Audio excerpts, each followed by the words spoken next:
top lane for IG. They've got the star power to take that step. Yeah, and then they brought in Kid just a few days ago.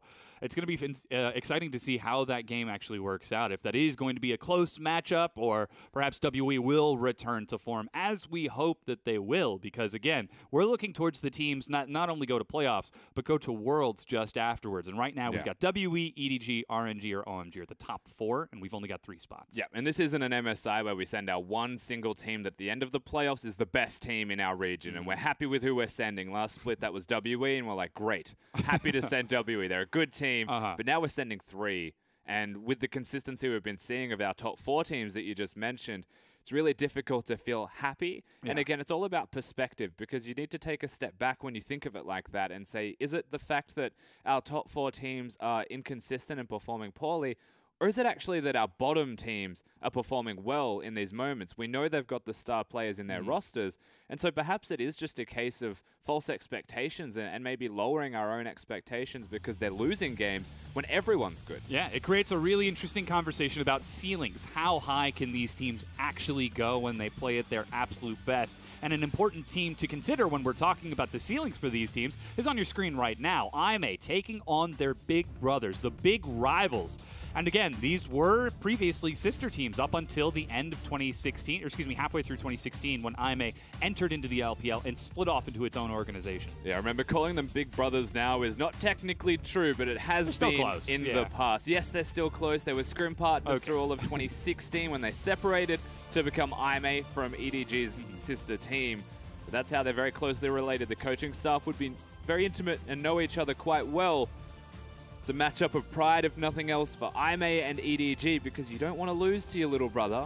And you don't want to lose to your big brother. As we're getting closer towards the end of the season and I may look better and better, I'll actually get to that in a moment as we have rosters on our screen. It's EDG, Mouse, Clearlove, Scout, and returning once again is iBoy and Mako. And that's the place you have to look. Of course, Zet had an injury, and we don't know if that has been healed or not yet, but iBoy is continuing to start for the team. And from what we've seen of iBoy, he has been very good. He certainly has. Their opponents, though, on the other side, it's AmazingJ, SKS returning with IMA, Athena in the mid lane with Jin Zhao and Road holding up the bottom. And SKS has been, if nothing else, predictable in the way that he has been playing since day 1 that we saw him. Very difficult game for him to be playing against sometimes when you think of the pressure, but the stats here, that's actually nuts. That's crazy. First place through everything. At KDA, gold difference, kill participation.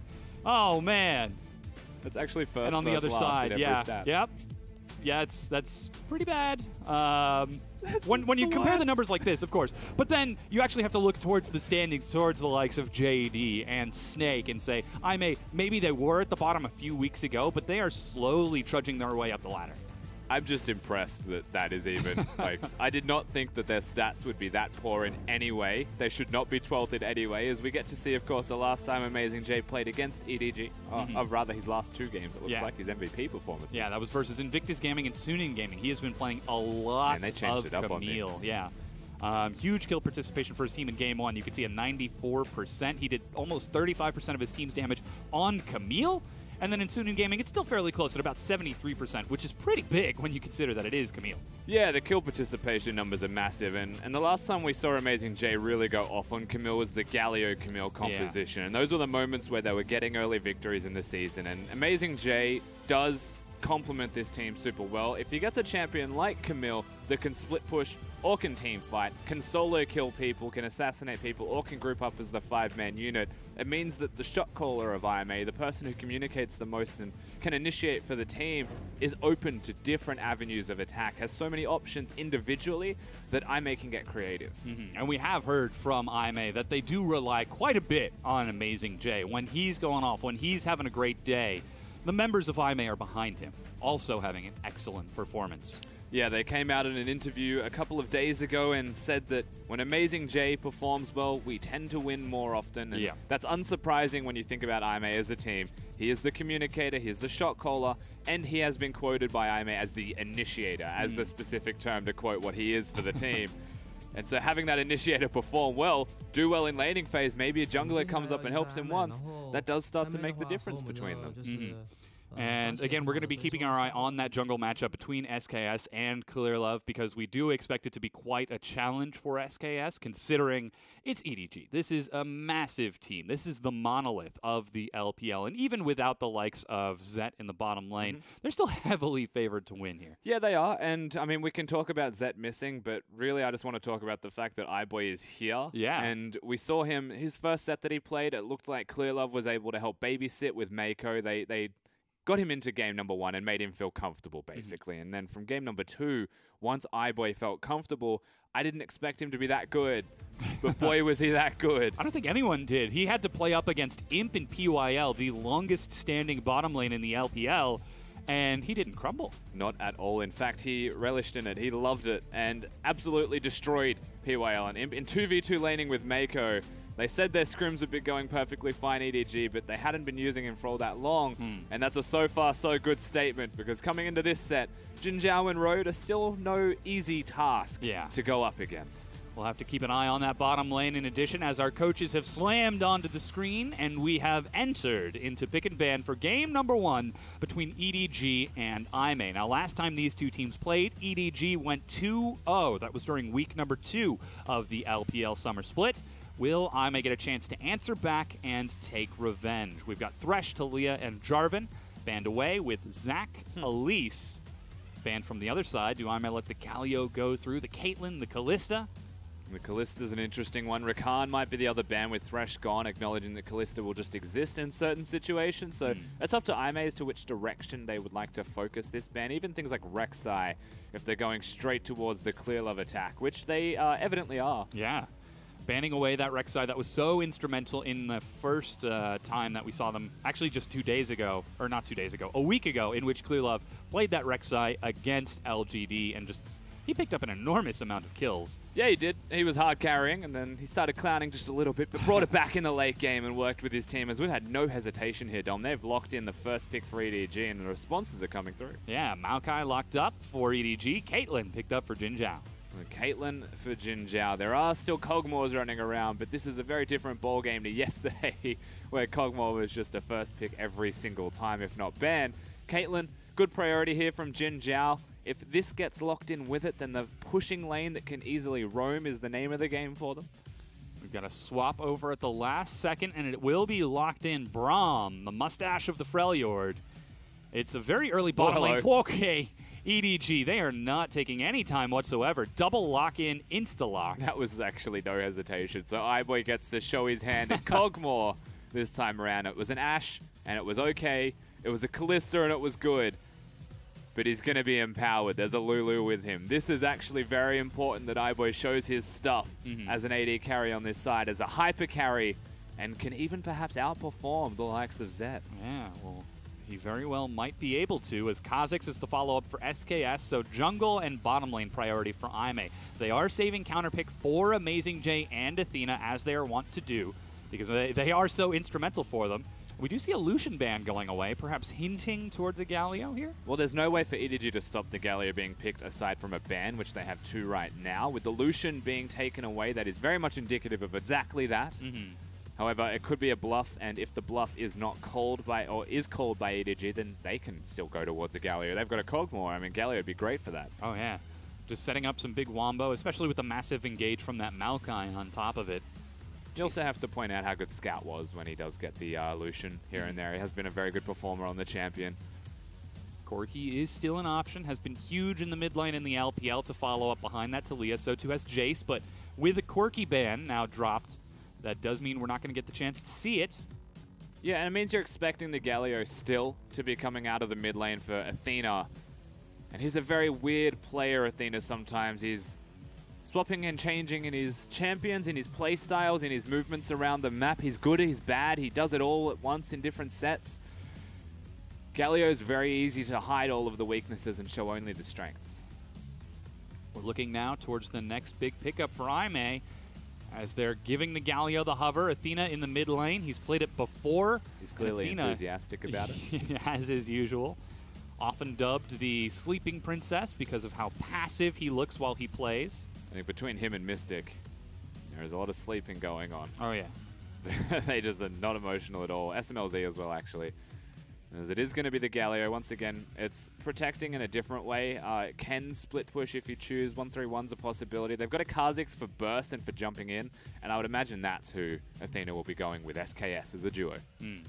Just trying to get the big AoE. They have to survive long enough to allow that Galio to get the full entrance. Or perhaps it's more of a positioning game from IMA, which we saw in their game number 2 against Dan Gaming, playing the macro, playing the position around the map. But a lot of that was enabled by Athena on his Corki, which he banned away on that side, so they've clearly got something planned, as Renekton is now going to be picked up by EDG to answer, along with the likes of that Orianna. And the graphics don't lie, Dom. Occasionally, AmazingJ might look towards the hard carry and Camille.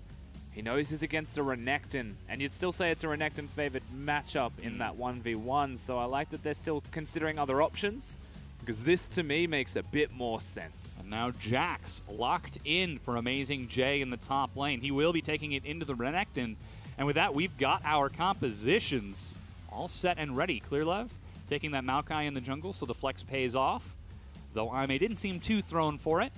No, and it's a Kha'Zix that I feel like, whilst the flex was there from EDG, I assumed it was going to go top lane, actually, just because of Clearlove's champion pool being, you know, wide enough to compensate. Kha'Zix is good into Kayn, and there's a chance that that was just picked to deter the Kayn from being locked in at all. Maokai is decent into Kha'Zix, not in a 1v1 sense, but when it comes to team fighting. And so the slight edge for SKS through the early clear of the jungle, the early movements around the map. Past that level 6 point, though, Clearlove comes into his own. Jungler has gank opportunities. EDG have a chance. Very deep bow between the coaches. Previously, they were part of the same organization, but have since splintered off. IMA, since their entrance into the LPL in 2016, made it into Worlds in just a single split and a very hefty promotion tournament run. They're trying to do the same here. They've declared that as their goals, but currently at 5th place in the standings. They are just barely a point away from claiming that 4th place and getting into playoffs and then promotions and beyond. So they've got their work cut out for them. Whereas EDG, on the other hand, it's quite the opposite story. They've had success for quite some time. They just need to continue it much more consistently. Yeah, they certainly do. So EDG, I mean, coming into this one, you'd still give them favorites. You'd still say everything's in their court. The composition makes a lot of sense for them. It's very simple, very linear. IMA, maybe the added complications of composition to be noted there, just having something like the Jax, which on an individual level isn't that difficult to execute, but you try and bring a Jax into a team fight, you have to play it properly. You have to execute properly, or he'll just get melted or have no impact at all. Kha'Zix is the same. Galio not so much, Caitlyn not so much, and Braum not so much, so they're okay. It's that top half where you really raise concerns for them. Going up against EDG, where Mouse has been performing well. Clearlove has been absolutely performing well lately. We'll certainly keep our eye on that matchup, as it appears that we've loaded onto the Rift. It is a top-heavy favored matchup for EDG.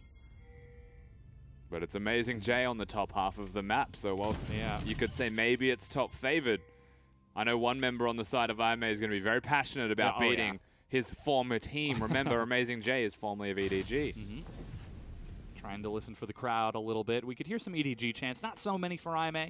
Again, one of the younger, newer organizations here in the LPL. But with that, we've loaded onto the Rift. Standard defensive lines all across the board.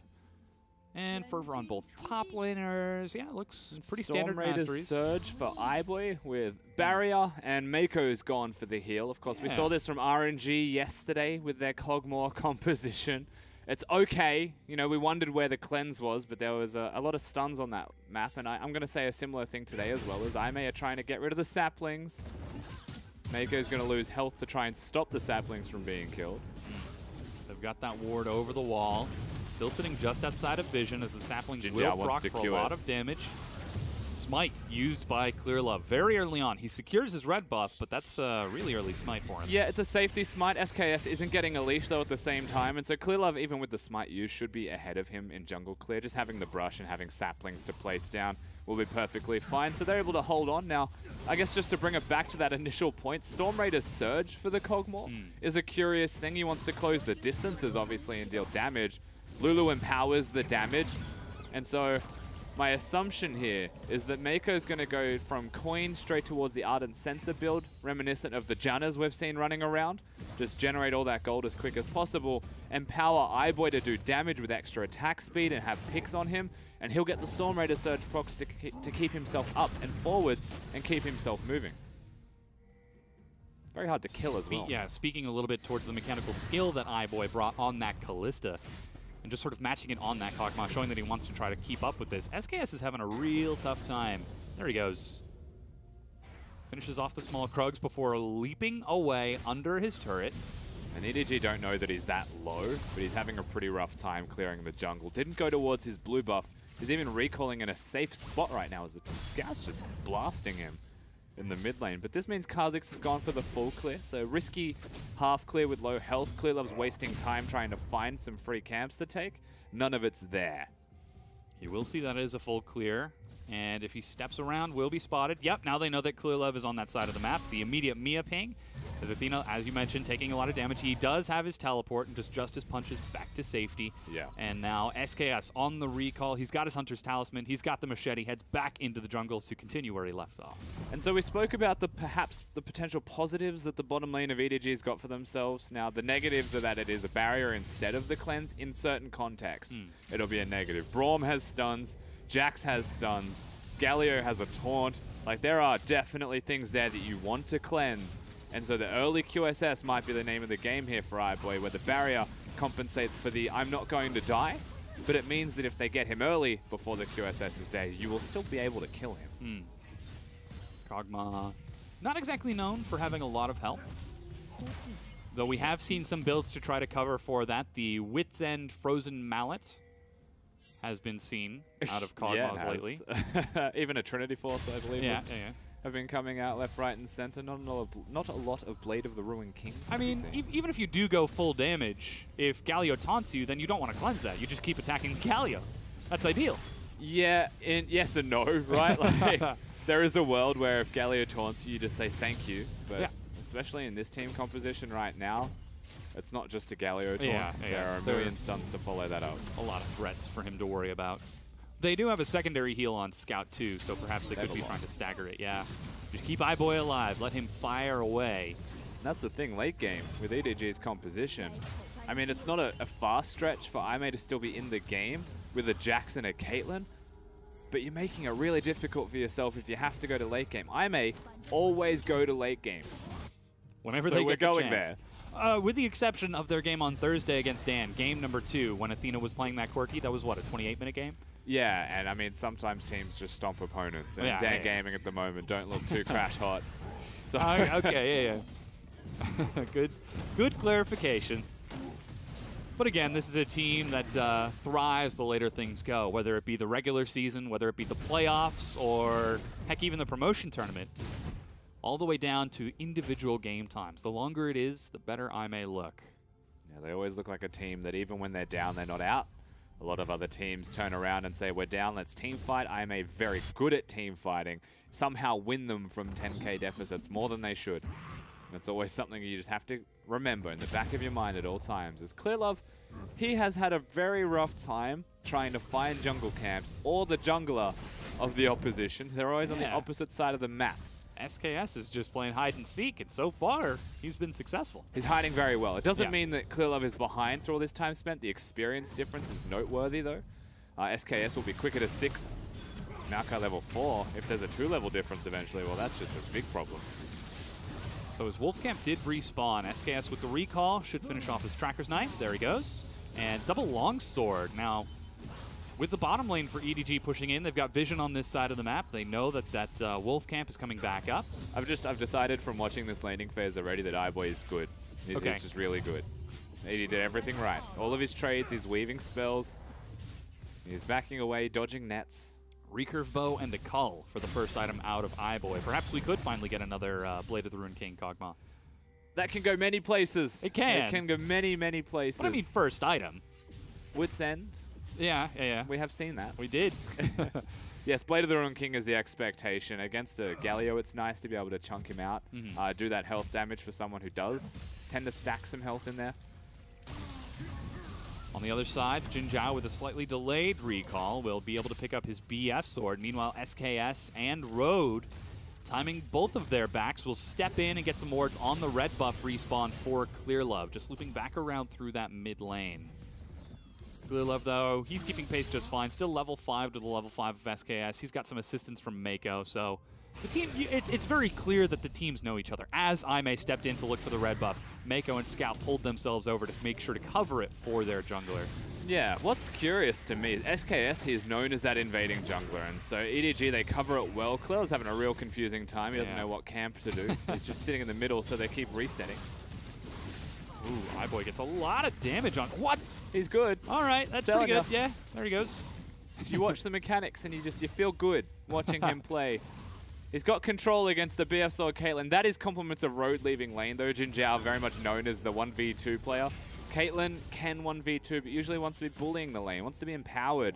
SKS, he's got his way in here. He knows it's being done. He knows Clearlove has no mana. Ooh, steps onto his sapling. Smite versus Smite, and looks like the duration is refreshed on Clearlove as he gets it. Yeah, Clearlove's able to Bramble Smash and Smite, so SKS will waddle out of the jungle again. Had his own red, looked for the opportunity, still has control of the map. It just means that some time was spent, not necessarily wasted. Take a look at how EDG are actually investing towards this bottom lane. They've got a ward in River. They've got 2 control wards, one in Tri, one that Road just cleared. iBoy, we see the Forgotten Idol, or Forbidden Idol. Forbidden. One of the two. It's Forgotten and Forbidden. Nobody really knows what it is. Well, it's forbidden, but it's also allowed. Yes. In this game. Picked up for Mako before Sightstone, before even Boots, so he could be doing the Ardent Sensor Rush. Meanwhile, SKS is trying to start off his Mountain Dragon. He is Ardent Sensor rushing, Dom. There is no way around it. That is the meta. Welcome to the meta. But Mountain Dragon picked up by IMA as they managed to get in, knowing that Clearlove did have to recall after that red. Yeah, very good moves once again from IMA. I'd say through the jungle roll is iBoy. Ooh, good flash gets him to the side of the fissure before Winter's Bite and those concussive blows can lock him down. Summoner spell usage from iBoy, definitely worth it if you're IMA. It was just Braum's ultimate, no sums used for themselves. EDG invading now though, knowing that the Kha'Zix was in a position after doing the Drake where he might not want to contest this, so they do get something back for Team EDG. Ooh, the flash engage. Clearlove's over the wall. Hero's entrance. The shockwave from Scout whiffs, but they're getting damage. Flash gets them to safety, and Jin Zhao will turn. One auto attack, but the shield keeps him alive. He's got the ace in the hole, and he's on top of Vision. There it goes. Saved by Scout. And there it goes, missing, unfortunately, onto Clearlove being the target. He may not have died anyway, has the potions running, has red buff for the health regeneration. Now, we do have to point out that Scout didn't make a mistake, so to speak. Braum intercepted the E with his shield, and so it goes back to the Orianna. Scout in future might want to throw the Q out, so at least it stands at the wall, but not to be seen this time around. He sombreros himself, misses everything, and that would have been 2 kills for EDG if that Unbreakable wasn't there from Road. So you have to give them that credit. That was good. And they'll be happy the boy didn't have Flash as well because of the trade that happened bottom. SKS is following up in the mid lane, though. He walks right into Scout, immediately flashes the wall, but a quick leap gets SKS over. They don't see Clearlove, so they decide to back out. Scout's going to go get 2 honey fruit while he's on his way around the map. I would imagine that means he's going to stay in lane as well as he walks a long way around. The wave was already cleared. And EDG still have the inside track. Mouse has been bodying AmazingJ, not through the CS values. AmazingJ has been trading his health for the CS, but the control is well and truly there. And that gives the inside track for Clearlove to be able to make the plays on the Rift. But it was SKS that struck first. In that last engage, neither of the top laners used their teleports, despite the fact it was 4v4. Perhaps speaking towards Mouse's presence, you were just enjoying watching him on this Gogma. This is the Chinese AD carry that everyone knows. It's just that we've been missing it. Moving in, stepping forward, being aggressive. Berserker Greaves and another dagger. Frosco's been telling me about solo queue players like Jackie Love that she's been watching, that Prodigy is meant to be coming into the LPL, and what makes them great is that they will go forwards when in danger. And everyone misses their skill shots when you're expecting someone to run away. And it always works. It just always works. And that's what's great about it. No one expects the Spanish Inquisition or AD carries to step forward. Now, The wave gets balanced back out after the skirmish and no kills. It's overall 1,000 gold for EDG, as we can see another skirmish. Immediately diving into the back line, the Fissure Shockwave catches only Athena, but the flank as iBoy steps in and steps forward. Clearlove locks down first blood. Meanwhile, teleport completed for AmazingJ is matched by Mouse. Jinzhao scouts over the side, but Mouse, he's stunned, he's following up, and the slam down from iBoy to get another kill for EDG. Yeah, 2-0 for EDG. Messy team fights, not a lot of cohesion, just a lot of trying to survive more than kill their opponents, but EDG are going forwards. They're proactive, and they're perhaps looking again. I think they'll just take the damage on the turret and be happy, though. Not quite enough minions to dive this one, especially with no vision of SKS. And with no mana on both Scout and Mako, it was just risky because the damage and crowd control may not be there. They're going to Jin Zhao to start this fight off, and once again, the Shockwave was just flashed by Jin Zhao. So everyone's doing damage, but no one's jumping on a single target. The only time it happens is AmazingJ's teleport, because he then teleports into everybody, and then EDG's shot calling just quite simply changes to, well, we just killed the closest target in a Jax. Now that they do have those 2 kills for themselves, EDG go from 1,000 gold ahead to 2,000 gold ahead. CS advantage for Mouse, CS advantage for Scout. Not to mention those 2 kills, and there's the Ardent Sensor. Yep. 13 minutes in. Big power spike for Mako, to be honest with you. So. Oh, and it is the Wits End Rush out of iBoy. Yeah, once again, you empower the damage that you're doing with picks. You empower the attack speed with Ardent Sensor. And I feel like this is one of those situations where you might do more damage with the Blade of the Ruined King, but Wits End spikes now. Ardent Sensor spikes Kog'Maw further, and now he's really hard to kill because you've got 2 heals, you've got a barrier, you've got a Maokai to stand in front of him, and the amount of damage this Kog'Maw's doing, in my opinion anyway, it may not be correct for everybody, but I feel like this spike's harder than like a Ghost Blade rush on a Jhin in terms of like, you look at a lethality item before someone has armor and you're like, damn, that's a lot of damage. This is a lot of damage for one item on a Kog'Maw, where usually Kog'Maw spikes at 2 or 3.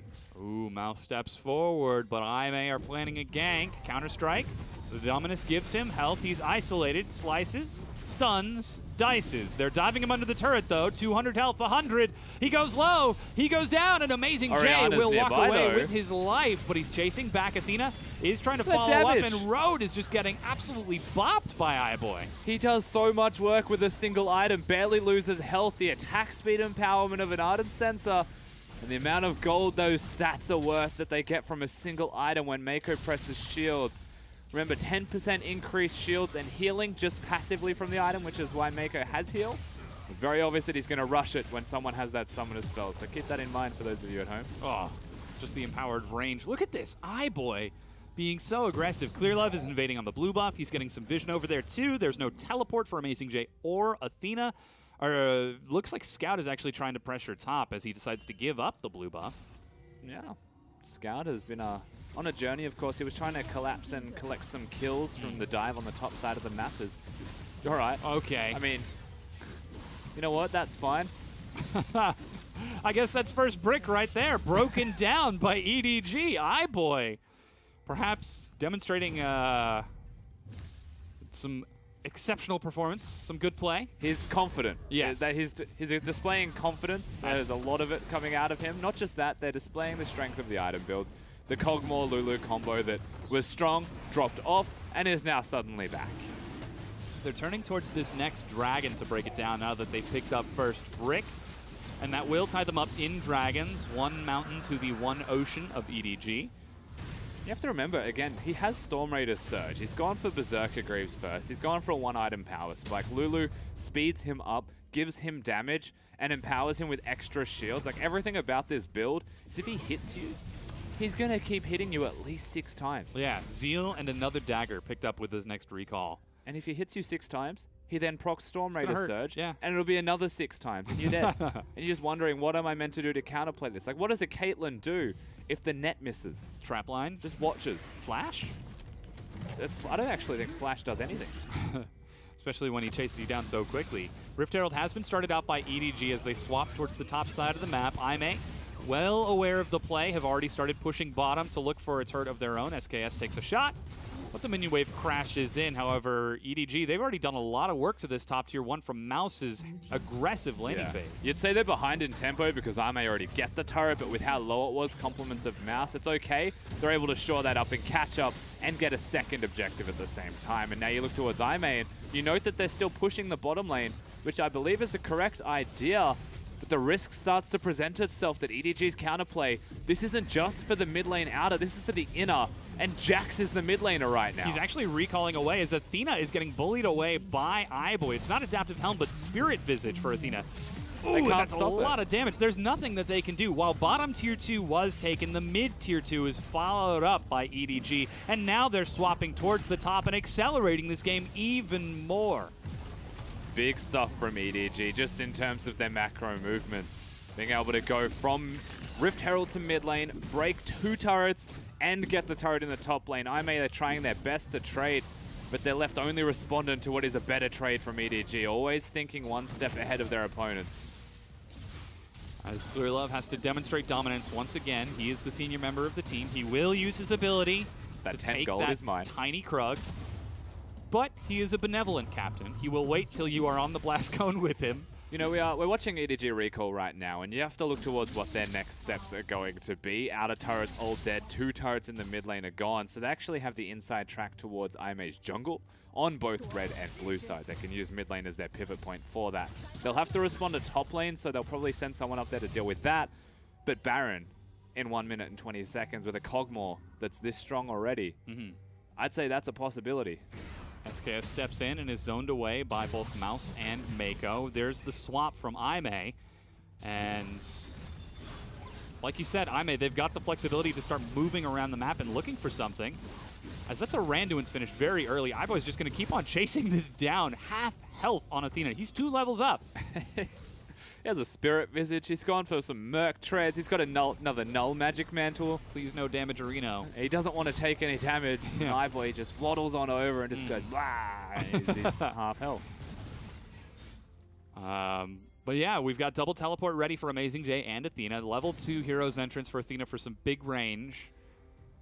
They could look for a global play, but EDG already seem to be setting up for something. They've got their teleport on Mouse and are immediately invading in back towards the top tier 2. The thing is, the Galio's been invisible. It wants to hit level 6, roam around the map, wants to push mid lane and control it. Hasn't had a chance. Just not a chance in the world. Mouse, he's about to find himself an SKS. Ooh, isolated once again. Slices, dices, flashes. He's out. And he is so far, but that's the flash slow, the chase, as he turns around onto SKS, does good damage, but will die. EDG, they now know 2 members are bottom, but one of them has teleports, and Jin Zhao sets up a trap line. Do they still commit to this? And Scout is level 13, so Jin Zhao is going to have a really difficult time trying to defend that turret. They have to bring up the Galio, and they are, and so they will be able to defend the structure. Meanwhile, though, Cogmore has been running around the rift with Lulu, holding hands, getting those power spikes, farming up those creeps. Ime, they got a pick. That's great. That was the longest Krug throw ever, by the way. It went all the way over the wall, yeah. They get a kill, and that kill on the Mouse, it didn't mean anything. The bottom lane inner turret was already dead. They can't pressure anything. It's just 300 gold that they're able to pick up for themselves. And that's the difference right now. When EDG make the play, usually it'll mean a bit more. It will mean a structure. They're setting up for an objective. Ime are just getting the scraps. If that play happened on the top side of the map, it could very well have been Baron. Taking a look at the gold, it's 1,000 ahead for Scout, about 1,600 for iBoy.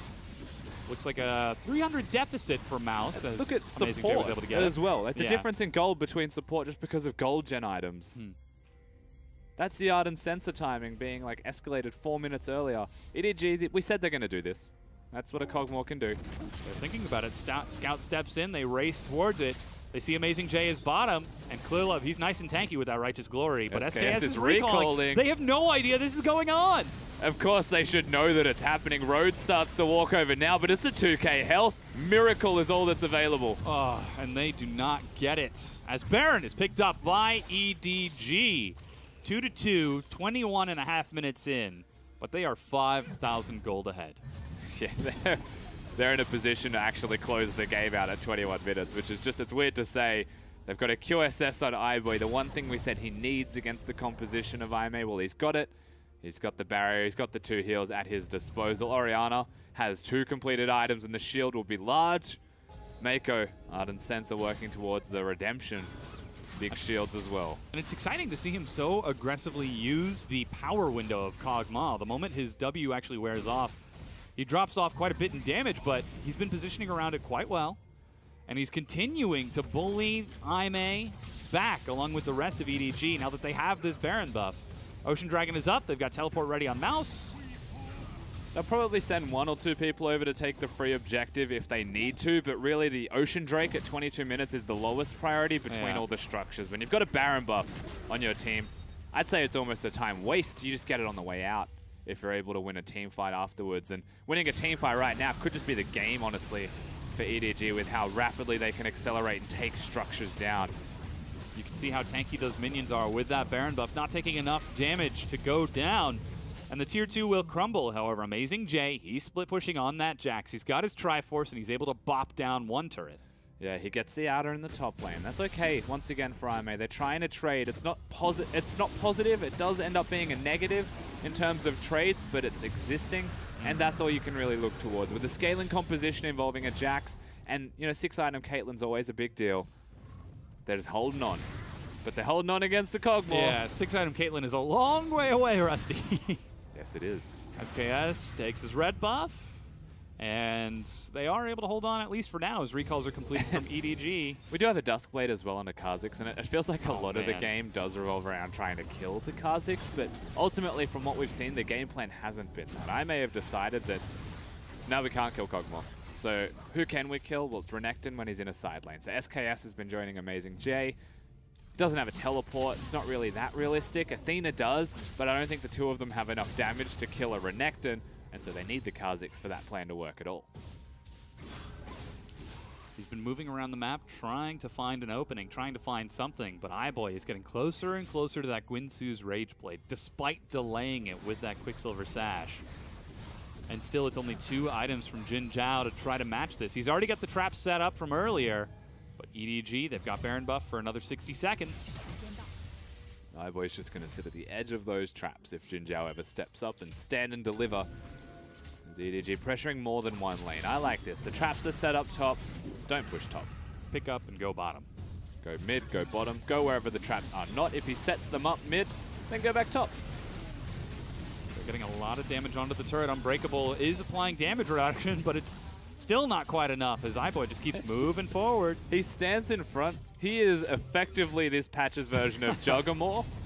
Traps are set up though, and so EDG need to try and get their way. They are. That's fine. Starts moving in. Shockwave flings Jin Zhao forward. He takes an auto attack as Look the at Unbreakable iBoy. wears off, but he gets the kill. Standing under the turret, knowing his team has got his back.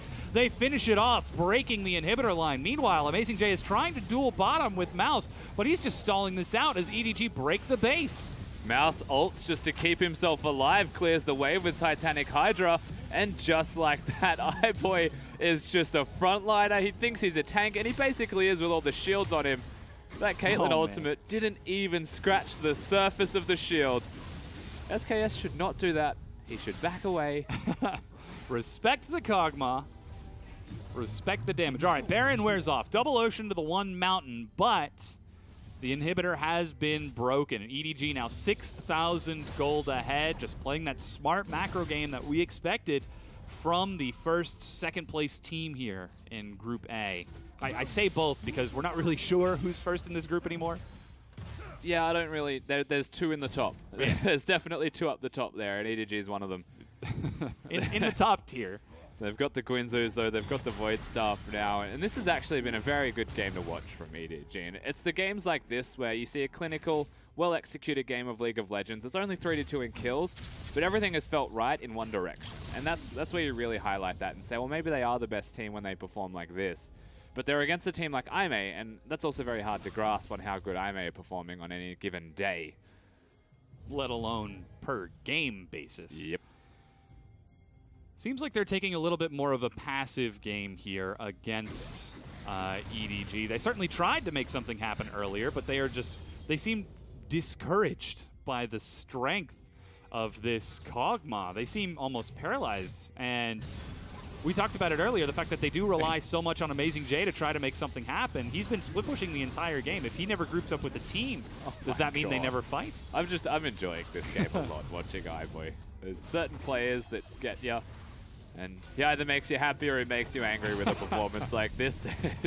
These traps, they're set up, and it's just so great to watch him walk up and say, I really don't care. Just right in between the traps. Not actually one care in the world about your traps. Mid lane's going to push eventually. Mouse has got teleport. He's setting up top wave, and he'll start to pressure towards the turret. EDG, by pushing IMA, keeping them within the confines of their base, will take a blue buff. And Scout, once he has that, well, the shields then go up. 15% extra AP. The magic mana regeneration, rather. The cooldown reduction. Quite helpful. More shields. More harass. Yeah. And now they just pick up the whole team and trudge it on up towards that top side. AmazingJ, he's already at the turret, but he's the only one who's there as the rest of EDG collapse. They break down the final tier 2 of IMA. 7 turrets to 3, and they continue to press further and further forward. iBoy's trying to get in before the traps went down. Of course, it's very difficult to do now when mid lane is the inhibitor broken. They can't go from mid to bottom or from mid to top. They're going from top to bottom and vice versa. And with the amount of distance you need to cover, Jinjiao's probably going to have all of his traps up ready to place again. Well, luckily, the next big objective is up in only 15 seconds. The distance from top to Baron, much shorter than the distance from top to bottom. And it looks like EDG's objective is to get a kill before they look towards the objective. Kog'Maw revealing himself because he wants red buff anyway. That's first in order of priority. Control the vision, get the pick, take the Baron, win the game. Control the spice, control the galaxy. That's the path to victory here, as that's now a Warden's Mail picked up for iBoy. So he is going for the full tank, Kog'Maw. He actually is the frontliner at this point. Yeah, the shields and speed and now armor. That's like, again, I said that's like this patch's version of Juggernaut. Of course, the old version was a million supports with one carry Kog'Maw. And what defines Juggernaut is that he's a frontliner. And so that's what he is. He's a Juggernaut, Kog'Maw, and he's playing like it. He's going towards a build that I'm assuming that's a Randuin's. Yes. We've seen it once already, yeah. Because it builds in a Thornmail now as well. That's all. Warden's Mail has more than one build Frozen class finally. Heart, yeah. Has 3. Yeah, that's definitely going to be a Randuin's. Get some health, anti-crit damage. They're not even caring about the wards. They're just doing the Baron. It's spotted out, but a shockwave flings him in. Look at the damage onto SKS Thunderlords. Finishes him down as Mouse teleports in. Has himself a quick cupcake. He stops. It wasn't even a challenge. Going. Yeah. They did Baron. SKS comes over. He might go for a steal. He's a Kha'Zix. He's got his invisibility. He's got his flash up. And he's already dead. And no one knows what to do from the side of IMA as EDG just barreled down the mid lane. I'm assuming this is a pivot to top lane, to be fair. But with one dead, forced Jinjiao to deal with mid, rotate immediately. Oh, man. iBoy's trying to end the game They're right actually just now. ending. He rushes in. Mouse is pulled from top lane to help push this. Finally, there the they Baron go. up super minions. They turn towards the top inhibitor. Make him hurt a little bit first before we rotate. So 2 inhibitors, Baron buff's still there. iBoy wants blood. Look at the damage that he's doing. He gets the kill. The Juggernaut breaks it down. God. The shields, the heals, they're more than enough as he single-handedly shreds through Aime. And now they're going to end the game. 3 easy kills and an easy game 1 for EDG, and they want more kills before the game's over. God. Give them all to iBoy. Welcome to EDG, iBoy. He breaks down the Nexus and puts the little brothers of Aime back in the ground. That's the kind of performance that doesn't just make you feel good playing in EDG, but might keep you in EDG. Let's put it that way. That's a very strong showing from the Kog'Maw. And the fact that EDG came into this game and they said, we're going to trust his Kog'Maw. We know that he's a good enough player, and we know that we're good enough at supporting him to be that star player on the team. They support him to do it. And boy, does he hit it home. Yeah, he certainly does. Puts the whole team on his back. I hesitate to use the phrase, but an almost Uzi-like performance as he is able to win lane and just carry that through everything. I mean, I don't need to hesitate to use that phrase. That was a very good performance from him, and it was the exact same champion that we saw Uzi on yesterday, and I'd argue that Boy played it better today. Ooh, well, the gauntlet has been laid down. Look at how smooth that is. Certainly there are a few spikes here and there, but the overall picture, if you just add a little bit of blur, that's like a Mass Effect level of curve. was just such a simple game. And I mean, it doesn't feel good to be them coming out of a game 1 like this. You can go hit the drawing board and say, how do we fix what we did? And how do we make it better for game number 2? But ultimately the answer here is do something, don't do nothing. All they did was kill top lane. Mako did 700 damage to the enemy team. All he did was follow around iBoy and shield him. I mean, that's the build. He played Janna as Lulu and did as little damage as possible because he sets up iBoy to do all the damage. Oh, man. When Pix is on an ally and that ally attacks, it counts as that ally's damage, correct? Yeah, it doesn't count as Lulu doing damage, I don't think. So that's what, like 5 glitter lances? I mean that's probably like laning phase, a couple of pokes here and there outside of laning phase. I don't know if he did any damage. Yeah. But that was still, either way, EDG actually just walked over Aime. Oh, yeah. I feel like walk is a gentle term for what they did. They just kind of brusquely, pushed them over. EDG, I mean, we talked about it in the beginning. We want EDG to look good because they are one of the top-tier teams in the LPL and currently one of the teams holding our favorites to go on to Worlds. If they were to drop, it would be a really big upset. But they demonstrate, hey, you can have faith in us, at least for now. Yeah, they're very steadfast in their performance from game number 1 here. Getting the victory was an easy feat for them. Aime, again, you have to kind of taper those expectations here and contrast it of how well did EDG play. I think the answer is very well, but how well did Aime play to our expectations of even just them? Yes, maybe not a Worlds representative this split, but they're still a team that we have reasonably high expectations of. That was almost non-existent because their strategy was, you know, we're going to gank top lane, we're going to gank mouse, we're going to try and get AmazingJ going. We've matched the scaling of EDG, but in a very different way. Like Caitlyn can kind of keep up at 6 items, still is nowhere near as good at hyper carrying as a Kog'Maw is, but Jax will beat Renekton very quickly. That'll drop off at the 3 item point, and then AmazingJ is our win condition. EDG said, we're going to spike at 1 item. Jax isn't getting to 3 items. And then 2 items, and then 3. Yeah, and then they just win the game before Jax can do anything. Yeah, no surprise to anyone whatsoever. iBoy takes the MVP for that Kog'Maw performance in game 1. 5-0-2. Not a death to his name. 45% of his team's damage. All of the stats make sense when a team composition is built and designed to empower you. But he used the composition, he did his work, and he was impressive and looked good while doing it. Certainly did. It seemed almost as if Aime were a little bit paralyzed, as if I don't think they expected EDG to just look so clean. They had the teleports, they had the split push, but the one play they made was gank bottom? Yeah, see, I think it's in part correct that they didn't expect it to be that clean, but I don't think it was like individual performance amount of clean. I feel like it was Klilov and SKS were finding each other a lot, or they were avoiding each other a lot, and neither of them were ganking. It was invading, and SKS does that. So he'll just play slow, he'll try and find the jungle opponent. And to me, the biggest problem is that EDG just won laning phase. They were controlling mid lane, they forced an early recall, they were controlling top lane, they were pushing the wave, and they were pushing bottom. And if you're SKS, you're slowly watching as the whole map just whittles away around you with nowhere to go besides a desperate gank. Yeah, you're like, hey, I'm ready to gank. Oh, no, all of my lanes have lost. And suddenly a Maokai has started to scale up and has got himself a Cinderhulk. And it doesn't matter if you watch him take the red buff, he outsmites you. I mean, that's nice. You know where he is, but it doesn't stop your lanes from losing because that was pretty much how it panned out here. And from that first minute in the game, EDG had control, and they are a clean enough team that with that control, they got to the mid game, they got to the late game, and they did hard carry. Yeah, they certainly did. Of course, iBoy once again demonstrating why he's here on the roster today. We're going to take a quick break while we get ready for Game 2. Don't go anywhere. EDG versus their little brothers Aime. We'll be right back.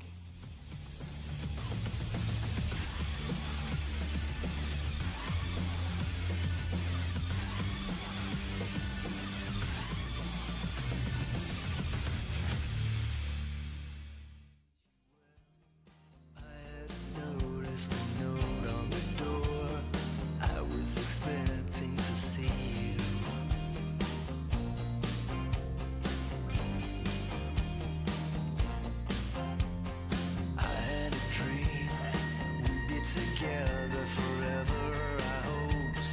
I thought we'd always be in each other's arms, and time would pass us by, and I really need you. I know there's a choice in everyone.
time to get back into it. Game 2 between IMA and EDG is coming at you in just a few minutes. We just saw game number 1 go to EDG in an absolutely convincing manner, bringing back iBoy, the sub-AD carry over Zet, and showing that perhaps he should be considered for a little bit more than sub-AD carry after that performance. Once again, my name is Dom. Joining me here on the desk is Rusty.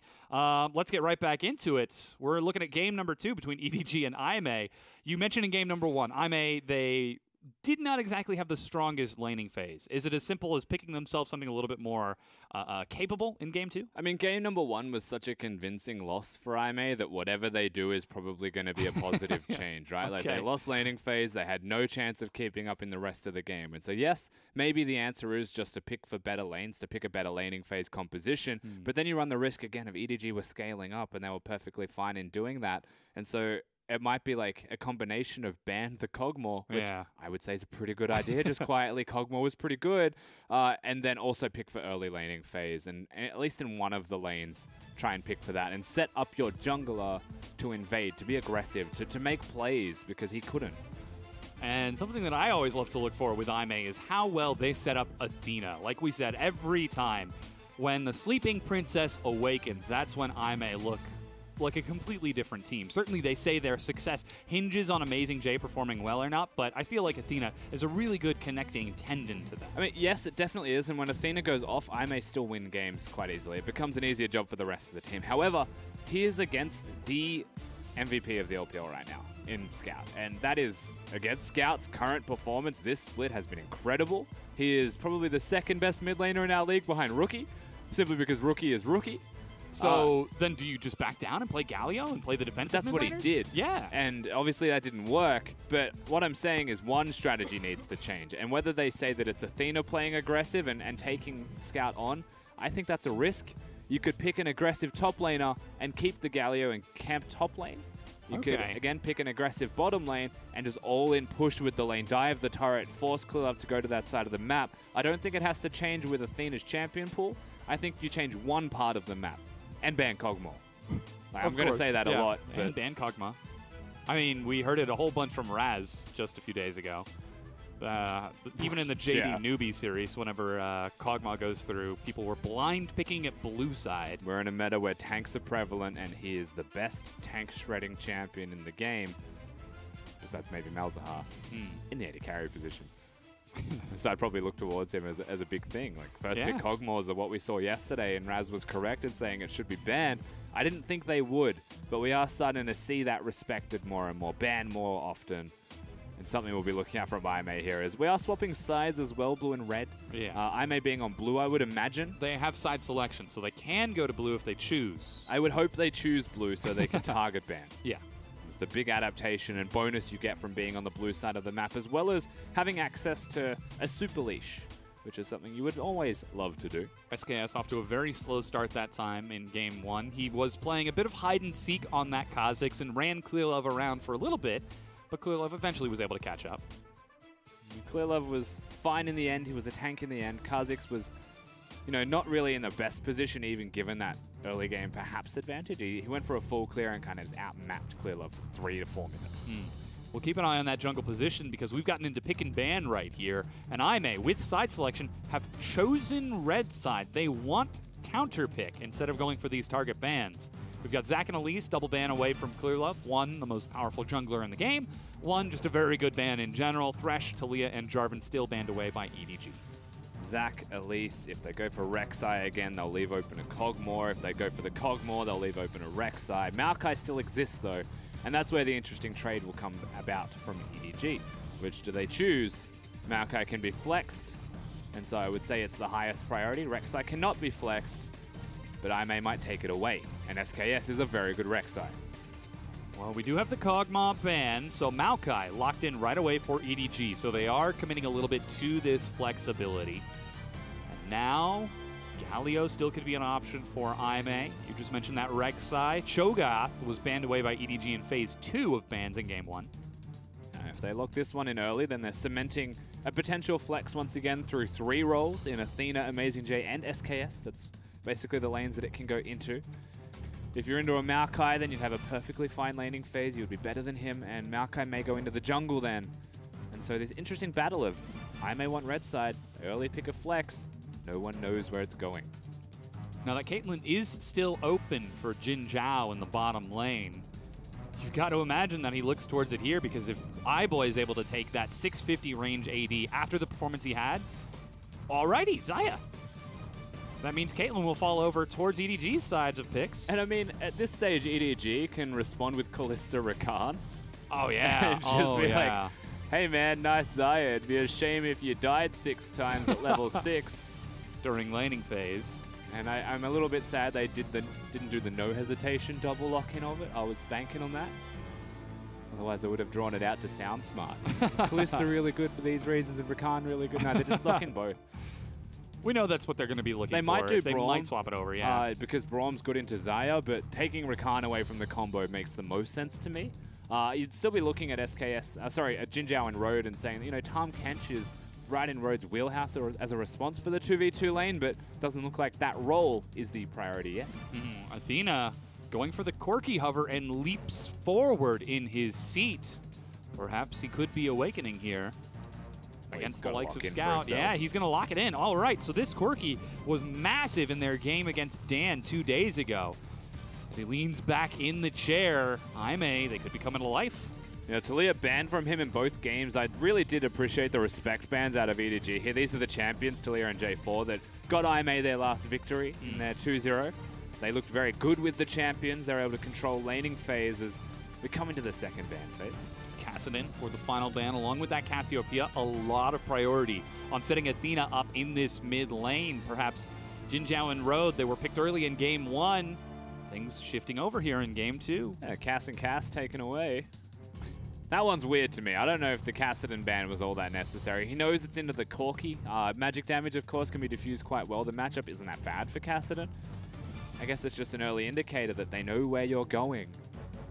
EDG, they know. Alistair banned away along with that Kayn. And now we're still looking towards where that Cho'Gath is going to end up. Jungle, top, support. A lot of counter picks still available for IMA. EDG, they've got to look towards mid lane and show us where that Maokai goes. And I'd be surprised, again, they might indicate where it's going to go here. It's between top and jungle with Corki locked. I was expecting a support champion to perhaps be locked in here. Now, I am going to say that Gragas can support. It's not likely, but if they want to continue along the lines of flexing everything and confusing EDG, or just getting the best matchup for themselves with their last pick, they can pick the role that it's going to be for by having that as a flex. Still looking towards a top lane or a jungle. Big smiles and laughing out of Mouse as Rumble falls through and is locked in to the top lane. It's a lot of magic damage. And, ooh, do we get an AD carry versus AD carry mid? Does Scout step up to meet Athena and maintain title of most MVPs in the league? He does. They're going to lock in the Lucian for themselves. And Lucian into Corki isn't that bad of a matchup at all. Of course, when you start to get items, they'll both just instantly blow each other up. But before that stage, you can dodge the phosphorus bombs. It's not actually that difficult of a lane to execute on if you are the Lucian. And I'm not against that composition. When they have the Rumble locked in for top lane, when they give themselves the magic damage, they can go physical and they can pick themselves a carry in the mid lane. But it does leave them open to the last pick here of IMA. Rengar locked in at the last second for them. Oh, this is quite exciting.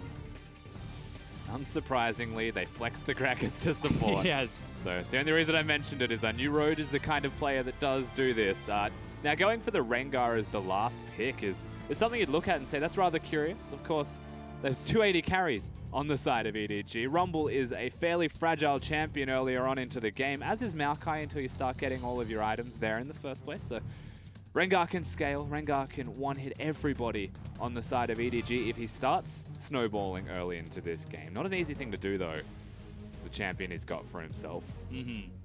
IMA taking a completely different strategy here in game number 2. Instead of going for the globals and the split push, they're going for the assassination and massive damage carries, plus some good scaling on their own Xayah, and some eventual takingness with that Cho'Gath up top. Whereas EDG, on the other hand, they have got damage out the wazoo. They do, and you can see where Aime went with their composition as well. We mentioned all the flexes that they've got, so they can have the Cho'Gath now top lane. He can one-hit carries. If he gets going with the Gargoyle Stoneplate, Rengar can one-hit. Corki with the package timing can roam around the map, and when you say late game Corki, he can pretty much one-hit carries as well if he's able to get onto them, and often does. Xayah, very good at letting people come towards you, and that's the thing here though. Lucian will come towards you, Kalista has to come towards you, and so the matchup isn't all that bad for the side of Aime if you're 1v1ing everybody as Xayah. But Rumble Equalizer, big problem for all of Aime, and if EDG's top laner does well here, gets through laning phase, maybe gets through with a slight lead, he will carry the game. We'll keep an eye on that top lane because it is going to be that rumble into Cho'Gath up top. AmazingJ, the shot caller, the captain for the team of Aime, has to keep his cool under the heat of that flame spitter. But it looks like we're ready to load onto the Rift with these final compositions. EDG, a very strong game number 1, demonstrating confidence in their new AD carry iBoy and allowing him to put on some huge numbers, his huge carry pants. Now they've got a few more options here in game number 2. Perhaps the rest of the team is stepping forward and saying, hey, we want a chance to carry as well. Maybe. But iBoy with his Kalista, last time we saw this, hard carried, and that was against Imp and PYL. And you would have to argue that in a 2v2 sense, Xin Zhao and Road is no Imp and PYL. Oh, no. It's because of how good they are and the caliber with which they carry themselves. iBoy, in his first series of the LPL, put them in the bin. And this game, this set, has been no exception, and you're expecting big things from him now. And with your expectations constantly shifting of EDG's new AD carry, you start to look towards what is his limit, where is his ceiling.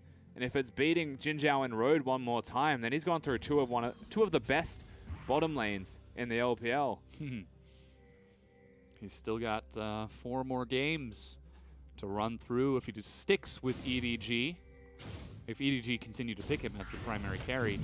Looks like we've got a nice hefty leash for Clearlove, once again being assisted by iBoy and Mako. Athena gives a leash over to SKS at that Raptor camp and just trades a little bit of damage with Scout here.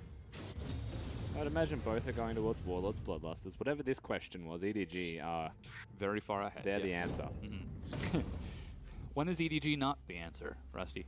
When you go to quarterfinals of Worlds, and the question is who will win. That's you all right. You got real there. You got really real. I did. I wasn't expecting you to get real. I don't know what else I'm going to answer with. It's a hard question. I gave you the only answer I know. Road started Q. He did. I have to understand a bit of wave clear. He does have relic rather, so he's able to last hit with it. But it means he has no lane pressure against a Kalista who's able to walk up aggressively. It's Clearlove. He's invading the blue buff right now. Says what up. Tosses a sapling just to get some additional damage before returning around. So he has a ward, on SKS, and the sapling will spot him on the way around. And this isn't going to be a level 3 Clearlove. He doesn't have an experienced Quinn after killing the Scuttle. SKS knows there's a sapling and is actually trying to avoid it. In fact, he's going to recall and not reveal himself. Very curious trade out of both of these junglers. I'd say no one wins. Yeah, plenty of pings now on that bottom side of the map.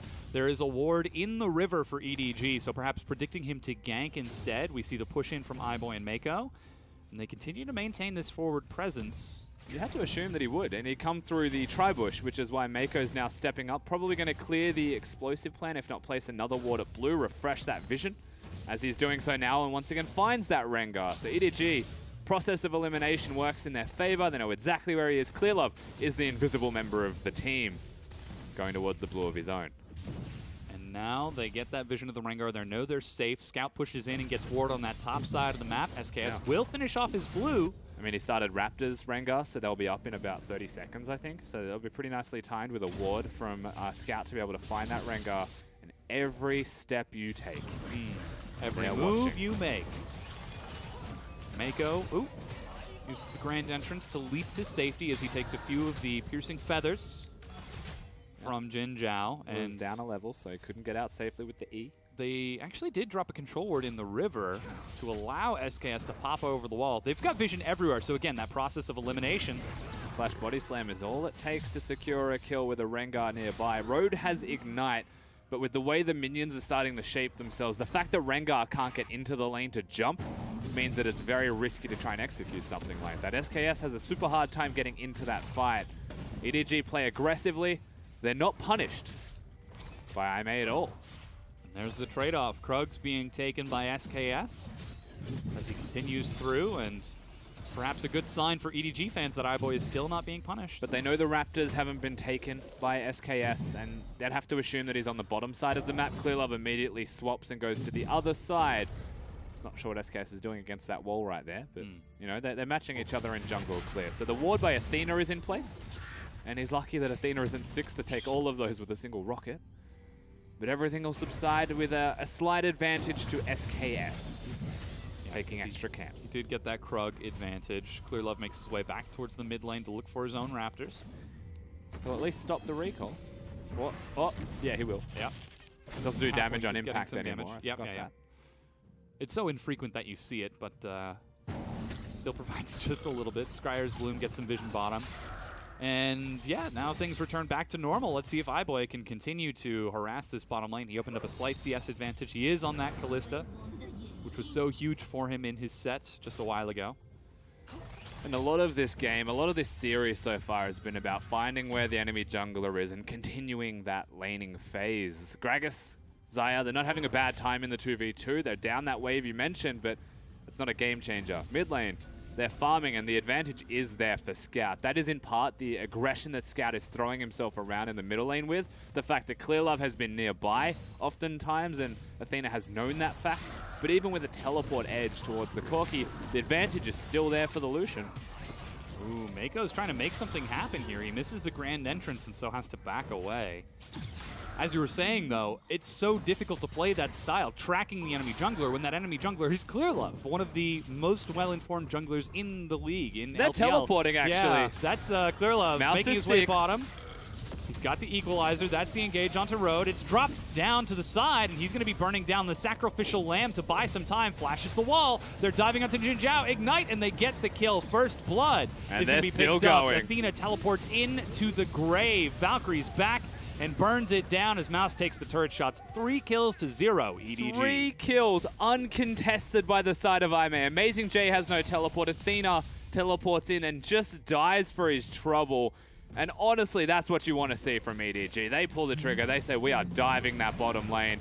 Teleport ward gets placed. No hesitation on the teleport. And it's as Mouse hits 6, as is a Rumble that is 6 as they have a teleport advantage. Scout, he's walking down, so he's there at the right time to catch Road, and there's no escape. And that was beautiful from EDG. Yeah, they're going to take this Ocean Dragon off the back of it. Take a look at the kill distribution. Clearlove gets one to help him get through that squishy Maokai phase. Scout and iBoy, the 2 AD carries, pick up one as well as Mako. Hops over the wall. Played a dangerous game with recall timings there. Mako, Vinny gets out the other side. Slightly delayed by that of the Gragas. You're right, the gold has been distributed quite neatly on the side of EDG. Be very happy with that as the end outcome. Of course, Mouse, maybe not so much. We'll lose out in experience. We'll lose out in CS and a bit of gold, but he'll be okay. Yeah. Of course, opportunities present themselves again in the future. Yeah, Rumble against that Cho'Gath. He's not going to be under too much threat until Cho'Gath gets a little bit bigger. SKS is 6. Cho'Gath has his ultimate. He might be big enough. It's a blasting wand only for Mouse on the Rumble, so he is in kill range, I would say. Anytime that SKS looks towards the top side of the map. So the onus is more so on EDG to either bring Rengar around to elsewhere on the map or help pressure for the Rumble. Because everyone else got a lead, everyone else benefited. It's the trust ball, Rusty. Who's going to catch you when you sacrifice your own time and experience? Is it going to be EDG, or do they allow Mouse to fall so that they can get iBoy and Scout back up? And you can see on your minimap right now, unsurprisingly, there is a cat stalking towards the top lane. This is exactly what we said might happen. And it's the only lane that really is at risk of dying. And Mouse is, let's just say he's respecting that fact. Yeah, he pulls way back as Scout, you can see him trading off with Jin Zhao. Blue buff now being stolen away from Aimee on the other side of the map. Mouse steps in. He's overheated now. Silenced. Knocked up. The leap. They're doing damage. And he is dead. AmazingJ will get the feast kill. Shut up, Rumble. We get it, you're dead. Aimee are pushing top lane. You know what? We said it's going to happen. I'm sure EDG knew it was going to happen. There are wards placed at the blue buff, though. and Mouse doesn't respect the fact that he might die through a lane gank and get dove. I feel like maybe he just didn't expect them to have enough damage to dive him under a turret, but he was silenced, he was overheated, he was not going to have a good time. And so I may trade. Gold is still equal. EDG have the initiative on the bottom half of the map. They've given the blue buff over to Scout. Things look okay, and the tempo is slightly ahead, but the first turret's big. Certainly is. A lot of that goes to AmazingJ on that Cho'Gath. He's got his Ninja Tappy. He's got some more magic resist. As Athena just packages back into lane. Down just a little bit in CS, but still keeping pace with Scout. But he is slowly losing pressure in this turret. And that first package that he picked up just gave him blue buff and the opportunity to move around a little bit in the mid lane. But it was SKS and AmazingJ who were playing around it, not Athena. Heavy trading from Scout, but remember the reason he's doing this, Mako's actually nearby. Oh, that's the knock-up and the quickness and the kill. Mako picks it up. Well, Mako's going to secure himself a kill. The reason that Scout is playing aggressive for the most part is because he has an Ocean Drake, very early Ocean Drake, and he has lifesteal compared to what has to be a Trinity Force rush out of the Corki. So naturally, this lane favors the Lucian through sustain when you're poking and trading, and that's just how both champions interact in the lane. So Lucian wins it. But Mako just happens to be there nearby with his Ignite, with his ultimate and his W ready. Does the maximum damage combo to secure a kill onto Athena. And it's just kind of funny to watch Athena on the bottom of your screen not even flinch. As he dies. He didn't even say I'm dead, I'm pretty sure. Just doesn't blink. Single question mark thing in the mid lane. Makes his way back out. He's got Phage and Sheen, but he's still a ways off from that Triforce, whereas Blade of the Ruined King now picked up for Scout. Cinderhulk finished off for Clearlove, and he's building towards that righteous glory. So what was just even gold a few minutes ago is now picked back up in favor of EDG. And a lot of that comes down to the fact that EDG are able to win laning phase, and they're able to get that tempo advantage even when IMA are making good plays. And don't get me wrong, IMA are making good plays in this game as SKS leaps in. Look at the damage that they're doing. He flashes back, but they follow through. Boss Bomb does a bit, but Athena's forced to flash the wall, and AmazingJ. Don't go to that one. Yeah. He's pretending to be Jaws as he waits in the brush for someone to step forward. No one does, and EDG find another kill for themselves as they turn the gank of SKS. I did immediately look over at Scout's summoner spells to see if there was a flash, because he was, but flash wasn't available. It was used earlier. They get themselves the kill onto SKS, who goes forwards, tries to use the fact that he's actually quite large, has 70 CS to the 42 of Clearlove, has got himself an assist from the top lane, and AmazingJ was also coming around the corner not too far away. The Cho'Gath is big, but even after killing that Rumble, even after getting the turret first blood, EDG stand resolute and they're able to get themselves the lead. Now with this, EDG and IMA swap towards the top side of the map. Bottom tier 1 is still up, but Scout is now unlocked to follow through on that side of the map. As SKS is there, they dash, that's Clearlove, 4 versus 3, and the target is Jin Zhao. He leaps into the air with the Feather Storm, but it's not quite enough. AmazingJ teleports in, snare onto iBoy. He's knocked up, he flashes, but he's feasted on by AmazingJ, and it's Chaos as Scout joins in, but he doesn't have enough mana. Athena teleported to follow through with even more. The late teleport from Mouse, the equalizer to prevent chase, but IMA are following through. He will sacrifice himself so that Mako and Clearlove can survive, but 3 members of EDG die for 1 of IMA. And it started so good for EDG here in this game, but there is a big Cho'Gath running around. The teleport's completed. They chose Jin Zhao as the target. Just hit road here, and things would be vastly different for the whole roster. But now they're committed, and they're stuck in this choke point between all of IMA, where the silences, the knockups, everything from AmazingJ is connecting. And there's no way out for EDG. The decision to dive here was very dangerous, very risky. And they are made pay for this, because AmazingJ comes up super clutch throughout all of it. Yeah, the flash feast to finish off iBoy, the rupture on top of Scout on the way out. And this is one of those moments, one of those things where you look at EDG again, you're like, but they do make mistakes. And after coming back from maybe just trading well, getting advantages, the small details that they'll eventually end a game with that we saw in game number 1 doesn't exist as prevalently in game number 2. They still dive. They still have a good dive, but then a poor dive straight afterwards. And that's where the cracks in the armor start to appear. Ooh. Mako, good reaction, dashes back, but SKS follows through, another dash.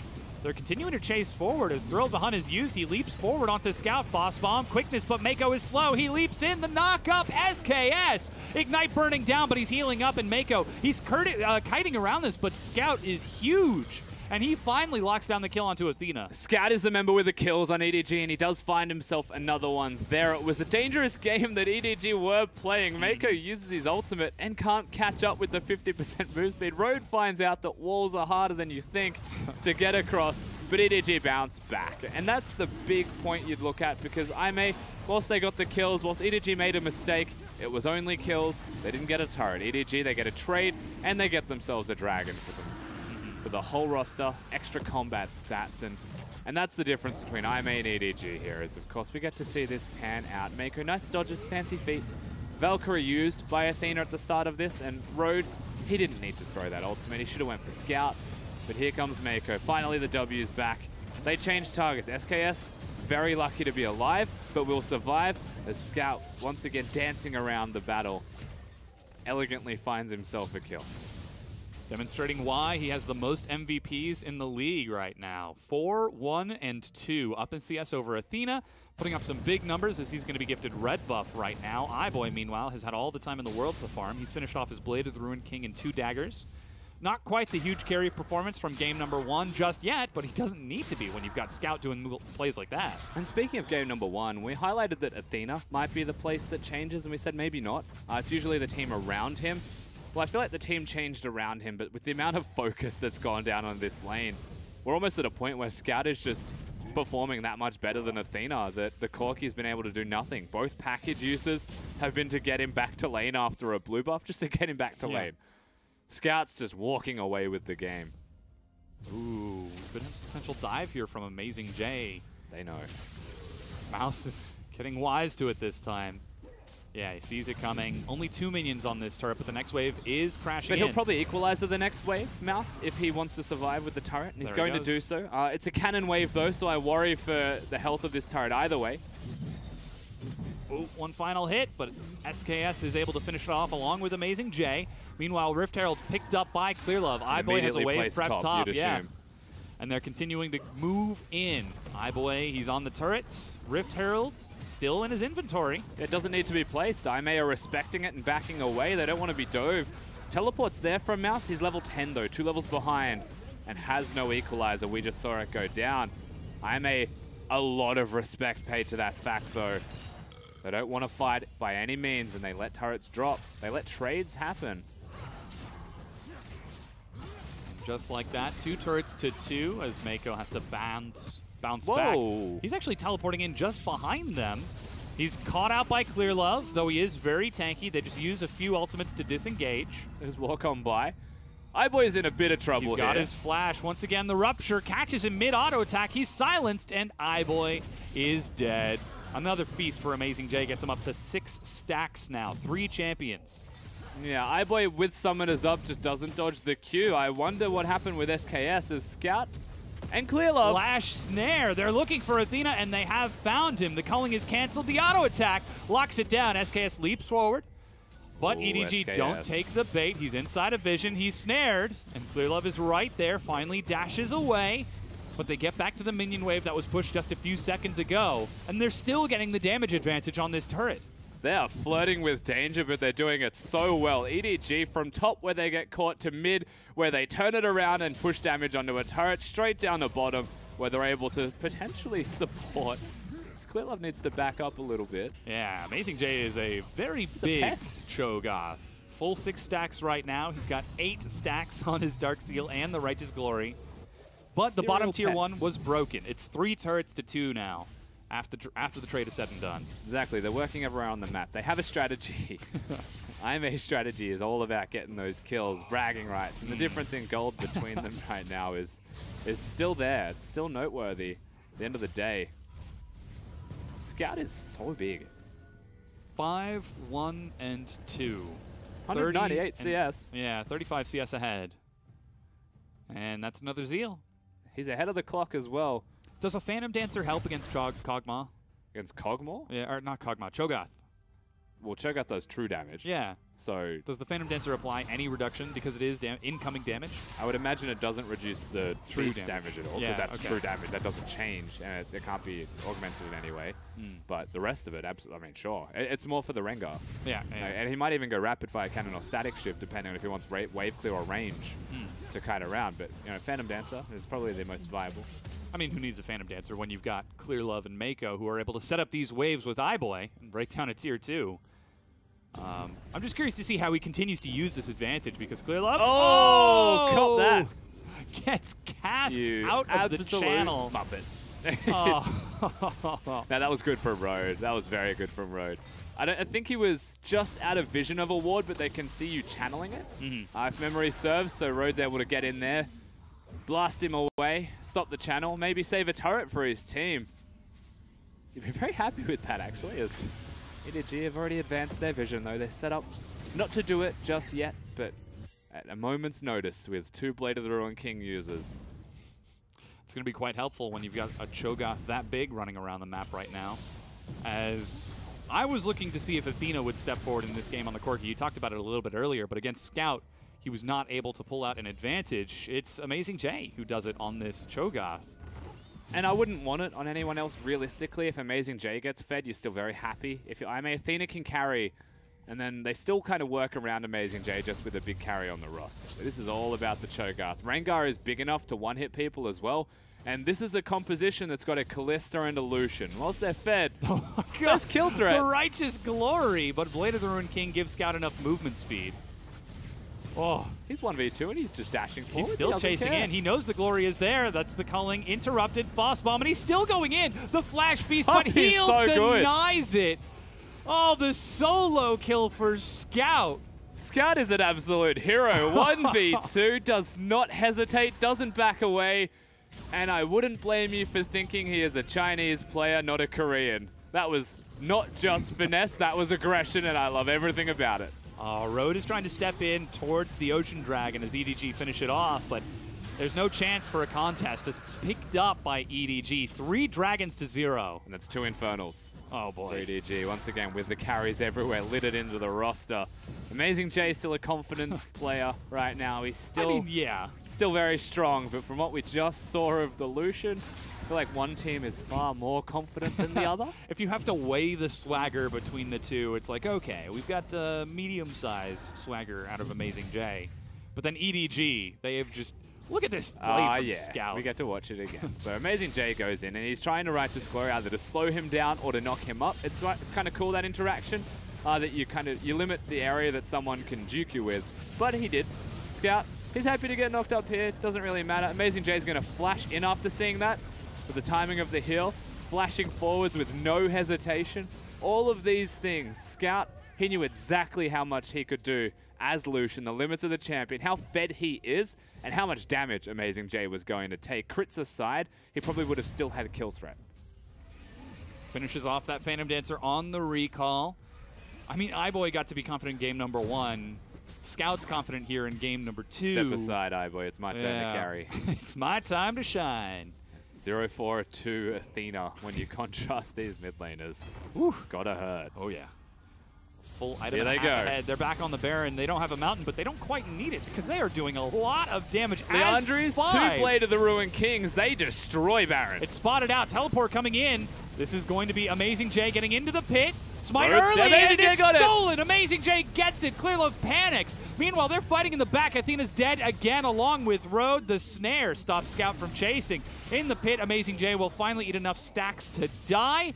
As Jin Zhao and SKS make it out, he's still pushing bottom, but EDG, even without the Baron, they're 5 versus 2. Very easy play from EDG to go for the Baron, knowing that Rengar is not in the area. But they get the teleport from AmazingJ, and who needs a smite? Who needs a jungler when you've got a Cho'Gath? They were using Callista Rend against Cho'Gath Feast. That was the game plan. Really hard to do. But you know what? They get the kills. They get the inhibitor. You'd have to imagine they're still happy with this. For EDG, it just could have been that one step better. AmazingJ comes up clutch. Yeah, Clear Love flashing way too soon. But like you said, AmazingJ pulling it together. 3, 2, and 2. SKS, whoa, looks for the assassination. Flashes to follow up. Doesn't go for the bola, but he does have Thrill of the Hunt. No flash. Mouse turns around, sidesteps, but doesn't have enough damage to burn down that Rengar. That's just getting cheesed right there. SKS just hard cheesed him. But he is dead. There's Gouda. He's got that. Tasty.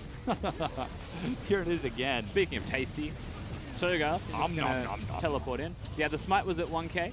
The Rend, not quite there in time, you'd have to imagine. It was at 600 health when AmazingJ got the nom off. I think one more auto attack and it would have been right. And then all the Rend stacks just transfer to AmazingJ. I love how even with all of those Rend stacks, it's still not enough to kill him. He's at like 100 health and it takes one final auto. And he's about to get a Gargoyle Stoneplate. Oh, yeah. Have fun carries. Great. He's even bigger. It's a big Cho'Gath. And I mean, that's the one takeaway here. The one saving grace for IMA as a team is that their Cho'Gath has been putting in work. Their Rengar is going Guardian Angel, I believe, and will be one-hitting people. Like, there is strengths there. It's just there are so many more on EDG. Oh, man. Scout leads the charge. 8-1 and 2. Another Tier 2 is broken. The last bastion of defense in that top lane for the final Tier 2 of IMA. But SKS is hunting again. It's kind of funny that the static shift. And look at all of the pings from EDG. Oh. They don't know that he's there, but they think. I mean, maybe. Where else will he be? There is a top wave. No one is at the top wave. And immediately all of the follow-up pings. Luckily, he's still alive. He does have the Baron buff, so Empowered Recall gets him away before EDG. 5-man collapse. EDG Bad immediately. kitty. Like, you get back into your base. They push him off. It's all good. Far out. That is a scary cat. Oh, yeah. All right, taking stock of the items. Quicksilver Sash finished for Scout, so now it's going to be even harder to kill him. Last Whisper for iBoy. Was it a Baron buff on the minions out of curiosity that spooked Mouse? It might have been. I don't think he got close enough to the minions for him. I think he might have just suspected. The range is pretty large. It's not that big. Well, because he was coming in from the river. When the Baron buff is on them. Yeah. Maybe. Have to watch the replay to find out. As EDG, without the Baron buff, pushing into that final Tier 2. Just setting up some harass, some siege, the double Infernal and the mountain, and the ocean to keep them topped up. I feel like looking at this composition, if you're IMA and you want to get back into the game, AmazingJ is going to have to flash with Gargoyles and one-hit Callista. Scout's still going to be a bigger problem ultimately, but with Callista gone, the follow-up is huge. As EDG, they've used the Maokai ultimate. They're looking for the turret. It's chunked down to half. Rupture is dodged by Scout. They've got it down to about 1/3 of its health remaining. Athena might be looking for a package as he's heading back towards base, and AmazingJ doesn't have his teleport yet. They're just afraid of Rengar, really. Every single time he appears on the map, they've backed away, they've respected it. It's a good timing on the recall if they can get some items up. You'd have to look towards what items it's going to be, as we're not allowed to see that. We're allowed to look at Baron anti-power plays. At least EDG made 1,500 gold from the Baron. The item that I thought it was going to be was completed. iBoy goes towards the upgraded Last Whisper. Yeah, so he'll be maximizing his damage output with the, especially against the Cho'Gath, yeah. All right, Ocean Dragon is up. Seems like IMA are trying to force it. They've got the package timing on Athena. He's level 15. And they're going to burn through its health right quick. Clear Love is knocked up. It's locked down for IMA. Their first dragon of the game. But Scout, he's just going in. Look at this. Whoa, Mako. Knock up Mako with the AoE and the equalizer on top of them. Scout might have gone too far. Flashes the wall. Gargoyle Stoneplate does nothing against the shred coming out of EDG. SKS and AmazingJ are dead. Yeah, they get all the picks that they're after. Cho'Gath was trying so hard to just use the nom onto Scout, procs Gargoyles, and Scout just flashes. He's like, there's absolutely no way. Don't even think about it. And so EDG, they get the picks. AmazingJ didn't even use his feast at the end. And 5 members, not a lot of ultimates, but 5 strong members barrel down mid lane against the 3 of IMA. There are still carries, there is still wave clear. This is risky from EDG. Oh, Road goes in, but he's caught with the AoE. There goes the ultimate, and they lock him down. 2 quick kills as Athena dashes back onto the fountain, and he is dead. The ace for EDG as they are going to turn onto the Nexus and break it down 2-0 for the Big Brothers. Yeah, they'll kill some people first. AmazingJ's going to try his best, but it's over, Dom. You're absolutely right. EDG, they just waltz into the middle lane after a couple of picks, and no, it's not over. It's not over yet. It's, in fact, not over. The in-hit response. Cancel the victory music. They turn onto the Nexus. And it's not quite. It's not quite. And no, you know what? We're still going. Let's turn the music up. There it is. And the damn game. Now we turn the music up. What a timing. We've been trolled. The inhibitor. Everyone's been trolled. Even production no were like, one, no one saw music. that coming. Yeah. Don't cue music. Remove it. I like how unexpected they were. It's like, wait, how come he's not reacting? How come he's not smiling? The one MVP was the lights guy. Yeah, he kept them down because the whole the time. lights were dimmed. They didn't turn back up.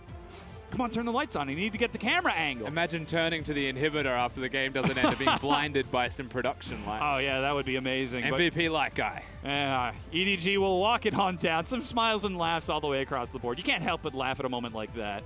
There's a lot to take away from that. The game ending. AmazingJ, remember, former EDG member, so it's all fair play between both of these teams. And you'd want it if you're AmazingJ. You'd want to be able to get some revenge. He did.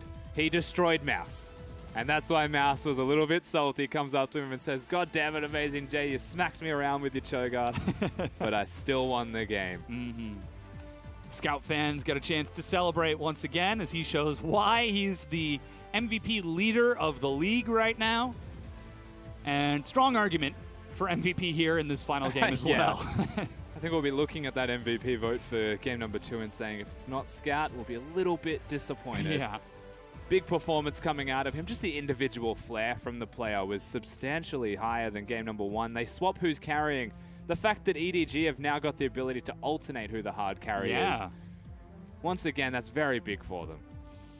Still sticking to some of those old EDG strengths, though, as it is usually that bottom lane, as iBoy was able to carry in game number 1, but Scout showing, hey, he can also carry as well. Look at that gold graph. And you will note a lot of spikes there, and it's not a smooth sailing road towards victory for EDG. The spikes were when IMA fought back, but it was also where EDG made mistakes during those periods of time where IMA were able to fight back. And IMA caught the throws, but the throws didn't result in an objective to fall down with it, and that was the name of the game here in game number 2. EDG would make a mistake, IMA would say, "Thank you very much, I'll take the 600 gold, but I can't get anything else with it." That damage from Scout. I mean, you said it yourself multiple times. I may find the kills. EDG, on the other hand, whenever they find a kill, they also find a dragon. And it was an Infernal as well, as if God forbid they get any more RNG to favor them. Oh, man. Just taking that extra step to get closer to the Nexus, closer to the finish line. And with this win, EDG now take first place in the group. They were tied in win-loss and actually were ahead in points over WE. And now they're even further. Good performance out of EDG, bringing them to first in the group here, and it looks good for them. Yeah, it does. I actually really like something that you mentioned during the course of the game, how the confidence of the players is still growing. So even though we see them occasionally drop games to Dan or Suning Gaming, they still come out swinging against EDG, or excuse me, LGD and lower tier teams like IMA. Yeah, certainly right. And a lot of that you'll see reflected through game number 2 with Scout in particular, but iBoy, the confidence, the swagger in game number 1, it's just consistent through the whole roster. And you do have to feel like, against Scout, he's not a rookie to the team, but he is one of the newer members. Mako Clearlove, the experienced older members of the team. But iBoy comes in, and with the confidence he has, it clearly shows the support of EDG. Not just the players, but the organization are there to empower him. They know that he's a strong player, and they say, we're not going to just put you on the Ash. That's game 1, get the jitters out. Now you're confident, you're carrying us. Like, it's our turn to take the backseat as the experienced members to let the young mechanical players come through. Yeah, and we saw it in spades in that Kog'Maw game, stepping forward multiple times, redefining the Juggernaut just a little bit by always being in the front, even though he did go for the defensive build. But just the team following through and supporting this new AD carry. They mentioned that scrims were going well. I don't think anyone expected the scrims to be going this well. Yeah, and the context always has to be laid out flat of EDG. That was a really good performance in game number 1. That was one of the cleaner performances we've seen in them. Game 2, a bit more shaky. I wasn't too sold on how they played it out, except for the individual performances. The team play was where they were still shaky. And so you look towards, you know, if EDG play against Team WE again, can the same thing actually happen? And can these individual outplays work? Scout MVP very much deserved for the plays that we're talking about. But what if that's Xie on the other end of it, not Athena in the mid lane? What if he's playing against someone that is of a higher caliber player Xiaohu and they can defuse or him? Icon? Exactly. Someone who can actually take it apart well. Rookie. Yeah, exactly. We do get a chance to see EDG versus Invictus Gaming one more time before we get into playoffs. That's still a few weeks away. Of course, EDG are playing up against Dan next week. This was their only game of the weekend. So they get a chance to prove whether or not they have learned not to be the sleeping bear once again, but to be the active and angry bear against Dan Gaming. Yeah, absolutely. And I mean, we saw moments of it as well. I've been very impressed with them, and I can't say that enough from iBoy in particular. I do feel like he's living up to the prodigy that we expected of him in this team. Working with Mako seamlessly. Mako is just such a strong support player and obviously vocal enough in the team. The fact that I believe iBoy is a Chinese player as well. I'll have to get corrected if I'm wrong on that. I'm sure FLICKR will tell me very quickly. But if he is a Chinese player, then communication, the seamless transition into the roster will naturally then be better. And all of this is reflecting very positively with how EDG have been playing at the moment. Yeah, I know at least there was one moment where I was really impressed where it was Clearlove and Mako were sitting inside of the Tribush on top lane. They cleared out a ward, saw another one place, got 2 attacks, and then immediately after the ward disappeared from their vision, iBoy roamed around, dropped a control ward, let Mako get that last auto attack. So the communication seems to be seamless from what we're seeing. And again, just rotating around that side of the map and enabling this new carry to really fulfill the shoes for them. We did still see some good things from IMA, though they did go down 0-2 in this series. They sort of stepped forward in game number 2, whereas traditionally they'll wait for the 50-minute coin flip, the 50-50. They were taking a more proactive step with SKS, with Athena on that Corki, though he wasn't able to pull it off. It was proven in game number 1 that sitting back and doing nothing loses you the game against EDG. And the one thing that I like, and we said this earlier in the week actually for IMA in their last set, they got the 2-0, is that after the series and as it progressed through the series, they were learning, they were getting better. They came back from game number 1 into game number 2, and they developed and grew just through laning, just being told through the coaches and developing very quickly how to play it out even better, even with similar matchups. So they're growing quickly as it goes. IMA, they're getting better as the season progresses. The playoff buff that we talk about jokingly isn't necessarily a playoff buff. It's just that IMA get better as the season progresses for themselves. Again, their coaching staff used to work with EDG. They're a very clued-in team. They work hard. They're able to grow quickly. Even through this set is the good example of this, right? Like they got smacked in both games. But the difference between game 1 and game 2 is they said, okay, we're not going to play slow. We're not going to just scale. We're going to fight you. And we're going to try and at least equal you in the early game. And maybe things change here. EDG looked like the better team on the day. I may still show resilience. Yeah, they were still demonstrating knowledge of their of their strengths, I should say. AmazingJ on that Cho'Gath still was able to put up good numbers and explain why that was banned in game number 1. And they were sort of able to try playing around with this. Not to mention the fact that they did catch the mistakes from EDG, even if they weren't able to take that extra step and do something with them. Yeah, certainly. And yet I would still look towards in this set for IMA Athena and not really know what happened to him. Between days, how has he gone from a hard carry of the team to honestly underperforming? And I wonder if it was just that he got outclassed completely here in this set. The way that Scout played it out, he looked fantastic. I don't think anyone was going to slow him down. Athena's meant to be a class player, though, meant to be a slow, methodical, very hard to beat in lane player. I mean, he's a Victor guy. Like, that's hard to beat in lane. And suddenly comes in, plays the cork. He just gets out-mechanics. Out-pushed by Illusion, out-roamed by Illusion, out-carried. It's a tough say, but hopefully he can pull it together. They get a chance in just a few weeks to play again, but we've got our next best of 3 coming at you in just a few minutes. Dan are taking on Snake as Pulse is going to helm the desk.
兄弟跟你选择正面抢开，这确实是一个最后的一个时机。刚才被靠了一个虚弱进来，想强杀这边的有一个闪现，而且给了一个盾还在拉大，狼琴插一下想要被猪妹给打晕，这边没有，就是卡大丁连续的屠点，最后是把女警给收掉了。EDG的双击已经打下了这波团战，兄弟 gaming 是可以打赢的，没有问题。天灵绕了个后，被鬼魂看到了，强行开了个筒子，卡利萨被魅惑到，大招定住筒子，发现大招拉到卡利萨了，这一波绕后很灵性，但伤害好像差一点点，最终还是收掉了 OQ， 自己没有死，侧面的话也是打退了蝴蝶。王生绕到背后，但是蜘蛛其实也在后面，这波踢回来，一脚踢回来，接了一个停一波，准备要让 AJ 下马，等了一个回击，打败 AJ 下马，伤害有点高，反杀掉了，而且上马了，打一下最后一下斗气够了。小元猫摸上来，这点塔的这波开团开到飞机了，而且 W 被断了，飞机这边只能交一个闪交闪过来，身上还有虚弱天风这边坐住他，甚至这边长风闪现有点失误，但飞机还是被硬伤害灌死了。实话凝视凝视球球，这个时候已经打成了一个0换3了。看队友怎么选择了。先过来打一套，海乌最后终点放了一下，钩索跑路被晕到，准备交个闪，秦昂也战术后方减速到了，很漂亮啊，但又挂到了一个减速。高温鱼叉加疗，英雄登场，能救下来吗？出发那个护盾，这个被动的护盾很关键。哇，杜朗护盾在嘲讽了，那没了，那这亏大了。把他给大了，没打到，打到，杜朗闪现大招，把团队开了起来。这里传大招裸男还不错，风什么直接被秒了。这里小虎可能要被大嘴喷死，这边黄金场挡不住大嘴的输出，这波司令打得非常的漂亮，这里的回血针也是打了出来，一波0换5。姿态的一个天秀时刻，先交闪，然后在 A B 过来的时候再交一波魔影迷踪。确实草丛跟乐芙兰的象限也很契合，对，特别是在上路这个地方，而且第一段被动没挂到也很关键。这个在这边大招被魔影迷踪回去，回头还秒了一个辅助，是的，交 Q。然后再魔影迷踪加 RW， 再回到 W 的位置，然后又回到 R 的位置，利用这个草丛落过来，给了个鸟盾，再交到魔影迷踪，差点就给他跑了。轻舞成双，给了2段，但是最终被潜力形态的搜寻猎物给收掉了。这波团战一线的血，不他妈拔毛，但是皇子上不去了，但是皇子直接被秒了，不然大家是拉到一个再被秒。但杜玉妹这边能不能跑掉？鳄鱼 TP 的位置不是特别好啊，这边鳄鱼有大招，在这大龙圈里面，怎么说能？鳄鱼能进场，一过来 Q 一下，被挂了个虚弱，伤害不够。拔毛这边是拔死了鳄鱼，这边 ED 可能要撤了，惩戒回一下血，这边 Scout 还在尽量的输出，在这里想偷峡谷先锋之也是被拿掉了，羽毛这边扑一个双杀 Triple Kill， 卡比这边能出来吗？伤害不太够，完了要被风筝了。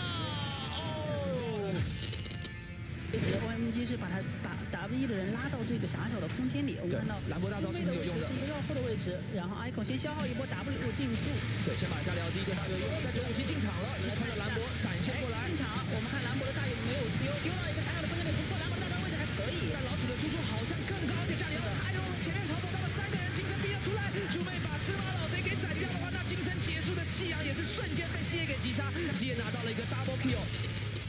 那这个拿到位置手够长，能回到2个。哎，这个反手来看一下这边的一个团战进场了。如果反手碰到了对方的2个人，下一次得到了一个解扣，小号被小号倒了。大舅子这波的一个羽毛非常的一个致命，再一次看到贝的一个翩翩起舞进场以后，趁大队长虽然自己死了，但是挖掘机也殒命，自杀 quadra kill， 大舅子帅。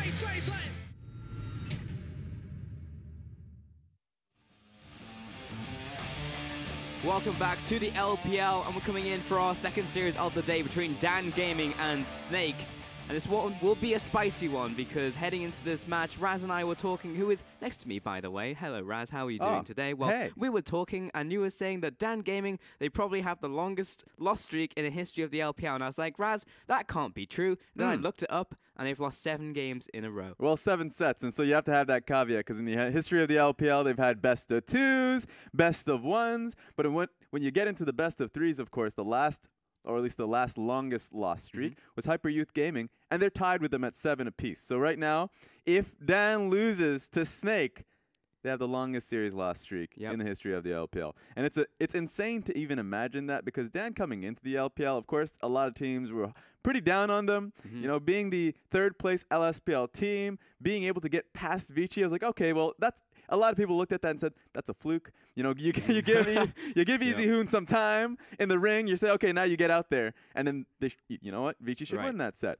But Dan got past that hurdle, came out of group stages, or at least the initial 3 weeks of it, with a 4-1 first place setting right now in Group A. And then the hill starts to look pretty bad. You know, they get past that, and it looks really bad for Dan Gaming.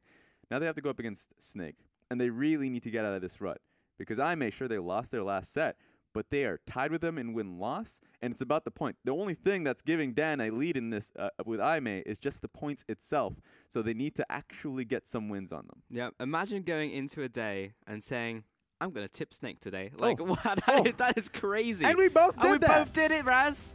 We're both saying that Snake are going to take the win today. And honestly, after seeing that 7-series loss streak from Dan, where they are 4-14 in their record, that is insane. I didn't even, I could have swore that they had picked up a series win, but they have not in cross-conference, and not for a long while. And even coming back into their own group, they are still in struggle streak. And it's definitely bogging on their mentality. That's a major point about this, because going into this, they have to be coming up and saying, we're going to win at least one set, especially this week where they had to go up against Aimee, and now today, of course, Snake. They had to win at least one of these games to at least boost some morale. Losing their last set definitely set them behind, and now Lies in the top lane, Kara in the jungle, Goong in the mid lane, Choo and Cat, they're bringing out their full A team right here, because they do not want to continue this loss streak. And I honestly wonder what the split would have looked like if they just kept the A team out there for the entire split, but at least we get back into their own group and they can do it once again. They'll be facing down Snake with Flandre in the top lane, SOFM, Zatai, OQ, and Hoodie in the bottom lane. And what's scary for Dan is that they can't even say with full confidence that this is going to be an easy set for them, because Snake, the last time we saw them, actually 2-0'd Invictus Gaming. That was incredibly, I would say that it looked easy for Snake, but they were so far behind up against Invictus Gaming, especially in Game 2 when they brought in Kid for IG. But they still brought it back because the individual talent, especially of Zatai, who's been really coming back into this, into the, I guess, the names of top mid laners. It's very scary for the lineup of Dan Gaming. And you can just see, like, over general stats for both of these two teams, they are remarkably similar. And that's, like, insane to think when you think back to Dan in their own group at the start of the split, and they were, like, top of the table. Snake firmly at the bottom, and now they are very, very similar in where they are in the league. That's true. Honestly, the only thing that sets those two teams apart was the last statistic.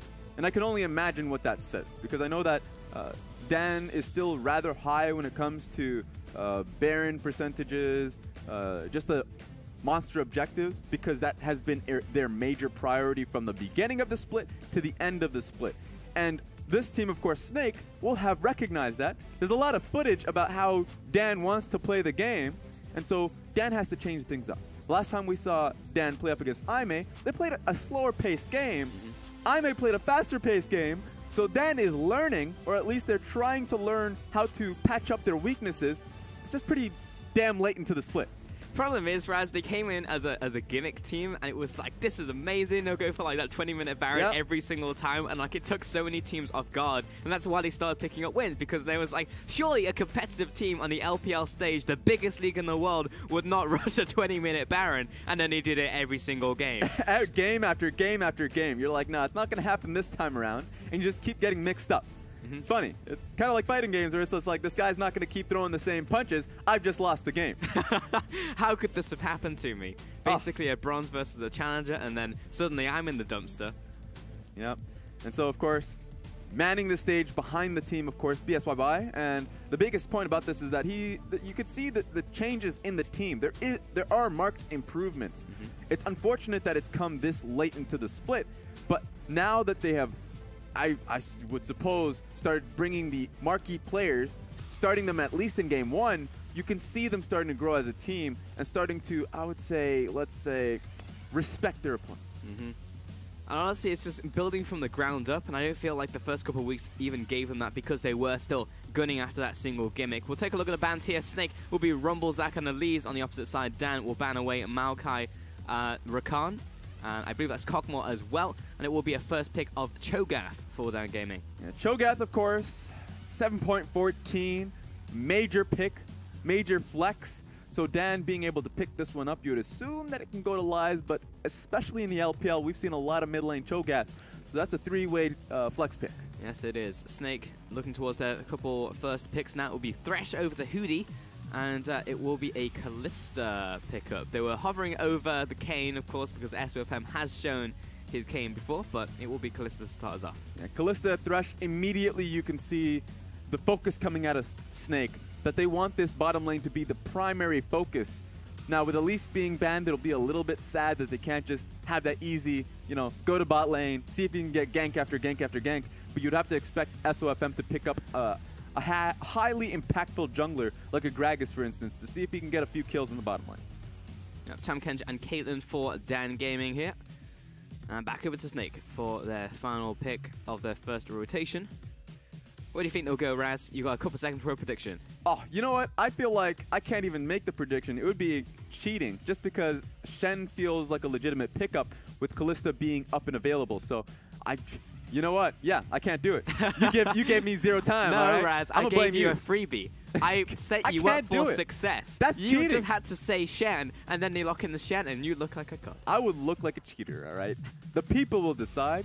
Spam Twitch chat, spam my feed. What would I look like if I gave you that answer? Oh, come on, Raz. I'd look like a cheater. I'd look like a bad man. All right. Next phase of bans, Gung is going to have his Talia taken away from him.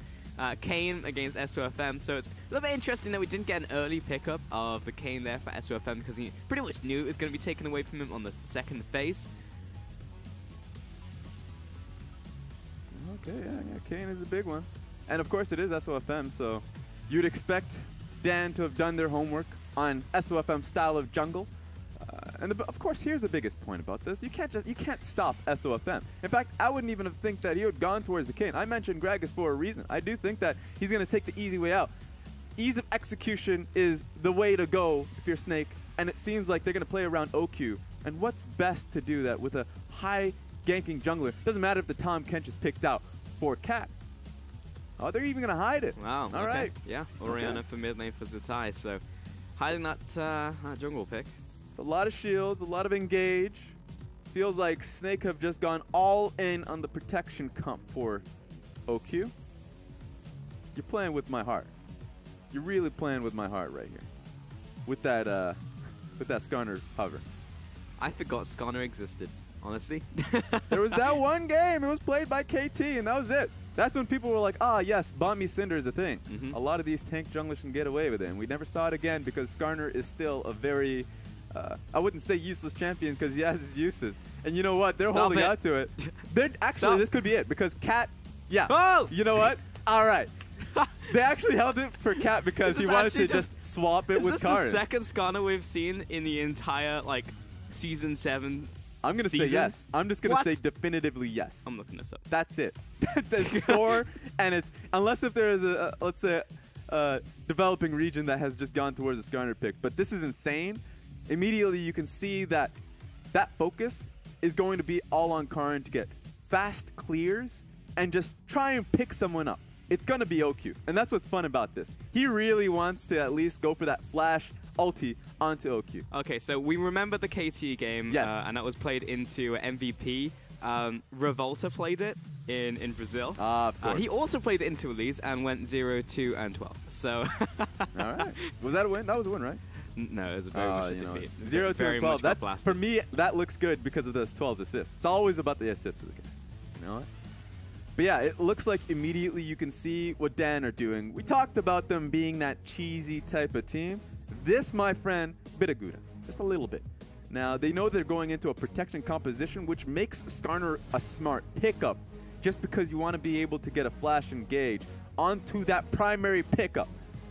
So bypass the bodyguards, get straight towards the Kalista, and pick her up. I can tell you for a fact that the Snake coach just washed his hands after shaking hands with you know what, I would the opposing coach. I would too. I would too. Don't Final blame him. pickup of Skarner. Oh boy. can't wait for this one. It's been so long since I casted the Skarner Raz, like probably over a year. I do not remember. I don't even think I've casted a Skarner. Just gonna say that right now. Well, look, I spent a long time casting European Challengers, Yeah, so we I have it. saw some Gouda. I saw some well-aged Wensleydale. And sometimes you would see like a Skarner come out, or Kozki would be like, "Gonna bring out the Akali," and then he'd troll me, and then actually just bring out Cassiopeia again. Ah, But it was like that one time. he loves his Cassiopeia and Vladimir's. Yeah. The man. But you gotta pick, and you love to see it happen. Dan Gaming going to the Skarner pick, with honestly just trying to get a game for themselves. So this is gonna be fun, especially with the composition that they have. They have to, you know what? I feel like Karn and Goon, they're gonna be together a lot this game, because the Syndra pickup, get a stun, whoever it is, stun the person, flash on the person. Now, if the Skarner pickup, if you can, hop in the Uber ride, bring him to this, to basically anyone on the team, and you just try and blast them. I love this. Of course, that also changes Summoner's Rift. I know there's probably going to be a bunch of people watching this broadcast right now who have either never seen a Skarner or don't know what Skarner does, because he's a very rare champion, even in your normal games or your ranked games. So when you have a Skarner on the Rift, Here we go. they have these crystal spires that you can control. And if anyone remembers Dominion, you can... Yeah, someone's paused the game right now. It's like, something's wrong with my Summoner's Rift. Why are these spires here? Yeah, what's happening here? Is this Yeah. Season 8 already? And you've got to control these spires. So anyone on your team or anyone on the enemy team can sit on these spires and capture them. It takes a couple seconds. You don't really need to do anything. You just need to stand there. And then it gives Skarner a couple of different buffs. One of those is attack speed. Yes. And just makes him generally stronger. Also restores his mana as well while you're on those pads. Yeah. So it's kind of like, think of it like when Trundle is fighting on his frozen domain. Kind of like that. Exactly. And so a lot of it just comes down to being able to control those spires within your own jungle at the very least, so you can have a faster clear time. So just getting that, recognizing that if an enemy jungler comes in, if you have to just constantly look to defend your spires immediately, Skarner would be a bad pick. But if he has stronger lanes, if he has lanes that can actually protect his clear for the most part, Yep. he's going to be able to come out of the jungle quicker and a lot more healthier, a lot more CS underneath him. You might even be taking the Krugs more often. So a lot of the times, him being able to rush to level 6 feels like an assured path for him. And so a lot of the times is, well, okay, he's going to come out of the lane, or he's going to be coming out of the jungle level 6 pretty quickly. He's going to have flash, and which lane is he going to bully? Which lane is he going to get onto immediately? And it feels like he does have very clear a path, I would say. It's in the top side of the map. Being able to help out the Cho'Gath, being able to help out this the Syndra, he will get a kill, and I feel like the power is going to be in the counter ganks. So a lot of the times, like just thinking of it from SOFM is a smart jungler, and so for him, he needs to track the Skarner. He needs to limit the movement of Skarner. He needs to make it so he can impact the lanes, or at least protect the lanes, and so Skarner doesn't get an easy gank path off. And the reason why I like cheese picks or these very, off-meta, unorthodox picks like the Skarner, That's because it's you. is because, yeah, A, it's me, and Yeah. B, if you're playing into it in your SFM, you probably don't know exactly what it does, right? You don't know that when you're on one of these pads, if I get stunned, he gets extra movement speed. He gets extra attack speed. Like, if I trade on one of these, does it work out for me? I don't really know. Like, it's very difficult to trade up against Karin, because it's just like how important is every part of his kit. And Karin knows this one inside out because he's been practicing. So you have that inherent advantage over your opponent because they simply don't have the knowledge. Right now, they just bring up the Wiki and they're just like, what does Skarner actually do? That's true. And here's the fun thing about this, and well, it's fun for me, not a lot of fun for a lot of people, because even though Skarner, you're like, oh, I want to learn so much about it, I want it to succeed, because if a game of Skarner succeeds, you might see a bit more in the later games, later on in the split, maybe even the playoffs. But I'm gonna smash down the unfun train and say that right now Snake have such a good composition to deal with it, right? The Gragas is one pick that I was kind of hitting on a lot in the pick and ban. Gragas does very well for Snake very early on in the game because, of course, he's going to be heading down towards the bottom lane. He started top side. He's going to end bottom side. Even if he doesn't get a gank off now, in the next 2 minutes, that pressure is going to be there. Choo-Choo and Cat will never have the ability to deal with that. And so Skarner is going to have to try and speed up his, I would guess, early pathing because he wants to sit in his jungle for about 5 levels. He's not going to have that opportunity to do so because SOFM is going to be immediately setting the pace. And then, of course, mid-game, late-game, Skarner, engage, Cass comes through, either pushes Skarner away or the rest of his team, so the follow-up just isn't there. So I love the Gragas pick specifically into Skarner. And while we're on the party pooping train, yep. You know, Hootie is going to be great into that as well. There's so many knockbacks, displacement, extra movement speed. You've got the target you're trying to lock down into Kalista. She's going to hop away from you. Like, Flandre is there protecting as well. And maybe you drag in one of the carries, and then you've also got a Shen. And you didn't want that buy one, get one free, because Shen's going to taunt your carries at that point. So it's difficult in that sense, but there's always the X factor when you bring out a pick like this. That's true. And a lot of it comes down to, let's say, free gold. You know why it's free gold? Because suddenly people have to invest in more QSSs. And so for Snake, especially for Kalista, now you have to think about it, well, how am I going to fit this QSS into my build? If I'm ahead in this game, if we have this early game lead, very easy decision to do that. If we're behind, they need my damage, not so easy. So for Snake, getting that early game lead is going to be all the more important. Now, Skarner, one of the very few champions in the game that has a suppress in his kit, which is his ultimate Impale. And you can see, actually, no one has brought Cleanse because Cleanse doesn't work against suppressors. You have to get QSS. I can assure you at least one of these players in solo queue have done that, going Cleanse against Skarner, because a lot of times you don't see it a lot. So you're like, well, I'm not really exposed to suppression that much, unless if you're playing up against Warwick. I'm going to try this out. And then you lose a kill really early on in the game. Like, well, I've learned this lesson. I will carry this lesson to my grave. Yep, you learn the hard way against Skarner. And you know he'll be building Righteous Glory as well, not only because the item is really good right now, but because Skarner really, really needs it, so he can get into melee range to use his ultimate. That's actually one of the biggest reasons Skarner would be a great pick, is because Righteous Glory, the changes to it, every tank is building it. The Maokai is building it, the Cho'Gaths are building it, 100% Karn's going to be building it. If he doesn't, it's only because Lies would have it, and you'd be like, well, I don't want to snap these actives, so you know what, I'm just going to try and go for an efficient path. Oh, Cat, he's just got an OQ, and he's put the trap as well. Takes the lantern back, a flash out, and the 2v2 kill over to Choo Choo. Hootie's not going to get away as well without a good beating. That's a 2v2 kill. I know. That is insane, especially since we're talking about Snake needing this early game to work well on the bottom side of the map. And they just got bopped. Hello, Hootie? Hootie. You can't do that. You just drag Cat into it, but SOFM's here as well. Cat has to hit the Grey Help, but they actually want to turn this kill onto Hootie. Teleport out from Flandre as well. Everybody's coming down. A Torn lands onto Choo Choo, and Cat, they've actually left him alive for dessert. It looks like Choo Choo wants to put the damage down onto Hootie, but after all of that, it's a double to Snake. You know what? Chess, my friends, chess. Hootie knew all along that he had a card in his back pocket. So he just brings in the Shen card. The TP comes in, and you just don't expect it. You know, it's like, why is the support holding the wave? That man is stupid.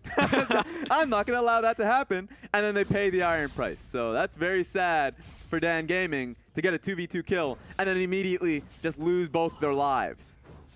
Good recovery, though, from Snake. Yep, good recovery, but also just paying on that bloodlust from Dan Gaming. You know, they will always go for that 100% of the time, and that's just a good read on your opponent. That is. It's fun that they can make the call that quickly, recognizing that SOFM was going to be on that side of the map, recognizing that they weren't going to have the damage, or at least it was going to take a very long time to take Tahm Kench's life with just the 2v2. And so you bring in that Shen as well on a proper ward, and suddenly suddenly you turn what was a very bad misfortune to an opportunity to kill. Who was the winner of the Street Fighter tournament at EVO? What was his name? Do you remember? Yeah. You remember what he said in the interview, Raz? What did he say? That all of his preparation for this match was essentially downloading his opponent and figuring out how he plays for the reads. That's true. And that feels like what Snake have done in this game. Yeah. Definitely felt like a read. But to be honest, you could read most opponents in a 2v1 and saying, you know what? If they just see a support holding the wave, they're like, that's greedy. Snake, greedy team. That immediately I'm going to assume greed. And so they push in and they lose their lives. So now, of course, Dan are going to recognize that. Even in this game, maybe in the next game, and they're going to recognize, okay, Hoodie's holding the wave. I'm not immediately going to assume that he's not playing smart. Suddenly, that's instant respect that Dan has to put into the new support. Karen. I can definitely call that a waddle. I think that Skarner waddles. Yeah. Get a few waddlers out there in the League of Legends, and you just love them. That's true. Nunu's one of them. He's a waddler. Yeah. You just see instant rise in play just because of the walk animation for a lot of these champions. Or at least for me. Some people might not like waddlers. I can see that. Tam Kench is another one for sure. Oh, that's true. Yeah, Karen, man, Skarner is such an old champion who's changed a bunch. Like, he's had more added to his kit over the years, but rarely does he ever come back into the meta. Rarely has he played. Yeah, that's mostly because at least his play style competitively has always remained the same. That if you are winning with Skarner, his impact feels low. If you're losing with Skarner, his impact and now your loss would be like, wow, he did nothing this game. There's like a massive meme about, let's say, Cacao Skarner in Worlds, because it felt like he did nothing. Because if your lanes lose, suddenly Skarner's like, well, he's not going to do any damage because he's in, like, yeah, he's a melee champion, but it feels like he has a negative range. He needs to be right on top of you to get most of his damage off. But if he's ahead, of course, he can do so much. You're probably not going to be building QSS because you don't want to lose more damage just because you're going up against Skarner. So, yeah, Skarner's one of those champions. Win more if you're ahead. Lose a lot if you're behind. And even if he is ahead, it still feels like he doesn't do much. He's going to give it a shot in the top lane. He's got his ultimate. Flandre, good shadow dash away. And Karen, oh, he's coming for him. Yeah. Forces the flash out from Flandre. Good respect, because if Karen throws out his slow, immediately turns into an auto attack stun, you're like, I should have flash. So the man gives him respect. Skarner does have a lot of CC in this kit, though. As you said, Fracture gives him the slow. He has a stun as well, and he's got a suppress. Yeah. So for single targets, he can be very annoying in these ganks. Yeah, that's one of the changes I really liked about Skarner over the years, that they just wanted to give him more reliable CC, be it slows, stuns. It's great. Big fan of it. Yeah, there was a time when his kit was like really weird, and it was like mini stuns. So it was like 0.25 second stuns. And it was based off his Q, so you just like stun, and then you just run away. Stun, and you run away. And it was just like, this is bad. One thing I love about League of Legends compared to most games, patch changes come like every other week, of course. Yeah. And so you just get changes where it's like 1 week, like when the Skarner changes went through, it's like, wow, he is a broken champion. He does way too much. You just had a mini meta of which Skarner is like, you ban him, you pick him, and you're just like, I hate my life because Skarner exists. And of course, they nerfed him to a reasonable point. So you're like, okay, well now we're in a meta or a stage where Skarner means nothing. So at the very least, it feels like he's going to have impact this game because he's able to pressure topside for quite a bit, keep up in CS, and already has his CC Cinderhulk item. So he's in a pretty good spot. Now it's going to be up to Snake to play around that, especially with Karn always having flash up, because his picks doesn't have to just be Oki. Can be SOFM. SOFM wants to be the one who starts the fight, and he's gone towards the AP jungle item. He's rather squishy. So sure, he does a lot of damage, and if he starts off the fight, whoever Gragas goes on to is dead, unless it's Cho'Gath.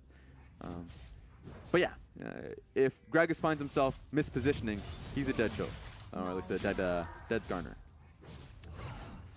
Very true. And for now, this the game has definitely slowed down after we had all of that action in the bottom lane.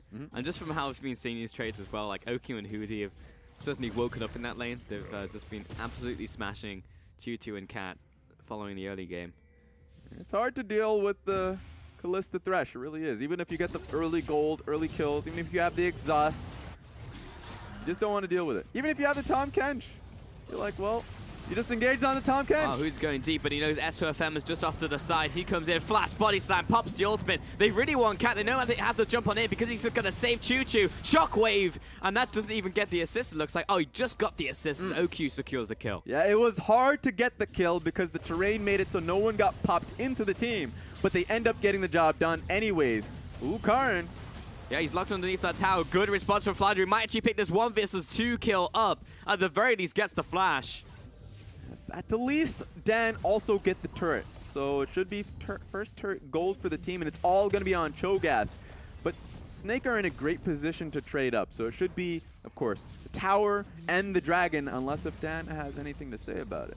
It's Infernal as well, so this is really good for Snake. That being said, you know, full gold going over to Lies on a Cho'Gath. Yep. Like, we've seen what Cho'Gaths can do with like an early double kill, and that's essentially a double kill what he just got there, 650 gold. Yeah, even in just in the last game, sure, AmazingJ lost. I lost the game. Oh, speaking of losing, team fight's happening. Yeah, Cat wants to come in here. Lies, hits the teleport. Zatai stuns up.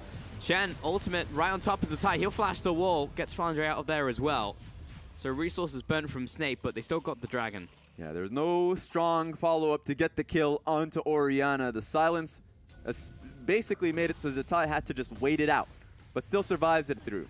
This is a spicy teleport. Yeah, there we go. Proper decision, especially since the trap came down, so you don't want to be stunned up as you TP in through. Top of 4 people. 5 people. It's a lot of people. Quick tip, if you are trying to punch someone who is teleporting on a tower, they will always be right behind the tower closest to their spawn. Yep. So just put a trap there, or put any of your CC, or prepare to you know, put a CC ability there, and you'll get them 100% of the time. Yeah, that patch that went through to make it so it was 100% of the time always going to be behind the tower made a lot of people happy. Or unless if you're a top laner, and you're just sad because whenever you take TP into a lane to defend it, you're going to die, or at least take a lot of damage. Yep.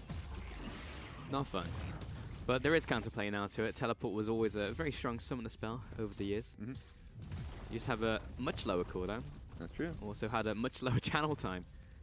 TP will always have its strength, especially competitive, knowing that being in the opposite side of the map instantaneously will always have its value.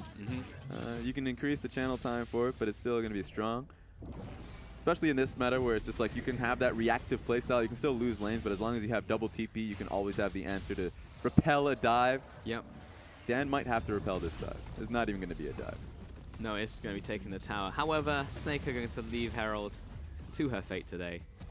Heard it. Oh, just, wow, going to get another charge off. Not a lot of damage though. So we're all good. How are we doing in terms of gold? So the gold is actually pretty even. It's just where the gold has been allocated to both of these two teams. You know, a lot of it is going to be on Lies for Dan. But pretty much every other lane is very equal in terms of farm. Karen is obviously farming up a storm because he's Skarner. Very much what you'd refer to as a control jungler. But SO hasn't actually gotten involved on the map, whereas Karen, he's gone for these ganks, but hasn't really panned out for him. Yeah, and so the way I would think about it in terms of the gold value is Snake went towards investments. Infernal one is an easy one just because you get the immediate value of course, the damage increase, but once you actually get items, of course, that value increases quite a bit, especially once maybe you put in Elder Dragon. If the team has a lead going into that portion of the game, they get Elder Dragon, well, then that's going to do a lot more damage on top of it.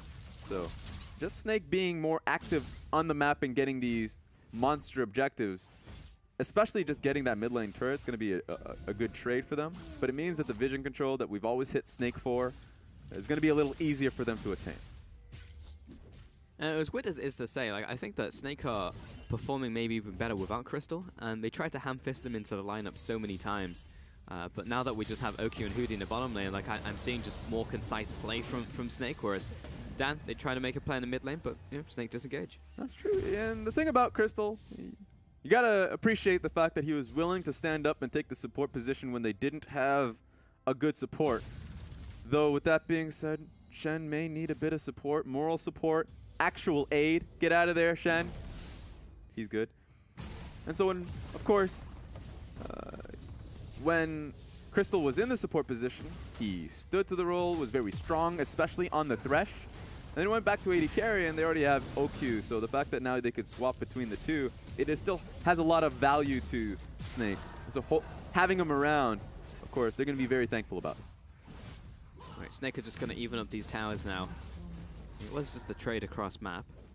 The dragon is in around 2 minutes, so obviously you've got a bit of setup time for that one. And for now, yeah, we're just pretty much chilling. And you'd have to think that this actually works very well for Dan, that these trades are coming across. It increases the size of the map just based off of there's no real safety with the towers being down. It should be a lot larger of a chase. Means that for Snake, if they want to get to an objective, say Dragon or Baron once it comes up in 3 minutes, that it's going to be a big risk for them. It's going to be a longer way to get back to safety. And so for Dan, to have this kind of pick-off composition should be great for them. And they have good setup with the Caitlyn as well. So they're setting themselves up well, especially with Snake needing more time with the composition that they have to really scale up around Orianna, around OQ's Kalista play. So it's going to be interesting to see how Snake do in terms of slowing the game down and getting the items necessary. He's close to Renan's Hurricane at the very least. So once he does get that for himself, he should be fine. I wonder if that's actually going to turn into Phantom Dancer. We've seen a few Phantom Dancers on that. They would just lose out on a bit of wave clear. But Raz, don't you think that Dan Gaming also have a good amount of scaling since they have a Caitlyn? Yes. So the scaling is there. It's just the protection that comes with it, right? And how they can play these team fights out. Oh, speaking of team fights, you know, I'm always on edge. I can never trust a team of when they want to start a fight, especially Dan Gaming. Yep. But you're right about the scaling in that both teams do have options, and it's how you want to be able to start it out. Front to back, I have more faith in Snake because they can throw more bodies at you. Dan have, at the very least, a Cho'Gath. And the Cho'Gath, if he's stacking up quite well, then that is a major frontliner. So I wonder how the fortunes are going to be for this team. Well, it looks like Liza's already pretty tanky, getting his way towards 30,000 health at 90 minutes. Yeah, okay. Dan Gaming are just going to take this dragon. Pretty much no contest. We'll be pushing the mid lane, but there's no tower there. So Snake actually just decided to get the advantage in pushing lanes, but it does give them pushing lanes around that Baron pit. So they can place down that ward vision in that jungle now. I previously mentioned Snake do not want to look for fights at this stage of the game. They just don't have the ability to do so. They need OQ a little stronger. They need Zatai to have, at the very least, completed his Leandries, and then maybe in towards Aludin's Echo. So once he can get a lot of AP underneath him, then the ball that he does have, constantly looking to zone out Goon, constantly looking to zone out Choo-Choo, will have more value. So they got a lot of damage down onto that tower. They didn't manage to finish off the inner tower. It was maybe down to half. There was a response in the bottom lane from Mize, but ultimately it was just tower damage. That being said, Baron is spawning right about now, and we know that Dan Gaming quite literally catnip to them. That's true. So they will go towards it. That's why you have to look towards Snake's back timings from this point forward, because even though they've been keeping rigorous vision around the pit, for them, for this instance, to be able to push up top and back, that works well for them. But the fact that they didn't stagger it all too well gave Cat an opening to start to put down vision, gave the rest of the team an opening to be able to wrangle control away from Snake. And the reason why it's so important for Dan is because, of course, the meme of them getting to 20 minutes, them forcing down the Baron, it's always going to be a thing or an option for Dan. Snake have recognized this, and so they just need to be a lot more disciplined in how often they are on the map as a team. At the very least, just having vision over it, having people near there, especially SOFM. He can't just be like bot side taking Raptors. He just has to be cognizant that at any point in time, Dan could just randomly be on the Baron. So, got to keep it in mind. And just to get the Righteous Glory update for you guys, it's a weather update. That's a double Righteous Glory for the team. So they are going to chase it down. They have a good fight. They're not going to stop. And I just hope that they don't stack it. You know, that's all I ask for. That's all we want. This is a very exciting trade in bottom lane. I don't know why we're looking at it, but we could be looking at anything else. Prefer to see a wood get taken out in river. Pulse, I thought that was your kind of thing. I thought you loved not at the this top stage, lane Raz. trades. Yeah, I love like the first 5 minutes when it's down to the micro interactions of like if you screw up and you're below like 80% and you're pushed up in lane, you're probably in kill range. But when you're like there, come on, no. But like if you lose a trade, then you have to TP back in, and oh, you don't have TP anymore, Pulse. Just the impact of that. It's gonna take about a minute, maybe 2 minutes for that to happen, but it could happen, Pulse. Raz has like 5 billion HP. He's never going to get shoved out of lane. It's going to go down to 0 at some point. He's got his passive, which gives him more HP. And Flounder is like, yes, I am Shen. I don't take damage. There's nothing in this. Oh, he's got himself. Hootie. This could be massive. Cat's going to have to burn his flash.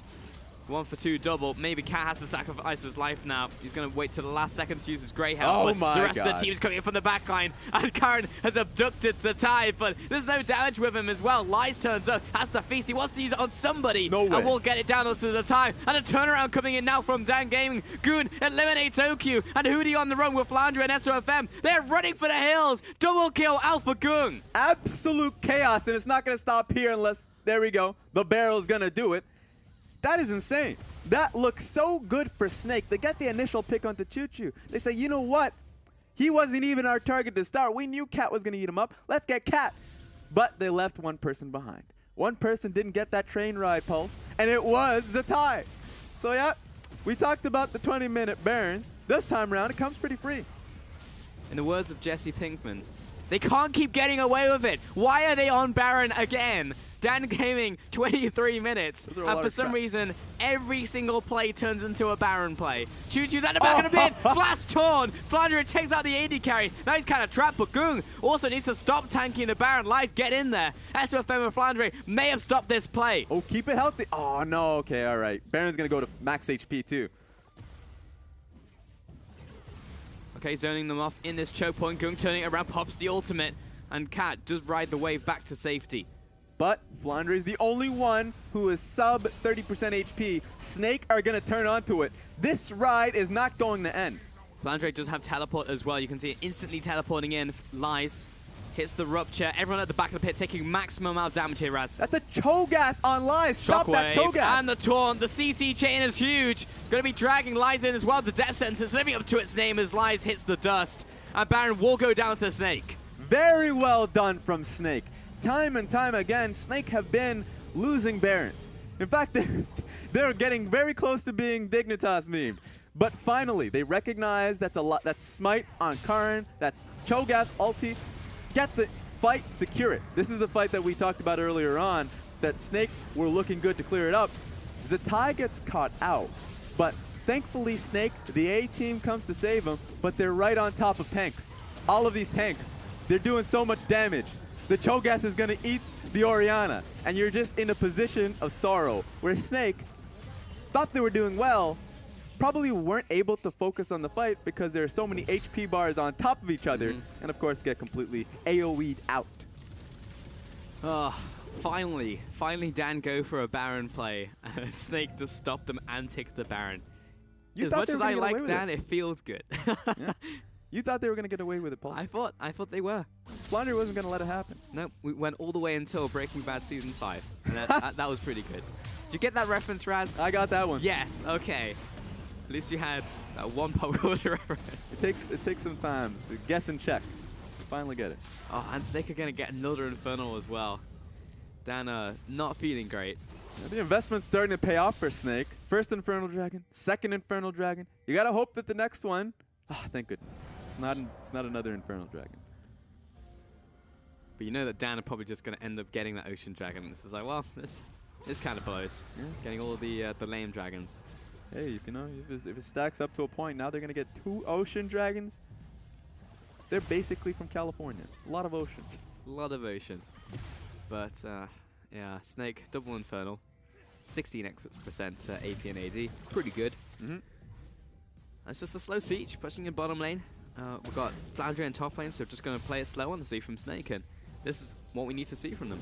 Yeah, and immediately, one of the biggest points for Snake that I would criticize them on are lane assignments once they have Baron. Sometimes you see some wacky nonsense of SOFM on a tank going split pushing mid lane, where the actual top lane carry is, you know, suddenly with the team. You're like, what is this? Why am I seeing this? This time around, it's proper. This time around, you see the Shen, topside, keeping Lies preoccupied. Lies doesn't have his TP. FLICKR has his Shen ulti. It can be an immediate 5v4 situation if Snake chooses that. It's a righteous glory pop. It is. That was probably a fat finger. Just wanted to feel fast for a little bit. FLICKR, 7th game of his life right now. 3-0-3 on Shen. That means you can allow yourself to indulge in the Titanic Hydra. Ah, yes. And it feels fantastic. Does feel good. I remember back in the days, let's say Season 2, when you'd see the Darien Trinity Force Shen bullying these top laners around. You're like, wow, that's a battle Shen if I've ever seen it. Yep. Well, hook onto Lies, and he's probably dead. You can remove the probably. He's a dead man. And you know what? He's on Snake's plate.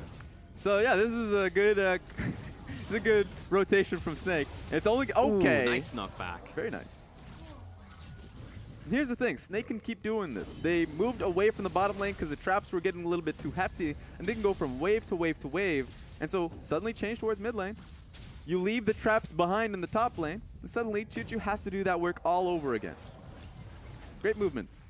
Yeah, great movements. This has been very much a late game ramp from Snake. Like, we would see them in this situation before, and they just have no idea how to close. And you'll get that early game advantage, they'll make some good plays around mid game, but we'd never see this out of them. I don't know what changed in the behind the scenes, in the background, but something definitely has. 7 weeks of gameplay. Pulse. You get 7 weeks, a lot of time. And if you're not learning much, if it's the same Snake we're seeing, then we have some problems. They were very disappointed in themselves at the very beginning, before the season even started. They were disappointed in themselves with how they played in the Demacia Cup. They were disappointed in how the team started in the LPL split. They were disappointed in how the teams went through the cross-conference play. There's a lot of disappointment. Yeah, there was. But, of course, with disappointment follows lessons, and those lessons they're learning quite frequently. We talked about how they were able to utilize that Baron. You can see points in which Snake, their early game strengths are finally turning into mid-game, late-game results. Their IG set's another example of that. Sure, people will say that their second game, you don't deserve that win. But if you play that well, yes, you deserve that win. And in game 1, it's pretty decent as well, so you know what? Snake are playing up. If you kill the Nexus, you deserve the win. There we go. It's as simple as that. Doesn't have to be clean, ladies and gentlemen. You'd want it to be, but it doesn't have to be. Okay, well, we're collapsing on Shen, who is not even going to have to use his Shadow Dash or his Flash. You know what? Don't collapse. Don't do that. I understood the idea. I thought process. I didn't. It was there. You can't say it wasn't there. It was there, and then it was gone. He's literally a ninja. That's true. Never try and catch a ninja. SOFM will tank that ultimate to the face. He's absolutely fine. And honestly, Snake just playing it passively, and they don't need to do anything. They've just literally passively absorbed all of the pressure that Dan exerted. Yep. And Dan were like trying so hard, but Snake, just play it slow, take the bot tower, play it slow, take the top tower. And this is when you start to feel really bad as a Skarner player, or the team with just a Skarner scuttling around the map. Because the QSS has just come through on OQ. He took a little bit of time before he actually purchased it. And so now, what are your options if you're Karin? Pick up the Flandre. Not going to be a good idea. Pick up SOFM. Well, he has a few tank items now. Sure, he had the AP jungle item, but you know what? Now he actually is a tank. Pick up Zatai. Sure, right? But yeah, like at that point, Shen ulti is going to come down on them. Essentially, who are you going to actually use your ulti on? And feel happy about it. You can use ulti on someone else, but you know what? You probably get reported at the end of the game. So I think Karin's only used his ultimate once this game that I've seen. That's true. But it's one of those moments where I just cannot blame Skarner players. You can blame them for picking Skarner, but you can't blame them for how that game went on. Because once you start losing the early points of the game, you lose that one team fight, you just get closed out of options. He's a very linear champion. Yep. You win harder. You lose harder. Yeah. It's the only real blame I would say is in his early game looking to dive top lane. It's very hard to dive a Shen, very hard to pressure it through. I understood he was put in that position just because of how bottom lane was starting to work out. But mid lane seemed like you would have more options, especially once Goon got past that level 6 point. Teams have had, dive the Orianna strategies time and time again. That would be a good time to do so just because of how long that range is and how well Goon has been playing in the past week. Past 2 weeks even. He's having a good game now. It's not showing. Of course, he's not going to get MVP. It's not going to happen. You don't get that benefit. Who's the MVP, Raz? Ooh. If I had to make the choice, I don't get the. You know what? I'm gonna give it to Flandre. We've caught SOFM, but there's a Shen on top of him, and he just took the Lantern out of their light. Gonna jump right on top of that backline. Stalling time for OQ and Zatai, but walks right into the shockwave. Cat's gonna save Choo-Choo. He jukes backward. Karin gets dragged back into the team once again. Good stun out with the Scatter of the Weekend. No one is dead yet, but finally Karin falls as the first casualty of the fight, and that will turn Snake and their attention towards Baron. Yep, Karin's down. There's no smite on the field, and they only have to worry about Cho'Gath with 0 flash. So that's not really threatening, especially when Snake can just look for a fight here. Gung hovering over the wall, and Dan just stayed in a little bit too long without getting the contest off. They're going to keep on fighting though. The front line from Snake is very low. Gung throwing balls in there, tosses out Scatterweed, doesn't tag onto Zatai. Rupture again does not connect.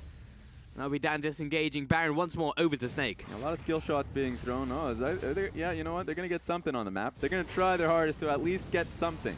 It's going to be an Ocean Dragon. But you're right. Snake have Baron.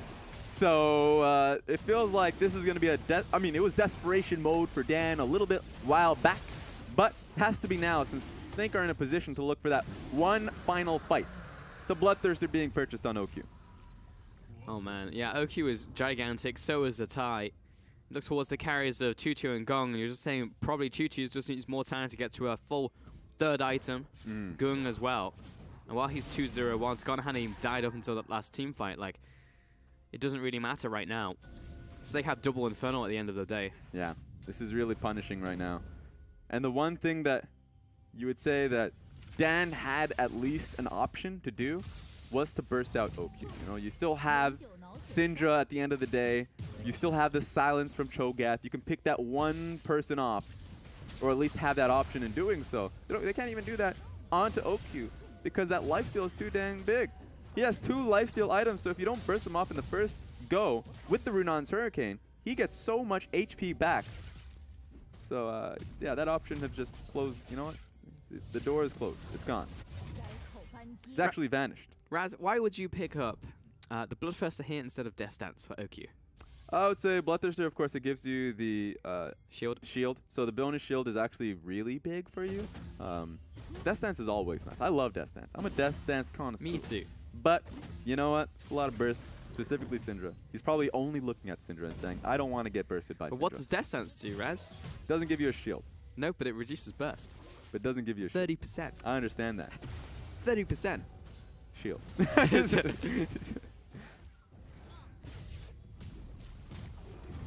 Just feels good. It does feel good. But also based off abilities as well, so if you're auto-attack based, then I can understand Bloodthirster. And Snake just playing slow right now. Don't really need to do anything different. Doing the old 1.5, 2 and 1 split push. It's good. It's one of those moments where it feels like you can do no wrong as Snake. SOFM is literally just running around the map at sub 30% HP because he can. The tank meta gets to a point where if you just put people on opposite side of the lanes, you 1-3-1 them, 1-4. It's like, what can you do to stop them? We already saw Dan try to collapse onto the Shen, but if you collapse onto a tank, even if they're going to die, it's going to take a long time for them to die, and Snake are already in a position to look for inhibs. So right now, Dan, the only option they have right now is to force a fight or to wait long enough for a Baron to come up. And it really just sucks for Karin, because it's like, once you're pushed into your base, you gain just like less effectiveness as Skarner, because there are no crystal spires in your base. No, that's good. That's like, good. if you get ahead, you go to the enemy spires. If you're behind, there isn't anything for you. So, yep, nothing really for him to do if a team fight opens up in the base. Yeah, and one of the criticisms of Skarner as well is that you're so linear, of course, with the spires. There being so few spires on the map that you would think that you would just fight around the spires, contest the spires. You don't oftentimes see Skarner fight an enemy team with on top of a spire for Skarner. Yeah. It just doesn't happen. Even though you say, well, that's an amazing buff. It looks great. Even to hit your earlier comparison, it feels like that Trundle W. Contaminate, it's called? It used to be called Contaminate. Now it's Frozen Domain. Oh, there we go. I still have that traditional Trundle skin, so I'm going to call it Contaminate. God damn it. They actually moved the name over to Twitch. His EU is Contaminate, not Expunge. Which I completely disagree with, because you're not contaminating, you're expunging. So that's fair. Dislike it. That's his E, right? Yes. Okay. Yeah, if it was his W, if he was throwing his W out, it's called Contaminate, I would understand that. Yes. There we go. That's like Poison Vial or something. Yeah. Okay. Well, they probably just made a mistake, wanted to move it to the spell over. It was like, oh, well, that's on the wrong spell. So that's my benefit of the doubt right there. Yep. But the point is, yeah, you don't get to choose where the Crystal Spire is. Exactly. You don't get that option. Press an ability, Trundle does it. You're Skarner, you're just hoping that the fight happens. Or at least hoping that the setup that you've had in the early portion of the game makes it so it benefits you. And if you're the enemy team and you're just like, well, I guess we just don't fight here, you know? Yep. I guess it would make more sense if like you could, kind of like a Lowy passive, where it like spawns tentacles if you move next to a wall. If it spawned like a spire when you move next to a wall. Oh my god. Because then you actually have like some control over the ability. I don't even know. Suddenly we have an RNG element in there. This is why you're not on the balance team. I wouldn't like this. What? I mean, people would love it. If you're a Skarner player, if you're like a Captain Flowers, you're going to love that. You're going to be like, oh yes, give me that. That would be amazing. I just don't want to deal with a Skarner who's just going to be RNG spamming spires. There's no RNG about it because you have to move towards the wall. There's a lot of walls. Yeah. Where's the RNG? You get the control. Oh, you're saying that you can choose to put down? Because if it's like Ilawi's tentacle, that's RNG. No, it isn't. Oh, we're going to have a fight. We're going to have, this is, a fight's about to ensue right now in chat. Hello, who's the Ilawi main? I'm taking off my jacket. If you walk next to a wall, it spawns where you move up to on the wall. You just don't know exactly where it's going to spawn, Pulse. Because you can set them up. All right. I'm sad that these are not wireless headsets, so we can't go outside. There's a range in which you can't spawn them anymore, and then they'll spawn on like the outside radius, so you can space them out. A range, but now we're getting into a debate about what's exactly RNG. Random number generator, where you do not have control. But there's Controlled also RNG. what I've learned from speedruns: RNG manipulation. There we go. Yeah. I mean, there we have it.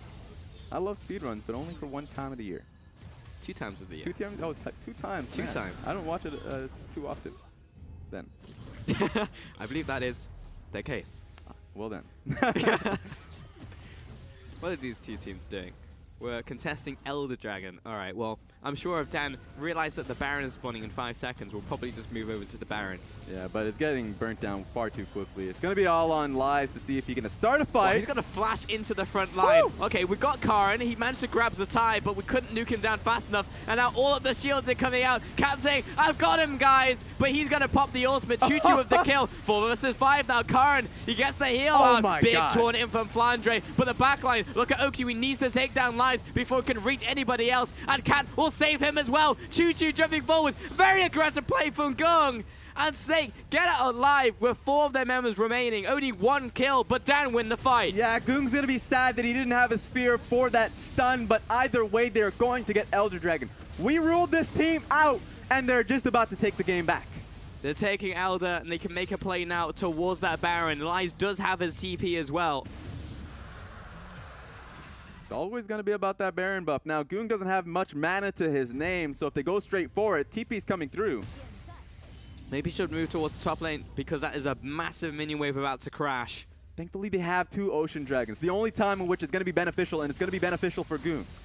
He's going to be able to get the mana back. For right now, SOFM, he's right behind that trap wall. Doesn't have the flash, so he's going to have to jump over the back of it. He's going to have to steal it. Dan are going to have to rush it because of the wave in the top side of the map. Look towards Lies. He has the ultimate, uses the feast, chomps down. That's the Baron and the Elder Dragon to Dan Gaming. Pulse, they're back into the game. I actually can't believe my eyes and I can't believe my tips because the one time I don't go for Dan, they pull this. You should still keep faith, all right? 41 minutes of the game. All this means is that the game goes on a little bit longer. Of course, it doesn't mean we don't know who it's going to go for at this point. But Dan are going to be able to stabilize the major waves that were hitting top side of the map, bottom side of the map, because Snake had good control of side lanes. But losing that fight was so impactful because suddenly, yeah, it doesn't really matter. That just means that Dan's going to be able to take 2 monster objectives and pick up massive minion waves. So ultimately, just because Dan won the fight, they get so much gold back for it. I mean, we just went from an 80% win game for Snake to a 50-50, essentially. It's a 4K gold lead. That means absolutely nothing 41 minutes into the game. Lies has 5,000 HP. Once he pops Gargoyles, he has over 10,000 health. Still, it has to be noted that Snake lost that fight solely because of the flank play coming through from Karin, was able to pick up Zatai, and they just CC stunned him for so long Zatai wasn't able to get off his ulti. So the Shockwave wasn't there, and you'd have to assume if the Shockwave's there this time around, it would work out better. But with Banshee's Veil being on Gung, it's going to be harder to actually make that play happen until, let's say, a Gragas throws out his Q to pop it. Tower down. Hook from Hoodie. It's only on Cat, though. Zatai just took a bunch of damage. Double shields on him. Karen still has his ultimate as well. You've got to look at this Skarner. Doesn't have the flash, but he's very fast. 2 towers plus an inhib. We'll see if Dan look to wash, rinse, and repeat here. You're not going to let her live it down. No, I'm not. Yeah. I appreciate it, at the very least. What are you rinsing? Nothing. But Dan they are absolutely ringing Snake. Yeah, Dan's going to take a little bit of time because they don't have the wave bot just yet, but because of how it was slow pushing, that's going to be a massive wave. 3 cannon creeps. Wait a second. They have an Armada 4. Wait a second. You can't do that. This army is out of control. How did 4 cannon minions all stack up? Good save by Cat once again. And look at this Armada that they have in the bottom lane. Choo-Choo doesn't need to do anything. There's another wave coming up. You just have to hope and pray that's not another cannon general coming over. God. These cannon minions and the caster creeps are destroying the towers, destroying the inhib. That was really well done from Cat to be able to swallow up Choo-Choo. This is absurd. And Snake can't do anything. There's such a massive front line here. They can't touch those cannon minions. Yeah, that's another cannon minion, or at least another wave coming through as well.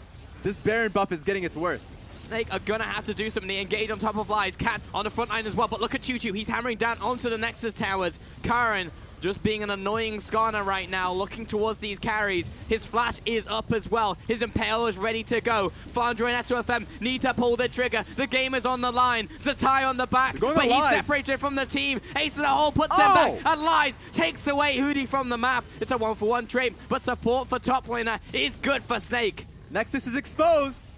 1 tower down, 2 towers down. Choo-Choo chipping away at the Nexus. Flandre jumps after, no flash on him. Zatai backs away, hits the cleanse. Cat as well, turning it around. We've got to get the down jump to the Nexus. Dan, 4 versus 5. They're losing their top laner. Zatai has good ulti. dodge from Gung, keeps going in a straight line, and Flandre can't get on top of him. Cat goes down, Zatai looking for the shockwave, lands onto Karen. Flandre jumps onto the backline once again, but the instant cleanse out from Choo-Choo. He falls to OQ, and a chase down now. Snake turning it around. Gung will be dropped, but not before he takes SOFM with him. The top lane wave, this is actually turning around. Oh my god, 5 for 2 here, Raz. And Flandre hammering down onto this top lane inhibitor turret. But look at the minions in the base. Someone needs to address this. Yeah, there's no follow-up from the rest of Snake, so you have to believe that it's not game yet. Lies is going to be able to come back up, so that's an exposed wave. Yeah, you're right. So please kill the wave. Please. You don't want to lose to minions. All right. Whew, okay. Whoa. You know what? An inhibitor down in favor of Snake, but that's an exposed Nexus. That's 2 inhibitors down in favor of Dan Gaming. All right, you gotta, this is when you start doing TP lockdown. So Lies has TP. He has, I believe that's a ward within the base. That's just something that's blue inside of that base. So right now, focus is gonna be on Lies to see if he could TP on top of whatever that is. Actually, that could just be a trap. I think that's a trap. So that's not gonna happen. Cannot TP on traps. Oh my god, this game has just gotten absolutely out of control. It's a 50-50, and you know it's going to come down to these monster objectives once again now, Raz. Yep. You know what? Flandre's going to be upset that he went towards the Darien build. He already has the Trinity Force, so he's doing damage. But at this point in time, you actually want to be a tank, because with how long this game has gone on, he's going to take a lot of damage from Choo-Choo, who has just finished up his full item build. So full, in fact, he doesn't have any boots. That's a Caitlyn walking around barefoot. He actually has gone for the Darien build, and you feel so powerful as Shen once you have Triforce and Titanic Hydra. Like, if you first item those, you would just, like, one-shot anybody on the map.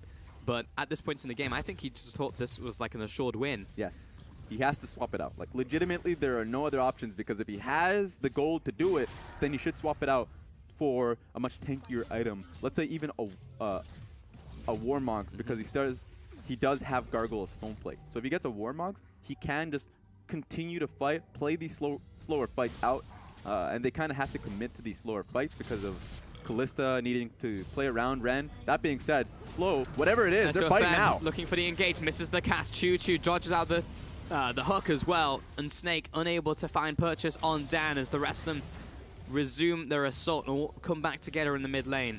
It's going to pay off at some point, you have to believe. SOFM's going for it again. He's going to jump on Choo-Choo once more. Doesn't have the ultimate this time. He's staying on top of him. Cat ready to go. Lies unable to catch him as he takes the lantern out. Even without goggles, he's incredibly tanky. Cat dragged in once again, and the Catfish does not get to use his fixed skim. However, Hootie almost instantly taken out by Light, doesn't quite finish him off, and he gets to live for another day. FLICKR leading the charge, and even with that Trinity Force, he is very tanky himself. Really well done. So the flash that is off of Cat pays off about 30 seconds afterwards, where Cat just gets picked off, not even able to use his shield. So now you're in a position, Snake huddling around this Baron pit. Raz TP in the base. Oh my god, you're right. Lies looking for the backdoor. They're trying to disrupt the recalls, and it's only Hootie here to defend as well. Zatai at critical HP as he looks to recall, but he needs to go into the top lane. Lies on top of the Nexus, but he's a Cho'Gath. He does negative damage. Look at the rest of the team. They're engaging in the fight in the meanwhile, and this is... We need to look at the fight because Lies has just taken too long to take this one down. Hootie is just stalling him, and Zatai as well comes up. He will be able to stop this onslaught from Cho'Gath, but he just has so much HP. Now the cavalry has arrived. FLICKR is able to CC enough and finally take it out. But no, the minions as well will finish off the game, Raz. And that's game 1 to Dan Gaming. I cannot comprehend that game. Dan should not have won this one, but determination and a lot of help from minions. You talk about the 6th man on the map. That was about an entire army. That was not fair. But Dan played it well, and they finally net the win. They don't look too happy about it because the job is not done just yet. That's just game 1. No, they're happy. They're definitely happy. Just kidding. You know, the job is done. Go home. And come back because you've got another game to play, but... Oh. Of course, that is the way that Dan win the game. And they're on a 7-series loss streak right now, Raz. Look at that goal grab. It still ended with Snake having a gold lead. It actually was just their game. You don't... if you're the coach of Snake, you're like, you got double Infernal. You have the gold lead. You look at this game, you don't even look at the actual match itself. You're like, Snake won this game. They didn't win the game. Pulse, they lost the game. They very much lost the game, Raz. Almost a 50-minute game. I'm just gonna wait it out. That should have been over like 20 minutes ago. Yeah, there we go. That's the damage graph. And you know what? SKirmishes doesn't have to do any bit of damage to be able to win the game. So it was all on the Syndra, and ultimately, of course, the Caitlyn when Caitlyn had her full item build. And if you're going up against full item Caitlyn, doesn't matter what attack speed, growth, nerfs you get, you are still going to be pumping out damage. And as much as we can talk about the composition, Raz, like, it was very much down to those in-game decisions around the monster objectives that sold this game. And Snake, just multiple mishaps over and over. And the fact that they did win a team fight around the Elder Dragon did make a major difference for Dan Gaming. So that was due to composition, but it was still decision-making out from Snake. The fact that Skarner able to get the perfect flank out for the team and hit the ultimate and then come in there and just like drag Zatai to the front lines, like, the pick worked out. Yeah, happened multiple times, actually, too. It was one of those moments where you'd looked, I even said it in the game, that Skarner wasn't going to be able to find a lot of options or picks, because even if it does, like, the best option was going to be Orianna, but you'd have to assume that there was going to be enough shields coming through for Orianna to keep her alive to have that effectiveness. That wasn't even the case, because you saw in one of the prime fights towards Dragon, when she did get flanked, when she did get CC locked down, when she was in Tahm Kench's belly, she was just nowhere on the map for a good portion of the time because she was just getting CC'd and inside someone else's stomach. And she comes out, she even channels her ulti, but she dies immediately after. Had she at least had a fraction of a second longer to channel that ulti, they actually would have won that fight. She had a lot of damage underneath her. So you just have those moments where had Zatai played it a little better, used this flash at let's say at the prime moment, there'd be a lot of points in which he was, I guess, lack of focus because you just don't expect those plays to come through. Ultimately, Snake could have won those fights. But yeah, he didn't. It was one of those moments where you see just a minor misplay turns into a massive play for Dan Gaming. And that's one of those games. So what's your professional opinion now on Skarner? Do you think that more teams will now pick him up? Because he did win a game. Wasn't pretty, but he did win the game. I can say that he forced people to buy QSS. That's what. That's what. So does Malzahar. That's true. I like Malzahar. Let's pick Malzahar, not Malzahar jungle. But ultimately, I think that the criticism of Skarner, I still like Skarner, right? I still like being able to have those picks in your wheelhouse, right? If you go into second phase, you pick out a surprise Skarner, crowd goes wild, you come into the game, and you still have focus, right? The composition still has focus towards playing towards mid and top lane, Top lane did well, you would have to say that just because the early tower did go down. And of course, mid lane, he had that option. He didn't necessarily take it, and I think that he could have abused that a little bit more by being able to flash onto Orianna. Yeah. Because if you're a Skarner, if you have flash, you're level 6, and you haven't used it for so long into the game, there's going to be criticisms towards you. Chuchi picks up the MVP. Did a good job in a lot of these team fights because he was largely protected and largely in the right position at the right time. Yeah, he was putting out maximum damage for the team, but ultimately it was a team effort, you know, at the end of the day. And if it was me, I would just straight up give the MVP to the team because they were able to pull it back. And yes. That's actually just an incredible feat. And we praised Snake and we're like, all right, well, they're doing all of the right things. They have the recipe. They're following it to the T, to the letter.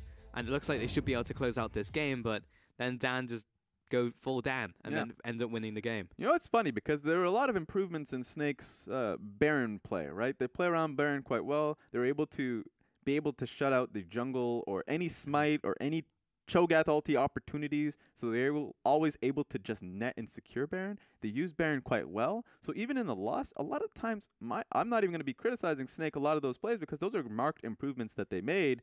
It's just in those team fight setups, right? It's just how do you execute team fights. And especially in a tanky, let's say, meta, you have to be able to play out the team fights well. I'm honestly just wondering how like Snake will recover from this because they had such a good intro to the game. But we are going to take a quick break here, Raz, as we set up for this for the next game in the series.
Special secret, don't waste your time on me.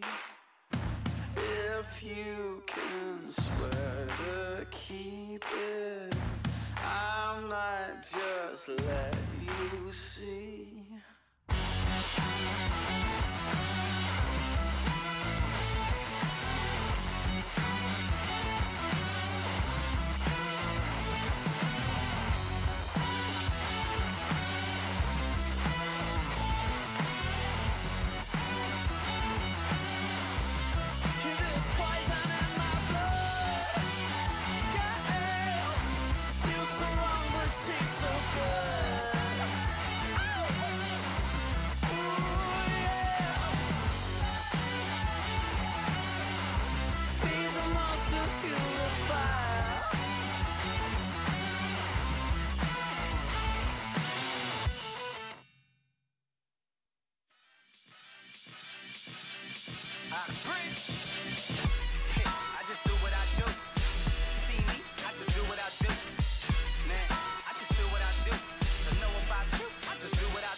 Welcome back to the LPL, and we're coming in for Game 2 as well. As you can see, we just had to take a breather coming into Game 2 because that was a crazy end to Game 1, and Dan actually finally taking it out. So if you went away and you were like, oh, I think this game is all said and done, I'm just going to get a quick cuppa and then come back and it's just like, oh, Dan somehow took the win. Well, I wouldn't blame you because I thought the game was done as well at 30 minutes into the game, Raz. Yep.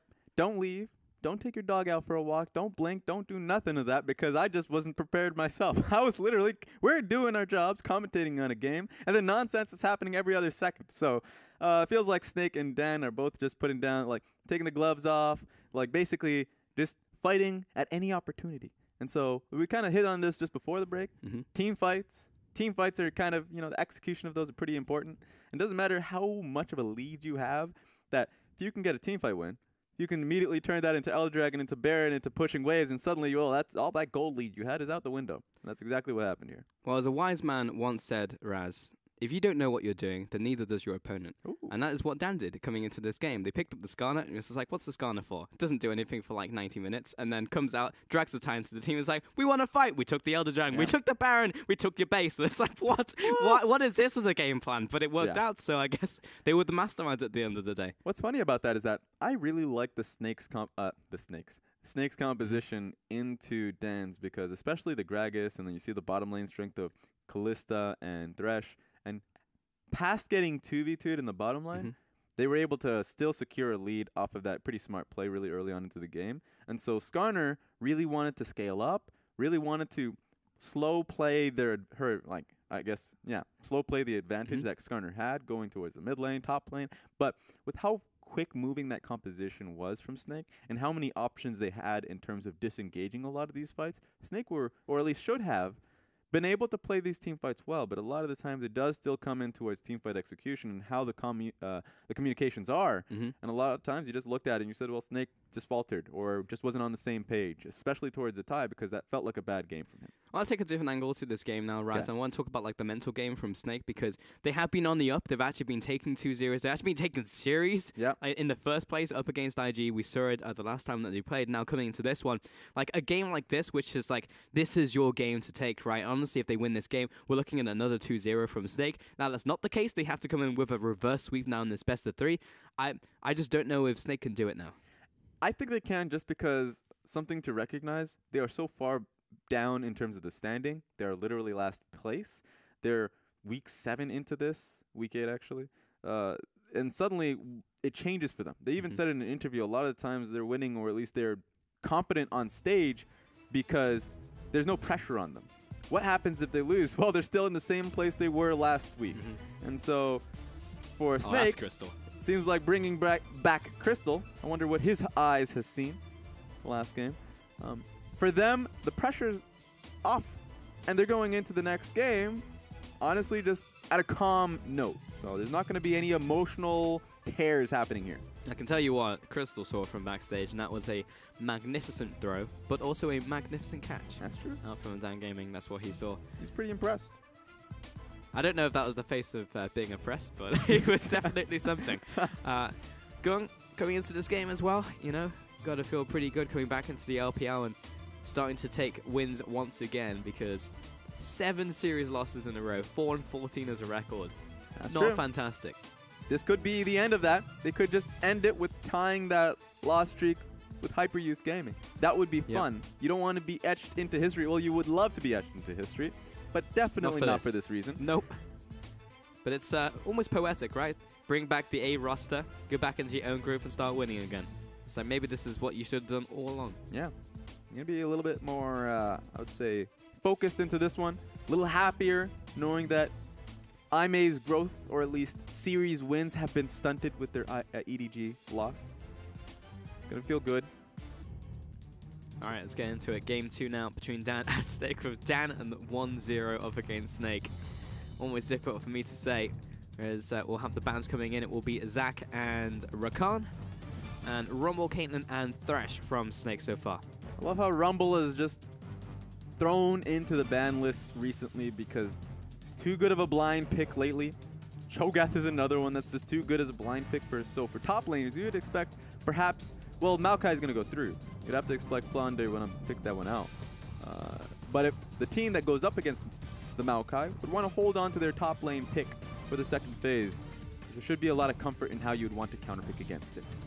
Yep, final ban Cho'Gath, and it will be Snake first picking Cogmore for Crystal. So the game plan is clear. So now Dan needs to take his way away as many things as possible from this. Yeah, it kind of shows what Crystal saw in the last game. You didn't see a Kog'Maw. That's what he didn't see. And it doesn't matter that Lu's going to be picked away, because he's like, well, give me a Janna. Feels like at this point, it's good for Snake to try and play around the Kog'Maw's strength. The Maokai being taken away is pretty big, so you don't get the easy win of just Maokai, Kog'Maw, get into the 35-minute team fights and win the game. But you'd have to expect Hoodie to be going towards an Ardent Sensor rush. Yeah, you would think so. regardless of what's going to come out. So perhaps as maybe even like a Janna pick, something like very simple early on before Dan hit the support pool, which is very likely coming into the second phase of bans. So I just wonder what Dan are going to be doing here, because against a lot of Kog'Maw compositions, people have gone towards several different things. They've gone towards the utility AD carries like Jhin and Ashe and just try to kill it out. They'd go towards, you know, try and scale with him with the Xayah pick, but don't see that happening here. With the Lulu pick, you'd have to expect a hyper carry, maybe a Twitch. They can hold that towards second phase, and Choo Choo does have a surprisingly large champion pool, so you could even leave that to the second phase. But it doesn't seem like it's going to happen here. Yeah, Braum out there for Snake, and wow, it's actually just Tristana straight up from Dan Gaming here for Choo Choo. And Tristana does actually have a positive win rate right now, 55%, so... Has done very well for herself, especially in this meta where a lot of the laning phase strength just does not compute, doesn't really matter. You can get out of the laning phase quite fine, and then once you talk about Tristana scaling, of course, make a bead, you just get larger range than the Caitlyn. You just get to a point where you are the hyper carry. You'd expect Dan to want to play around the Tristana now. Kane ban against SOFM again, even in that Jarvan could go into the jungle. Yeah, funny that Snake didn't go for it last game or even this game in their first 3 picks. Yeah, you have to wonder what Snake would want to pick themselves up here. Once again, having Braum could mean that very easily SOFM would want his Gragas. Oh, that's funny. That is actually hilarious that they would respect it here. Banning away the Skarner. But I would expect a Gragas or a Sejuani. Wow, the actual Skarner ban coming out there against Kara, and Snake just didn't want to deal with it. It's too much cheese. Yep. Didn't like the smell of it. I mean, you saw it. It's kind of like Blitzcrank in a sense. Like that one Impale comes out late game, and you just lost your big damage dealer. And it's like, well, okay. I guess, okay. I bet Zatai was the one calling for it. It's like, I actually just don't want this happening in team fights. Yeah, it's just a pain, because he didn't have a QSS, so it's like, well, there's nothing, literally nothing he can do at that point. Yeah, Taliyah for Goon. I feel like it's actually been a while since I've actually casted Taliyah. We get so many Taliyah bans nowadays against the good Taliyahs in the league that they rarely get to pick it now. Yeah, and Goong is one of them. Really solid on the Taliyah pick. Has always been a major roaming force for the team to get Choo Choo and Cat ahead or Lies ahead. Now him being back onto the pick is going to be great for him. And SOFM will probably pick up Gragas again unless the Jarvan gets flexed into the jungle, but regardless, he's just gone very meta here. Instead of just picking up maybe what his was to his heart's content, like a Lee Sin or Kane right here. So playing for the team again. At this point, I believe SOFM just loves the Gragas. He picks it up too often. It feels like the tank Lee Sin for him just because he wants to be able to make plays for the team. So if you don't want to play Lee Sin, it feels like one of the worst metas for Lee Sin because he just has too many bad matchups, get into the late game, and if you don't get that kick, you just get shredded by mega tanks and carries. So pick up the playmaker of Gragas, but at the same time, good protection for the Kog'Maw. So you talked about it. Yeah, there is a lot of support here for Kog'Maw. Braum, Gragas disengage, and if you're in a good position, put down the Cataclysm from Jarvan, and it feels like the composition has a nice place for itself. Yeah, ultimately it is a varied Kog'Maw composition. On the opposite side, final pick was Kled. Love me some Kled for Lies, and yeah, Dan Gaming, pretty much just yeah, they very much embody Kled. You know, we said that about game talents, but almost proven wrong because Dan maybe symbolized that even more. You know what's funny? Both of the LSPL teams of Dan and Suning have actually been known for, I would say, roaming mid laners for the most part. Goong being one of them, Dien being the other. And what you see off of that is the Kled pickups. Like, you see the counter picks happening for the top lane. Lies is going to be the beneficiary for this one. And so what's essentially going to happen is you have the option of Taliyah looking to get this Kled pretty far ahead. And the early game is going to be pretty impactful for Dan. If they can get these towers down early on, then the flank plays from the Kled should be the major impact here. Yeah, it's always going to be something that the team has to think about. And especially how last game went as well with the constant flanking Skarner. Snake will maybe be a little bit more heads up about that. But honestly, Snake played like most of that game incredibly well. And then it just came down to those sloppy team fights around the monster objectives. And it was just a chain reaction that allowed Dan back into the game. Yep. You know, finally getting a taste of their own medicine. they were benefiting from that when they went up against IG recently. And then finally, they understand how it feels to lose such a large lead. I mean, they've been down that road really early on in the split and in spring split as well. It's not a good feeling. Hopefully this time around they can round this game out and try and go into a game 3. Yeah, that is the goal right here. As Snake and Dan Gaming will go head-to-head once more. I'll take a look at the keystones here. So anything jumping out to you, anything out of the ordinary for these two teams? Yep, and my friends, that is a barrier Tristana. Now, that's not a keystone, but okay. The reason why I'm well, if you want to talk about the keystones, the fact that you got Windspeaker's Blessing and a heal for Cat means he is going to go towards the Ardent Sensor Rush. And so that kind of leaves Choo-Choo with the freedom of not having to go heal. I mean, if you're an AD carry, it's very exciting for you. You're like, well, I actually can pick between any one of these summoner spells. So going towards barrier is going to be a lot more safer for him. So he's like, you know, usually you're like, the AD carries go towards a cleanse. But he doesn't really fear much from Snake. Should probably fear the passive from Hoodie or Zatai's stuns. So no, I'm just gonna get this here barrier. Karen's going to start off in his red buff, it looks like. And he'll space out these cats because it's damage over time, so... Oh, he's even got a third one. All of you Maokai jungle players out there, make sure to space out your saplings. Don't put them all next to each other because you're just wasting damage. Yep. You would expect them to, let's say, stack on. Let's say if you have 2 saplings, they all hit at the same time. You're like, yes, that is a lot of mini cats. No, you don't get the mini cats. Not how it works, unfortunately. But it's the same way that like Teemo shrooms, you know, they don't stack. Just increase duration. Shaco boxes, on the other hand, they do stack because they're toxic. But no other trap in the game really does that. Yep. Just like life, you only get one. You only get one cat coming out of there. Yeah, but you can chain them. Yep. That's all good. So, what are we looking at in the bottom lane? Push in from Dan. Makes sense. Tristana into this lane. Mid lane pretty much going to be mostly even. Top lane, Wise gets shoved in early by Jarvan, which sucks for him. Just means he has to farm the tower now. Yeah. So, here's the thing. People are going to look at this early portion of the game, and I know the meme's always been about like, oh, you know, laning phase doesn't matter. But if you've seen Kog'Maw games, it does. A lot of the times you see Kog'Maw losing towers very early on. And this game should probably be the exact same trajectory because that's a free lane for Choo-Choo and Cat. And he's just been using his E, just kind of getting a lot of hits on that turret. So Dan's focus really early on to the game, especially since top lane is just getting shoved in against them, is just to really propel Choo-Choo and Cat forward. You can even see the wards being placed down here, just so they can get a good idea of where the enemy jungler is. So they can get a free tower for themselves really early on in the game. Maybe like a 7-8 minute turret. We've been seeing really early towers going up against the Kog'Maw comps. That's the goal right here. I'm just excited to see that early damage come in from Cat and Tristana because usually we see the Lulu with the Kog'Maw or like a Janna to hit that like semi 1.5 item power spike for Kog'Maw very early on, but it's actually going to be the case for Choo-Choo right here.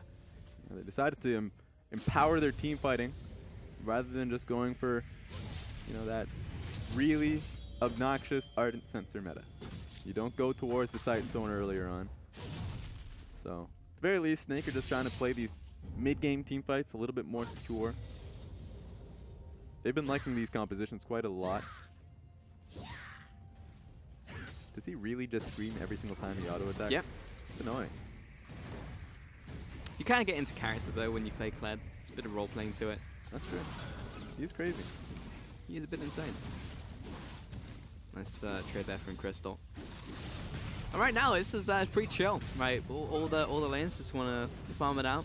A bit of poke back and forth. It's not going to be anything to write home about. Yeah.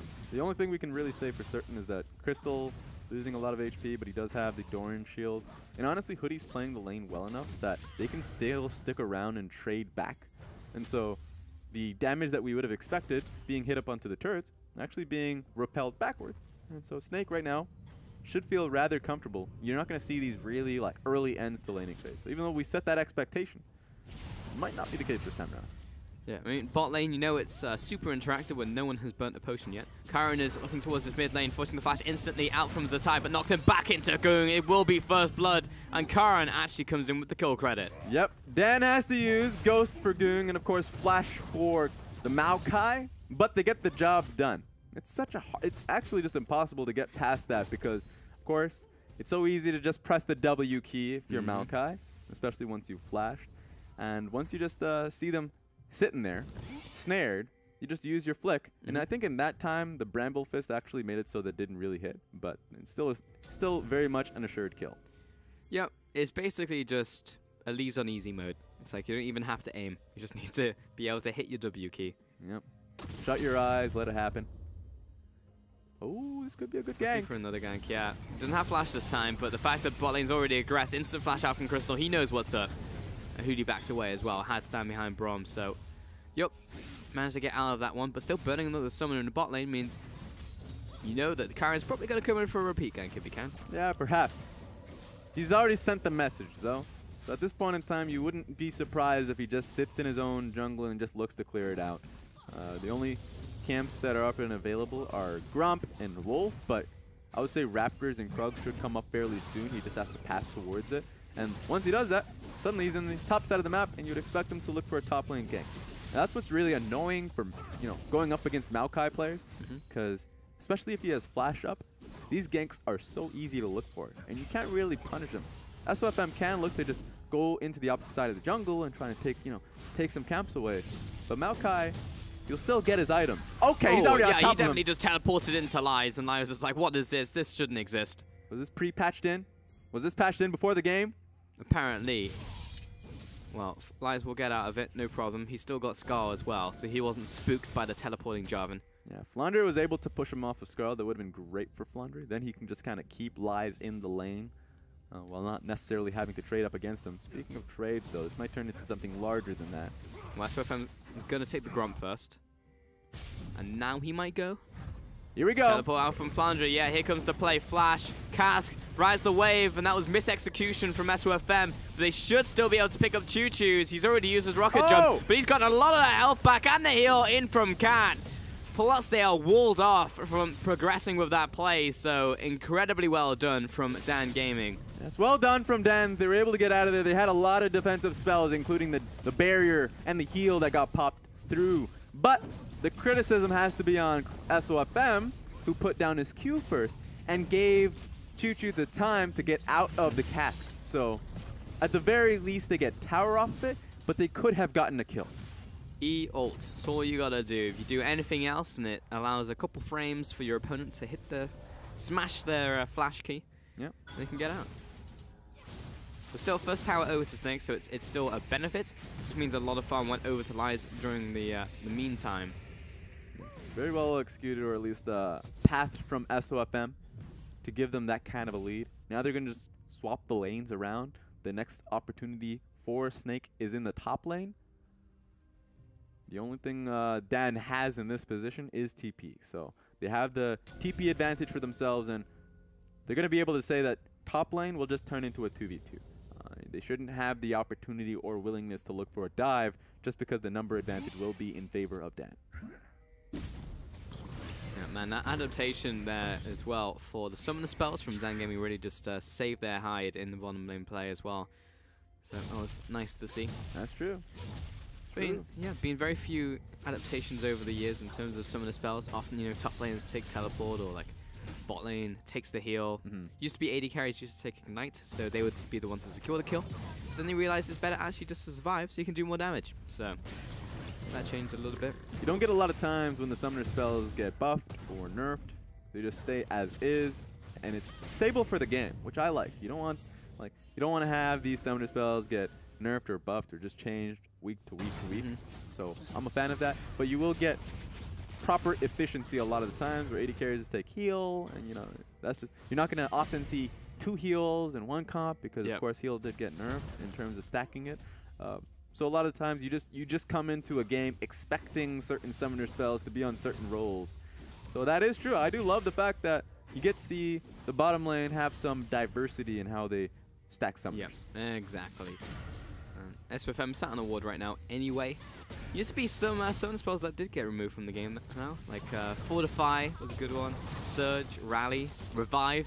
What a summon spell. Yeah, I remember, I think the mana back, before we even talk about those summoner spells, Flash might have, Flandre might want to use it. Might have to, oh no, he just pops all over the place, hits the Cataclysm, but nope, Lies, you're not going to get away from this one.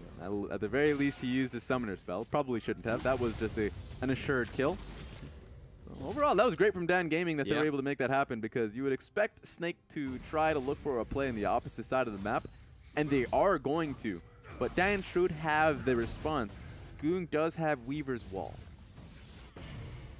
He's coming up to this top lane. He should be in range very shortly, but Snake are already on top of this tower. They should be able to trade. It's going to take a long time.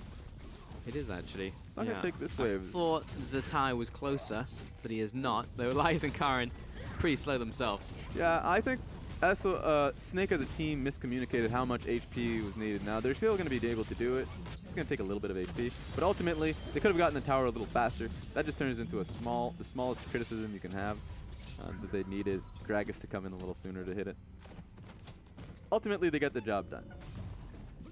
They get it done. Again, a good early game from Snake, even though they lost those 2 kills over to Dan. It's again what we saw in game 1.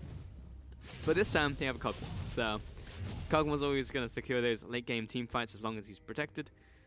And we've seen that all the time in the LPL. Love our Kog'Maws. Yeah, you always have that caveat, though, as long as he's protected. And we always get the Kog'Maw games where, you know, dive into the Kog'Maw, send as many abilities to stun him and kill him, and then you try and win the game when he's dead. It's very basic, but with that being said, he wins too many games recently. Yeah. Doesn't even matter if he loses that one team fight. He comes back alive, and then he wins you the game in the next team fight. So, yeah, you're right. Even though there are strategies up against Kog'Maw in the LPL, it's actually so hard to play up against, which is why he's been getting banned so often recently. This takes that one team fight where it's just like Kog'Maw just gets to sit and spit and he just murders your entire team. It's like, well, if we even miscommunicate or mis-execute very, very slightly, Kog'Maw just gets to do his thing. Yeah, and here's the thing about Kog'Maw, and AD carry position as a whole. Actually, before we even get to that. The wall and cap play, but nice juke there, or nice barrier out from Hootie, stopping the wall. Maokai tanking a lot of damage, but took a long time for Lies to hop over, and now he's under duress. Double kill to Crystal. Flash from Hootie. They want a third now onto Goong, but he's surfing that wall, so he should be able to get away, but Cataclysm over the wall in this from this one, and Flandre locks up Choo Choo. Third kill of the fight, make that the triple kill for Kog'Maw, looking for the 4th now, and Zatai finds it just on the edge of the Null Sphere. Yeah, Dan thought they could look to contest for Rift Herald. But you know what? Worst case scenario. You lose Rift Herald, you lose the team fight, and now they're going to use Rift Herald to take 2 successive towers. I wonder if they go for a 3rd one. Pulse, I wonder. Wait, they're going to leave it. What? No, stay with the next Herald. one. Ah, unfortunate. Disaster. That was definitely a second turret on the cards there, Mr. Raz. Yeah, Goong had no mana too. You saw it, I saw it. Yeah. It's not like you lose much at all if you take a little bit too much time on the map too. It's a Cloud Dragon after all. Exactly. So this was beautiful. You love to see the Braum picks up against Talia because of that. You send the wall out there, you stop the other wall, and you just see the team fight being had here. It's very hard for Dan, especially since they don't have the damage initially, and it's just honestly Snake barreling them down. Yep, pretty much. Flandre gets the animation on his Cataclysm, so he follows Choo Choo over the wall. And Crystal just goes to town in this final Dark Sphere. Boop. Takes our cat, who's literally on the edge of the sphere. So it feels pretty bad for him. But still 4 kills, and that was all off of that last fight. So not only have Snake, caught up in kills, they've surpassed Dan in that single play. And they had the Herald, which took mid lane tower. They're 3 towers to 1. Massive gold lead for them. And the Kog'Maw's huge 3-0-1 and has a wit's head. So Snake, they're in pretty much the Goldilocks zone, the perfect situation for themselves. Everything looks great, fine and peachy if you're Snake. We've said that before though, so that's why we have to have that caveat. Yep, there's always a but in there, unfortunately. Last game was looking great for Snake really early on, and then they just lose a team fight. Now, at the very least, their team fight power is much stronger versus Dan, especially at this point in the game. You have that Kog'Maw insurance policy, so even if the game looks a little bit too grim, you can just pop in, hey, I got a double kill. That's fun. Oh, hello. Nice knock up there from Cat, but he's trapped in the ring against Flandre. But in comes Choo Choo. Oh, Dragon Strike. And now it's the 1v1 when Flandre, with this new challenger approaching, I'm not even sure that Choo Choo's winning this. Flag, drag, follow after. Flash comes up. He's looking for the knockup, but the Buster Shot knocks him away. The chase continues, and Choo Choo, he's on the run. All right. Great escape. Just kidding. It's about to stall pretty quickly. Oh, the gods have found him. See you later. Crystal will find his 4th kill of the game. All right, that's what you can't escape Azkaban, and he was just right in there. He was not leaving that prison. He's dead. Now, essentially, that feels like a 2v1 because Jarvan should have lost that fight, but it was Cat who was isolated first. It was Cat that had to use ulti on himself to start the fight. So it wasn't Cat looking for Jarvan. It was Jarvan just finding a rogue support alone. And so getting that initial pick off, and then Tristana thought she could do something about it. I mean, it's not too difficult when it's just like, ah, yes, a new challenger approaches, and I get to just 1v1 everybody when you're Jarvan. It's just like, okay, well, this is fine. It's like a survival mode in any game. You just have waves of an opponent. But in that wave, it's just the one person. Yep. You're like, this is easy. First one was a support, and the second one was an AD carry, so not fantastic. Crystal will get a couple auto attacks, and it's like, ah, my W's worn off. So I'm going to give you this, and I'm going to go for bot wave. See ya. Oh, yeah, it's the bot wave. I was like, why don't you just take the blast? Nope, just kidding. No, he doesn't want any part of this dragon. So this is actually a good setup, too. It's not even just for him getting the minion wave, although that's always nice. You set up for the next objective, and that's the tower. So right now, sure, Syndra is taking mid lane turret. Now this is the blue buff, which is why it's going to change up your focus a little bit. But once Syndra has her mana, she might actually want to back 2 just to get her next item. She should be holding on to quite a bit of gold. You should just want Syndra to stay mid so you can rotate to sides where Kog'Maw and the Braum are basically pushing up. They're going to change that just a little bit and put Kog'Maw mid. I don't necessarily agree with this unless if their plan is to dive onto mid lane turret. I think that's OFM, sat in the bush, waiting for a potential flank, seeing if anyone comes on by. Looks like his recall is actually disrupted by a sapling. And we're 18 minutes in. All right, you know and what? Dan Gaming exists. All right, who's getting hit? Lies is coming into the top lane for the tie. Teleport is going to turn into a 2 versus 2, but Dan at the 2v1 for the time being. Flandre turns up flag, drag, jumps onto Goong. Where's the Cataclysm? There, taking a trip to Dunktown. And Lies losing his 1 versus 1 as well against the tie. SOFM came out there, gives it a bit of a giggle because he definitely stole that kill, but a 2-0 to Snake. And you know what? Dan thought they found a hole in Snake's defense. They were like, you know what? Kog'Maw definitely based to get her Blade of the Rune King. Now she's going to base for the Blade of the Rune King. But they recognized that Snake were looking for item points, and they had a Syndra in the top lane, in a very long lane, by the way. So they just looked at Diver, and they were pretty close to getting it. They didn't even get Zatai's flash, and it turned around pretty quickly. So pretty bad from Dan, but still, I liked the look. I like that they're still active, even though the game feels so far off for them. Well, Hootie has blocked those minions. He's being such a good support. He's helping Crystal break some CS numbers right here. He's going to have like 200 CS at 19, 20 minutes. Yeah, give the man a bonus in his contract for that. This is the big Kog'Maw. This is a 2-item Kog'Maw at pre-20 minutes. Feels good. Doesn't have a lot of, let's say, HP, none of that. Just a lot of attack speed, a lot of damage. Blade of the Rune King and Wit's End. At this point, Crystal still feels incredibly well protected because Dan has too much to worry about. You don't have time to worry about Crystal, especially since a lot of the time it's Flandre who's jumping on top of you, dealing so much damage. It's Zatai who's doing the same. And then, of course, you have a Gragas flying at you with a pretty large belly. So it's Crystal who's joining the fights pretty late. But by the time he joins the fight, feels like the fight's already well and done. Yep, but you pretty much have to. You have to focus out Crystal because he's just being constantly fed, spoon-fed by his team.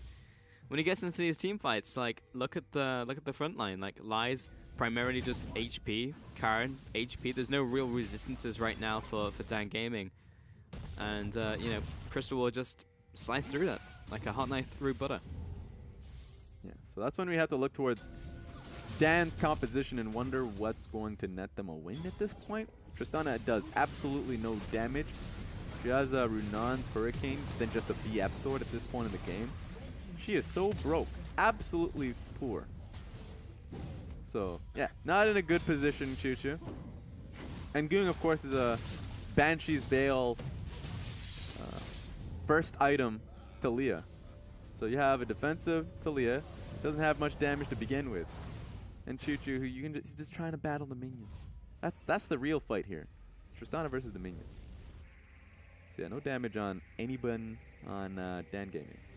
Imagine having to use Talia Wall to scout Baron because you have no blue trinkets.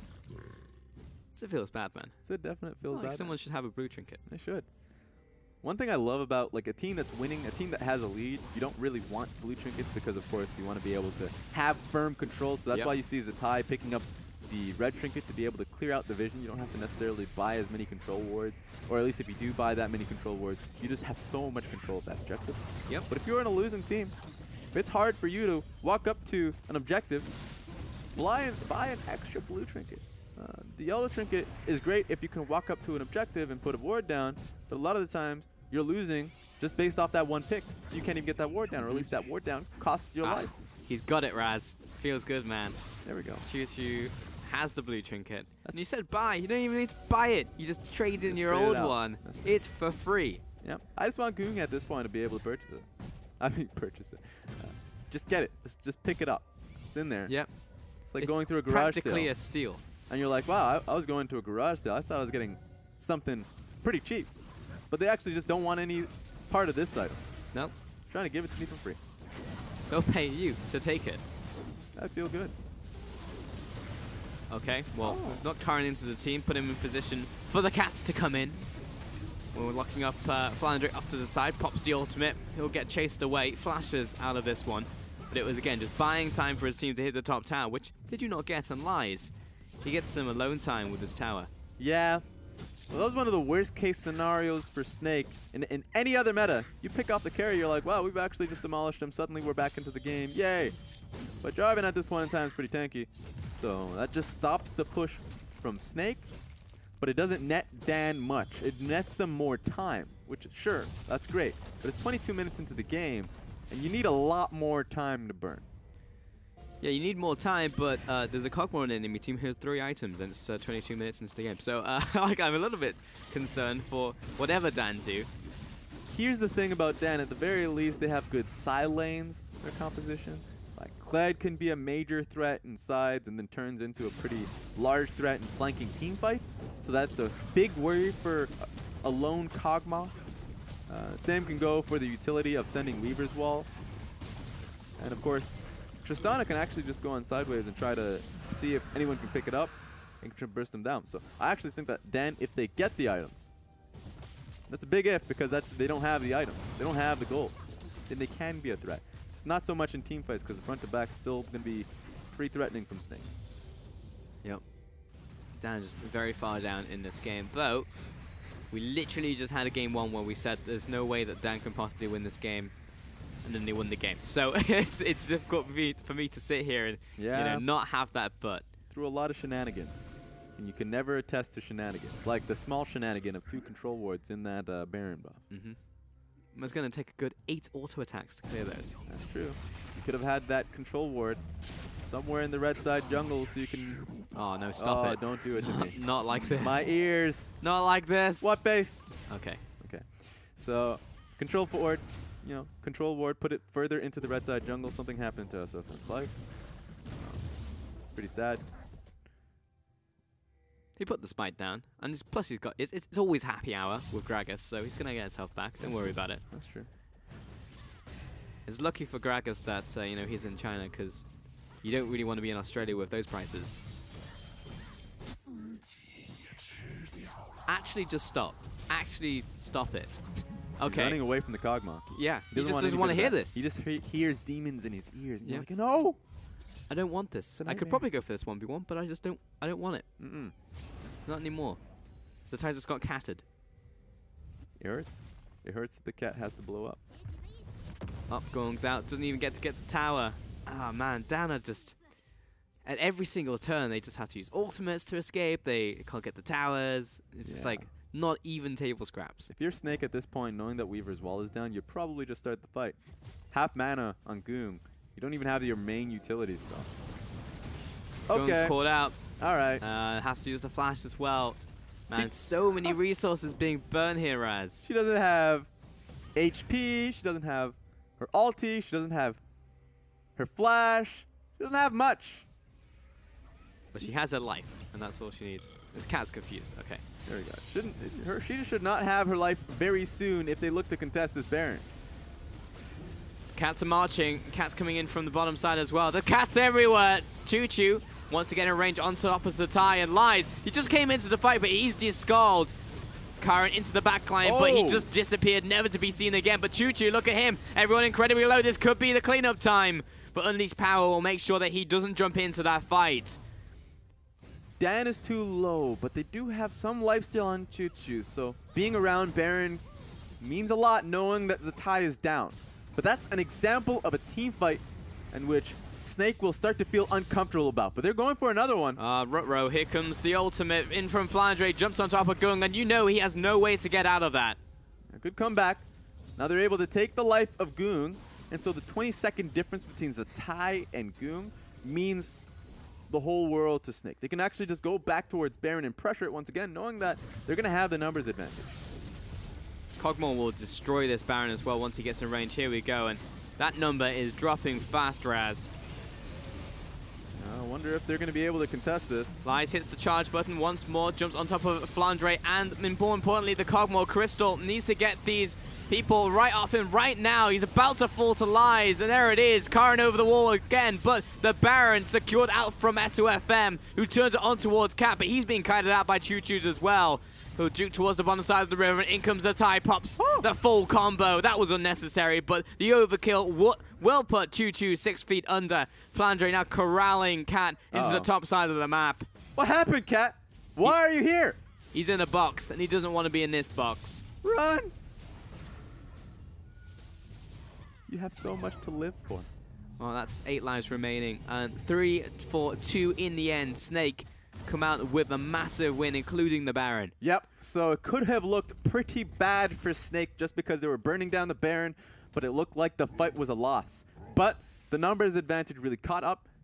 Zatai specifically caught up to them, was able to rejoin the fight, and so now you have 3 members of Snake with Baron buff. I wonder what Dan can do to really stop this. Honestly, what am I? I'm just joking. You know what they're gonna do? Stop this. There's only one option, and that's to fight them. The only question is how they're gonna start this fight. Right, that's irresponsible, Crystal. I'm gonna need you to clean up after yourself. Yep. Those Krugs aren't gonna kill themselves. Don't leave your garbage behind. Who would do that, Raz? No one would do that. Absolutely unspeakable. No one would do that. Just it would be too irresponsible. 100%. Anyway, Crystal gonna push in his bottom lane. And yeah, Snake. Now the fact that Crystal's got his Stair-X, which still feels like a very odd item on anyone who isn't stacking health because it's based off of bonus health now, it still gives him a bit of tankiness. Yep. Give him that bit of protection he's going to need, knowing that the rest of his team's going to be diving forward. Yeah, you're right. The ooh is proper because FLICKR lost his HP. He's lost it. It's somewhere. It's not with him. Nope, Choo-Choo has it now. He's taken it from him. And Choo-Choo, yes, he's very strong, but he's 2.5 items. Well, I guess he's completed.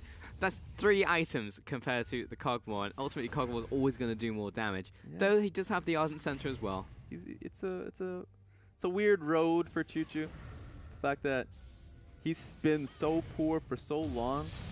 Okay. Oh, get out of here. You're not coming along on this ride. Nope, this is reserved for Talia's only. And the full engage out from Dan now. They know that FLICKR is locked in the top lane. Goong putting the hurt down onto Hootie, but they're just going to lose their front line. Dan Gaming, I didn't even know what happened to them. And Choo-Choo gets arc-clicked. And that's just a feels bad, man. You think you're doing well. You even get the 3-man knockup, but there's no damage to follow it up. And Zatai has a lot of damage. So that was the best opportunity Dan had, but they're paying the price for it. It could be a game. It actually could be here, as with 3 down, Goong and Cat the only ones remaining. A massive minion wave here, plus the Baron. I would not be surprised if Snake are able to finish off with this push. SFM is actually going to tank the tower, and FLICKR comes in for the top lane as well. They are looking for this one. Gung trying his best to clear out the minion wave, because honestly, that's all he can do at this point in time with 5 members remaining. Recalls. There's still a long time on these respawns. They turn to the Nexus. I don't think it's going to be that close, but in comes Karin. Just needs to put a couple more auto attacks down, and there it is. Snake secure game 2. And it's going into a game 3, Pulse. We kind of expected it would happen. Snake have been playing well, and they bring it. This guy right here, Zetai, has a phenomenal game to come back. They definitely brought it. They brought the noise. And yeah, that will be the win out there for Snake, bringing us to a game 3. Dan Gaming, there was no shenanigans this game. They fell behind in the early game, and they didn't really have a way of coming back in. There was that one fight around Baron where I was just like, oh man, maybe the resets can come in for Choo Choo, and the apocalypse happens for Snake, but it wasn't to be. And that means that we'll go down to that deciding match now. That's the thing about a team fighting meta. You just never know what the result is going to be, no matter how large a lead is. Because if you mess up one team fight, just one execution, you'll lose the world. And this time around, Snake played this one properly through. The early game lead was there. They played around Crystal, who had leads for himself, was being fed a lot of kills. And not only did you have a Kog'Maw investment that was made very early on, but Zetai also was just doing very well this game. Some big numbers across the board from both teams, actually. And you do expect to see it. In fact, Crystal actually did the lower damage out between his top laner and his mid laner. But, you know, he did the damage when it counted in those team fights. You know, most of his time was actually spent doing damage to minions so that he could beat people out in those fights. So that's honestly what we expected. And, like, obviously the difference between this game and game 1 that we saw was Snake got ahead, but he actually closed it out. And it ended at around half an hour, which is around the time they should have finished game 1 as well. So the blueprint was still the same, but they actually had the ability to just finish it. Yeah, exactly. And Snake are going to be just a tiny bit upset that it wasn't just a clean 2-0 for themselves. But now going into game 3, you talked about the blueprint already being there and solidified. They've hammered it through in game 2. And so now in game 3, a lot of it's just do the same thing you did in game 2. Do the same thing you did in game 1 and just be able to be confident that you can close it out. Now Dan has to show a lot in game 3. They actually have to show something completely different. Not a Skarner pick, though maybe it's going to throw, you know, maybe you throw in a ban in it. I didn't agree with the ban in game 2. I don't agree in a possible ban in game 3. You still got the win, Raz. That's true. Not because of Skarner. Okay, maybe one team fight it was because of Skarner, so I'll give him that. But ultimately, Dan has to showcase more, I would say, team fight prowess, early game strength. I actually want to value their early games a little bit more because I think this time around, their early games have faltered 2 games in a row. Laning phase specifically in the bottom lane.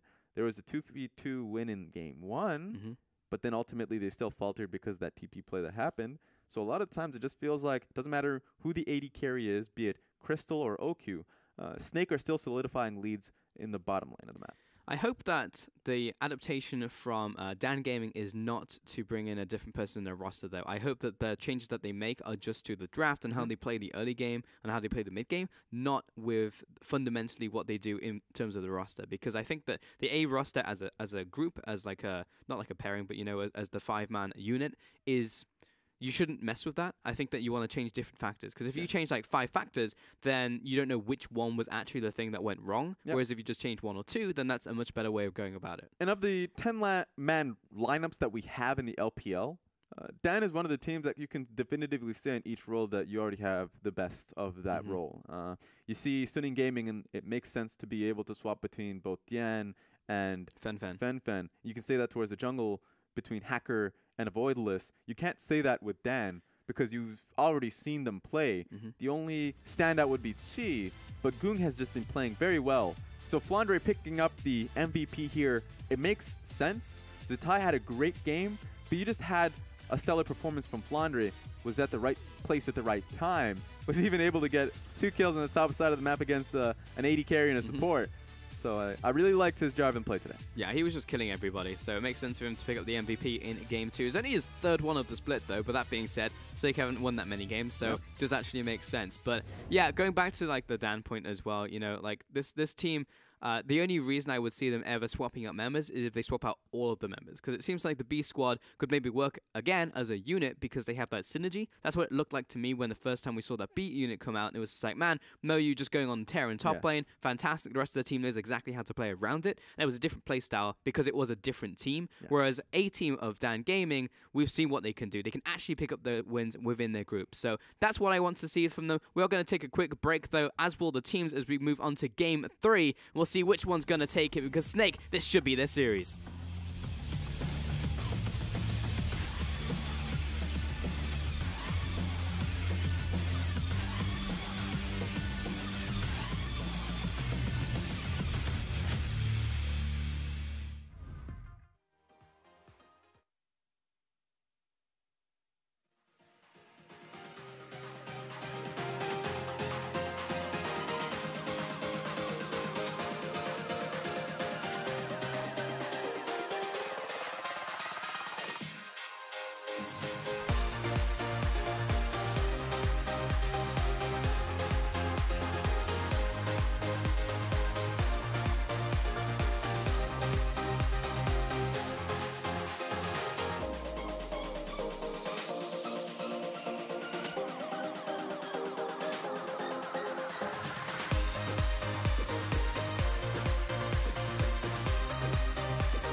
What's up, guys? Welcome back to the LPL for Game 3 and the deciding match between Snake and their opponent, Dan Gaming. And I'm glad that we brought up the conversation of who are the subs going to be coming into Game 2, because personally, I hope that there would be no substitutions for Dan Gaming, but top lane will be changed out, and so will bottom lane, Raz. Yes, so bottom lane specifically would be Phage coming in, I believe.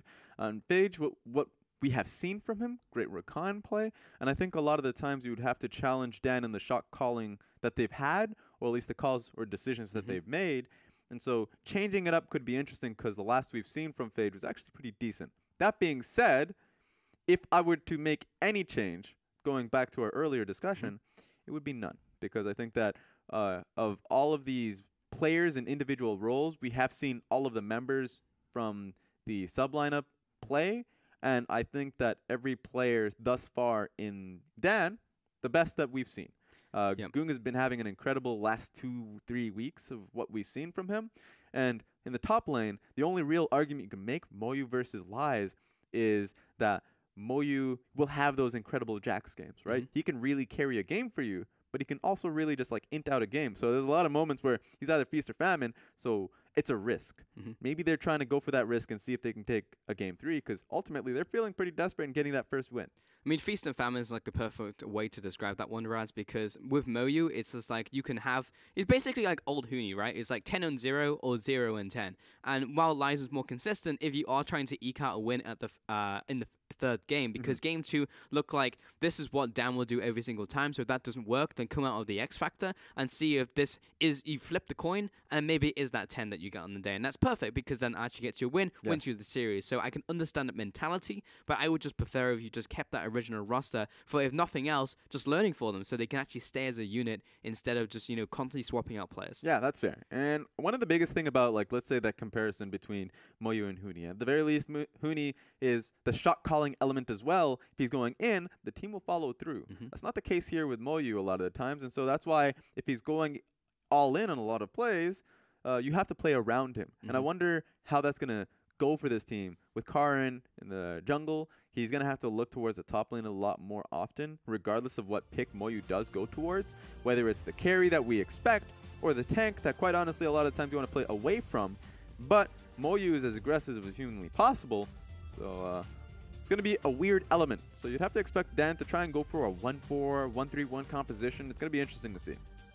Yeah, and to be fair, I was talking about European Huni. So back when he was, that player who we would have to play around. Yeah. And at that time, it was Spirit actually who was facilitating Huni at pretty much every step of the way as well. But it was the team having to react to, like, what's Huni doing now? Is he pushing a lane? Oh, he's at their inhibitor turret, and it's like 5 minutes into the game. Okay, and you'd have to like adapt as you go. That's true. That's true. I wonder. Actually, I think Spirit. This is going to be another discussion altogether. But I remember. When Fnatic got dispersed, the Dragon Balls had all left. yeah. And their response was to get Spirit and Gamsu. So that was one of those moments.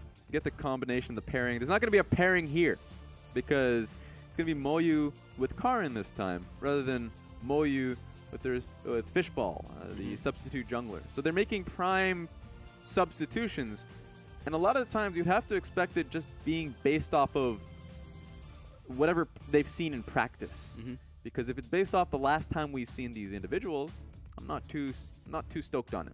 Just to correct myself as well, because I know someone's going to call me out. It was Huni and Rainover, I meant to say, not Spirit. There we go. Because I know someone's actually writing a tweet right now. I may be right beside you. Stop that tweet. I may be right beside you. Correcting myself now. I'm writing that tweet right now. Okay, so stop it, Raz. I'm sending it. All right. So into this game 3. I know you are the king of flip-flops. We've given you that title time and time again. That's true. So I know that you tipped Snake. We both did.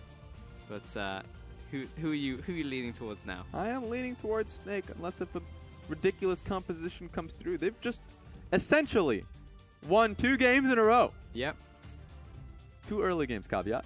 But you'd have to expect, with the lessons they've had in Game 2, that Game 3, that they should be able to close it. This is them going to have to win 3 games in a row in the best of 3. This is the Snake story. Yeah. I would watch that documentary. What constitutes a ridiculous draft from Dan, Raz? Well, I already see Barrier 80 carry and Ignite support. Now, I know they're going to change it, but I just already love what I see.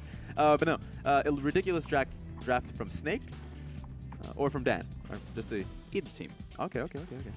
I mean, Kog'Maw's up, so no, just kidding. Kog'Maw's been banned. Well, I've already lost that one. Xayah Rakan. I'm just going to say Xayah Rakan. I'm already going to cheat because I already see Rakan here, and I know that Phage has had phenomenal Rakan plays previously. And I just love seeing those duo come together, especially since the Kallista's been banned out. And so if you have those two together, suddenly just bring in the Cho'Gath, bring in as many tanks as you possibly can. Just kidding. That also got banned. This isn't going well for you, Raz. It isn't. I'm actually just failing so hard at this test. I'm going to say a Gragas. Go for a Gragas. And it's stack more tanks. You know what? You can't lose with that answer. Tank stack. There we go. All right.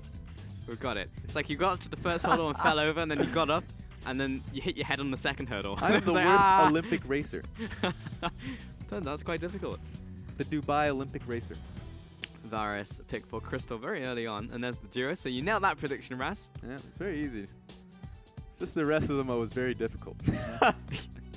Very true. So it'll be a Jarvan as well. Let's see if that goes to jungle or top lane. Though I do expect Moyu to have more of a, let's say like a carry pick. Yeah, I believe that Jarvan is a safe carry pick, but Moyu does not want himself a Jarvan. He wants to know exactly what Snake has up their sleeve. Bait them with the Jarvan pick. Say, hey, that's actually jungle. Karn has actually picked himself up a Jarvan, and I'm going for a Jax. Yep.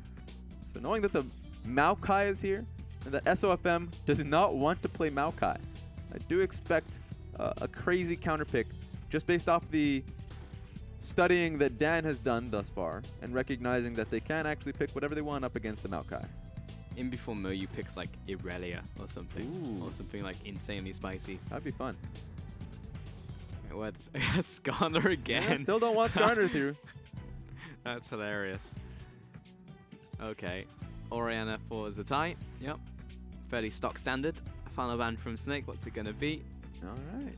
Let's see. Since they've already targeted one ban towards jungle, they can go towards a Kayn, but this composition is too squishy thus far coming out of Dan. So they're not. If the Kayn does come through, then they would be like, okay, well, you know what? We can just out tank you. Yep. Galio ban I like because we already have the Jarvan, so we don't want the slam dunk combo in from Dan, which would suck a lot for Snake. Now Talia is still up and available, so the mid lane bans being levied would have to force Zatai to pick Talia or pick against it. Now I actually think that Zatai has done so well picking against Talia because he's gone towards the Twisted Fates in the past. He's also gone towards like a Kassadin pick. So you would have to expect Zatai, his creativity to kind of start being snowballed here, just because Goong would want himself to be on top of the Talia pick. Gragas again for SUFM, so even when given the opportunity, when Kayn was open, Gragas was the option there for SUFM, so that's very interesting. Yeah. Seems like your theory is very much correct. And there's the Jax. What a shocker. No one in was the game. surprised. Absolutely nobody. They're like, oh, you know what? Yeah, we knew that Karn was going to be forced to play Jarvan. Mild shock.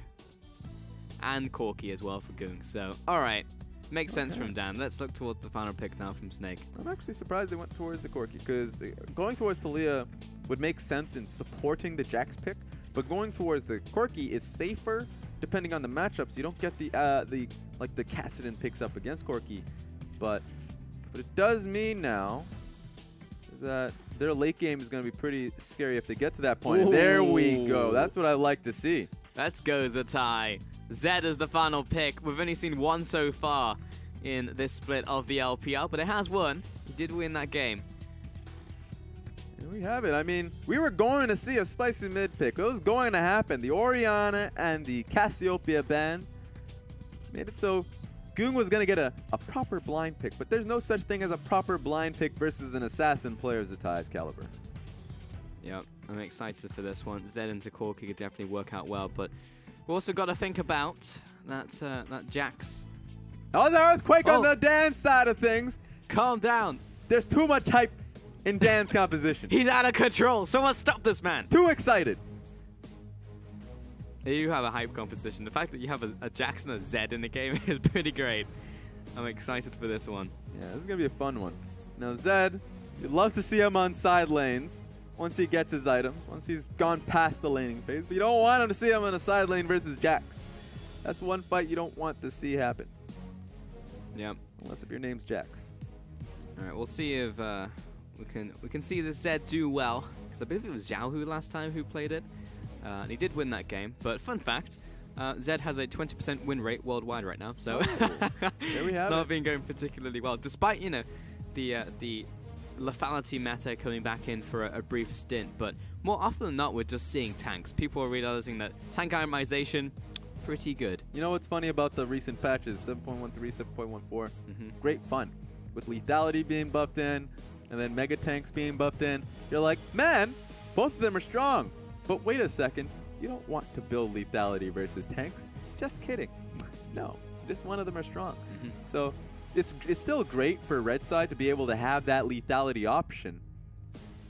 But you'd have to wait it out to see if you're going up against mega tanks. This time around, Dan has a fairly squishy composition, so Zed is an option. In fact, the Varus could actually go lethality. It's a possibility. Did you just say the Varus can go lethality? That did come out of my mouth. I'm just saying, there's a lot of possibilities in this game. Pulse. Yes. Think of the possibilities. There's a possibility that Jax goes AP. Is he going to? No. You can't say that. You can't look into the future. Neither can you, Raz. But I can make statements like, It's possible. Yes, but what I'm trying to say is you can say anything is possible. And it is. Okay. Possible. You're not wrong, but you're very also not right. Keystones. Nothing surprising. Anything weird out there? And I'm saying keystones, not summoner spells. Keystones. Exhausts. But no, everything checks out here. So, Okay. Double Warlords on Choo-Choo and Goong. You expect that to happen. You expect it to be the case, but it's also very difficult to play against that once they start getting their crit items. Once you start seeing IE, Trinity Force on Goong, and Choo-Choo, of course, once he gets his 3-item spike. How do you play against that? Kind of difficult. And what also is pretty difficult is playing Zed into the Xayah. Because, of course, you have the ability to play out of it. There's a lot of kiteable options Xayah has. So Zed, once the game starts moving and starts trucking, his options are going to be pretty limited. Wants to go towards Phage, but of course you have the Charm, CC. You want to go towards Goong. He has Exhaust.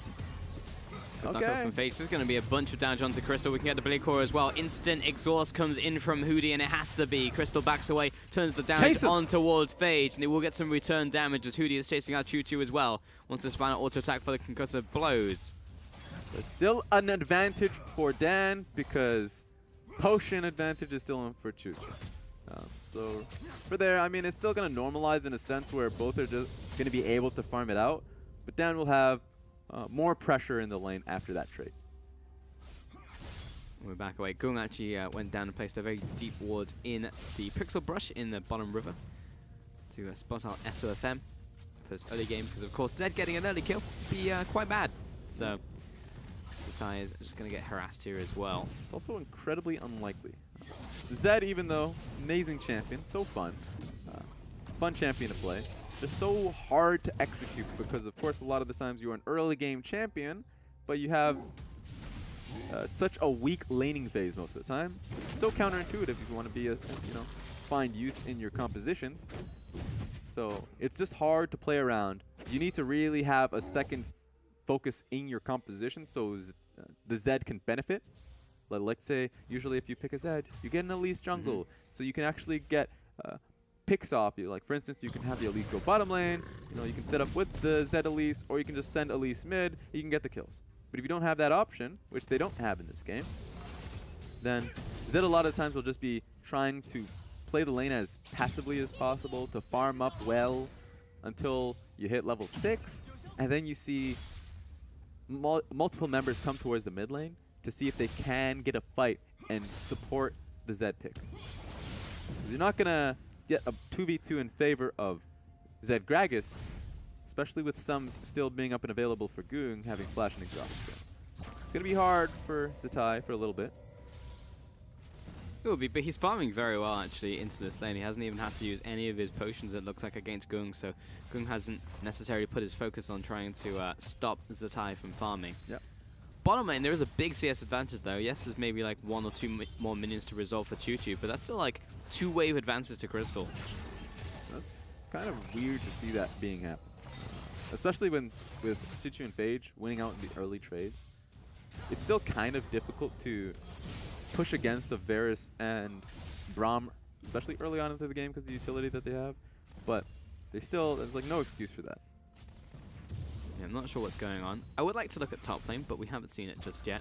Because Moyu has done very well for himself so far, has a good amount of farm. So he just burnt his second stack of his corrupting potion, and maybe looking to back right now as well. Yeah.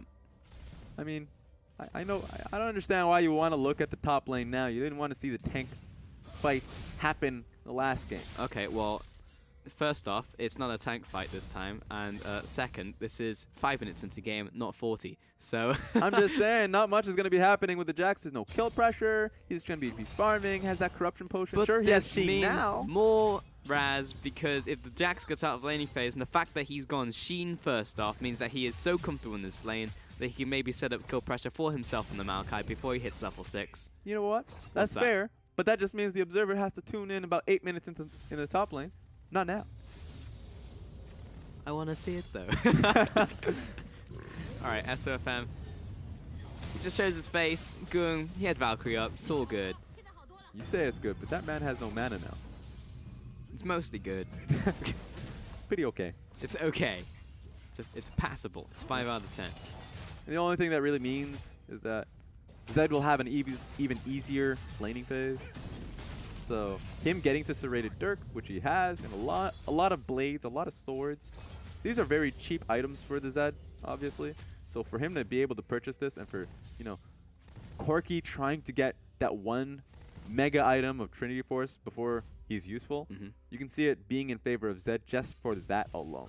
So you're going to see a lot more members getting into the mid lane from Snake so they can utilize that small advantage, that small window that is in favor of Zed. Serrated Dirk now picked up Fort as the tie, and you'd be surprised at how much damage that item does by itself for Zed in the mid lane. Plus he's got that death mark, so you know the kill potential has increased significantly. Calm yourself, Raz. FaZe doesn't have level 6 yet, so it's not going to be an all-in. I'm never a calm person. Can't just tell me to calm down. Chill out. Okay. Cool it. All right. Pipe down. All right. Well, wait. Well, can I be hypey now? No chill. Oh no. Can I be excited now? Yes. He just stole red buff. No. Well, that really sucks for Karen because that was his level 6 as well, I believe. So. Wow. That is a pain. This is going to be a lot of damage. Just kidding. He's not going to follow after. But yeah, Karen, without that red buff, means he's not going to be sustained in the jungle. That was going to be his level 6 because he just got it off Krugs. And he is actually in a battle to the death right now. There's so much. Oh my god, he's gonna die! Please, Observer! I know he's backing, but it's still pretty hypey. But yeah, now Zed has red buff, has the regen of red buff, has the auto attack burn from red buff. It's pretty good buff to have as an AD assassin. Goong's angry. Goong is not happy with what just transpired. Yeah, he had no part of that option. He was just sitting there. He just has Zed come back into the lane with a buff. Yeah, FLICKR, very aggressive there. He saw he had those caster minions and he was, alright, that was close. Yeah, he was like, I can definitely go for this trade. And then Moyu slapped him because that's what Jax does. So FLICKR has probably just learned from that he can't trade with Moyu anymore. It's going to be tough. It's tough for a lot of people. It's tough for Goon. It's tough for FLICKR. Does anyone not have a tough life, Raz? It's Moyu. Moyu? Yeah, he's having a pretty good life. You don't get to see a lot of Jax go straight into Sheen because you have to have some level of confidence in the fact that you're not going to get ganked, the fact that you can trade up against a tank like that. But now he has Phage. Usually you're like, at least I'll get Phage components so I can trade, but at the same time be healthy enough to win out in these trades and not get immediately killed off of a gank. But the main pressure has been mid lane and bottom lane. Yes, it has. What do you think the build will be for Jax here? Do you think it will be Triforce and Titanic Hydra? I would say Titanic after the Blade of the Rune King. I'm going that far. I think that he's just going to rely on that sustain, and he's just going to auto attack. Maybe he'll get Tiamat, but he'll sit on that Tiamat. He'll go straight into Blade of the Rune King. That's my bet. That's what I'm sitting on. It would make sense if he's just trying to get through FLICKR. But FLICKR is also going to stack armor as well, so we'll see. Yeah, right now, if you're FLICKR, you want to get an early on Bramble Vest, I believe it's called. Yep. You don't want to immediately turn it into anything, but you just want to sit on it just so whenever you get auto attack, you can trade back and you won't get the HP back from his corrupting potion. That is my suggestion to him. Speaking of suggestion, I expect and suggest that Goon runs away the moment he sees Zed. Because it's a Duskblade of Drakthar. It is. A 10-minute Duskblade. Yep. Run! Does a lot of damage. Lot of damage. This is... Oh, I'm actually so excited. You know when you see one of those intense movie trailers? You get to the movie and it's pretty disappointing, but it was the trailer that really sold you on the movie. We've just seen the trailer and it's Duskblade of Drakthar. Now we don't know what it's going to turn into, an actual hype moment, a team fight, just him going to the bottom lane and getting a trade. Okay. We're not promised any of that. We're just promised that it could happen. But the trailer looks good, so I'm going to watch it. I'm going to pay my money to watch this probably happen. Yes. There's more explosions. Like just you know, show as many blown up objects as possible. We might actually see something. Okay, well, let's see if this bottom lane play is indeed directed by Michael Bay. FaZe And Choo locked up in with Cataclysm as well, or rather the Fissure, teleport in very late, but the rest of the team is coming in. Massive knock-up from Phage. And Choo-Choo's backing away, but the Deathmark will put him down. 2 kills, traded back and forth from Snake and Dan. Gung, now on the top side, gets himself another one. And this is a complete mess as FLICKR jumps on top of Gung and uses him to jump over the Dragon Wall. Karen chasing out SOFM. He's gone for a ride, but this drunken man is not going to be let out easy. You might need some help. SOFM can take this fight.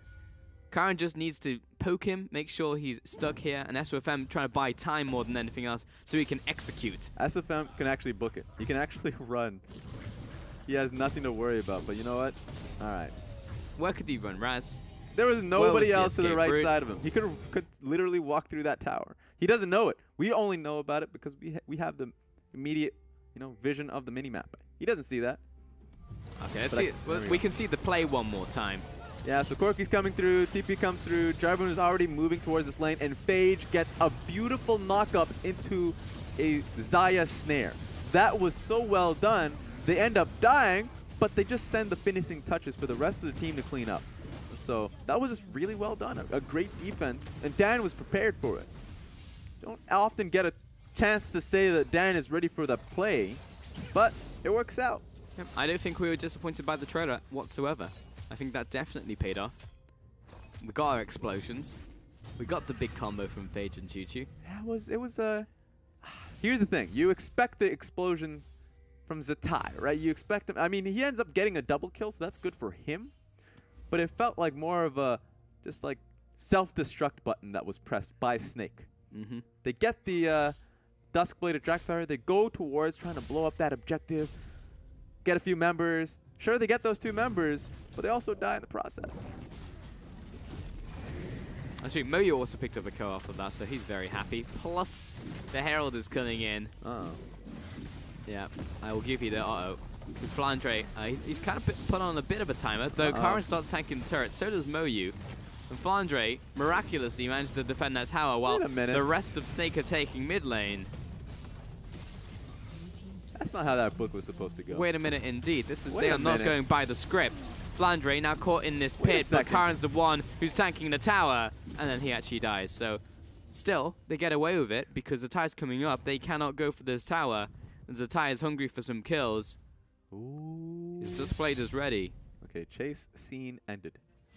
That's the end of that one. That was a bad car chase. That was very bad. That was low budget. Ended very quickly. Okay, well, Zatai pushing up this top lane. He's going back as well. He's not even going to push the tower. Okay. Okay, so ultimately Snake get as much as they possibly could off that.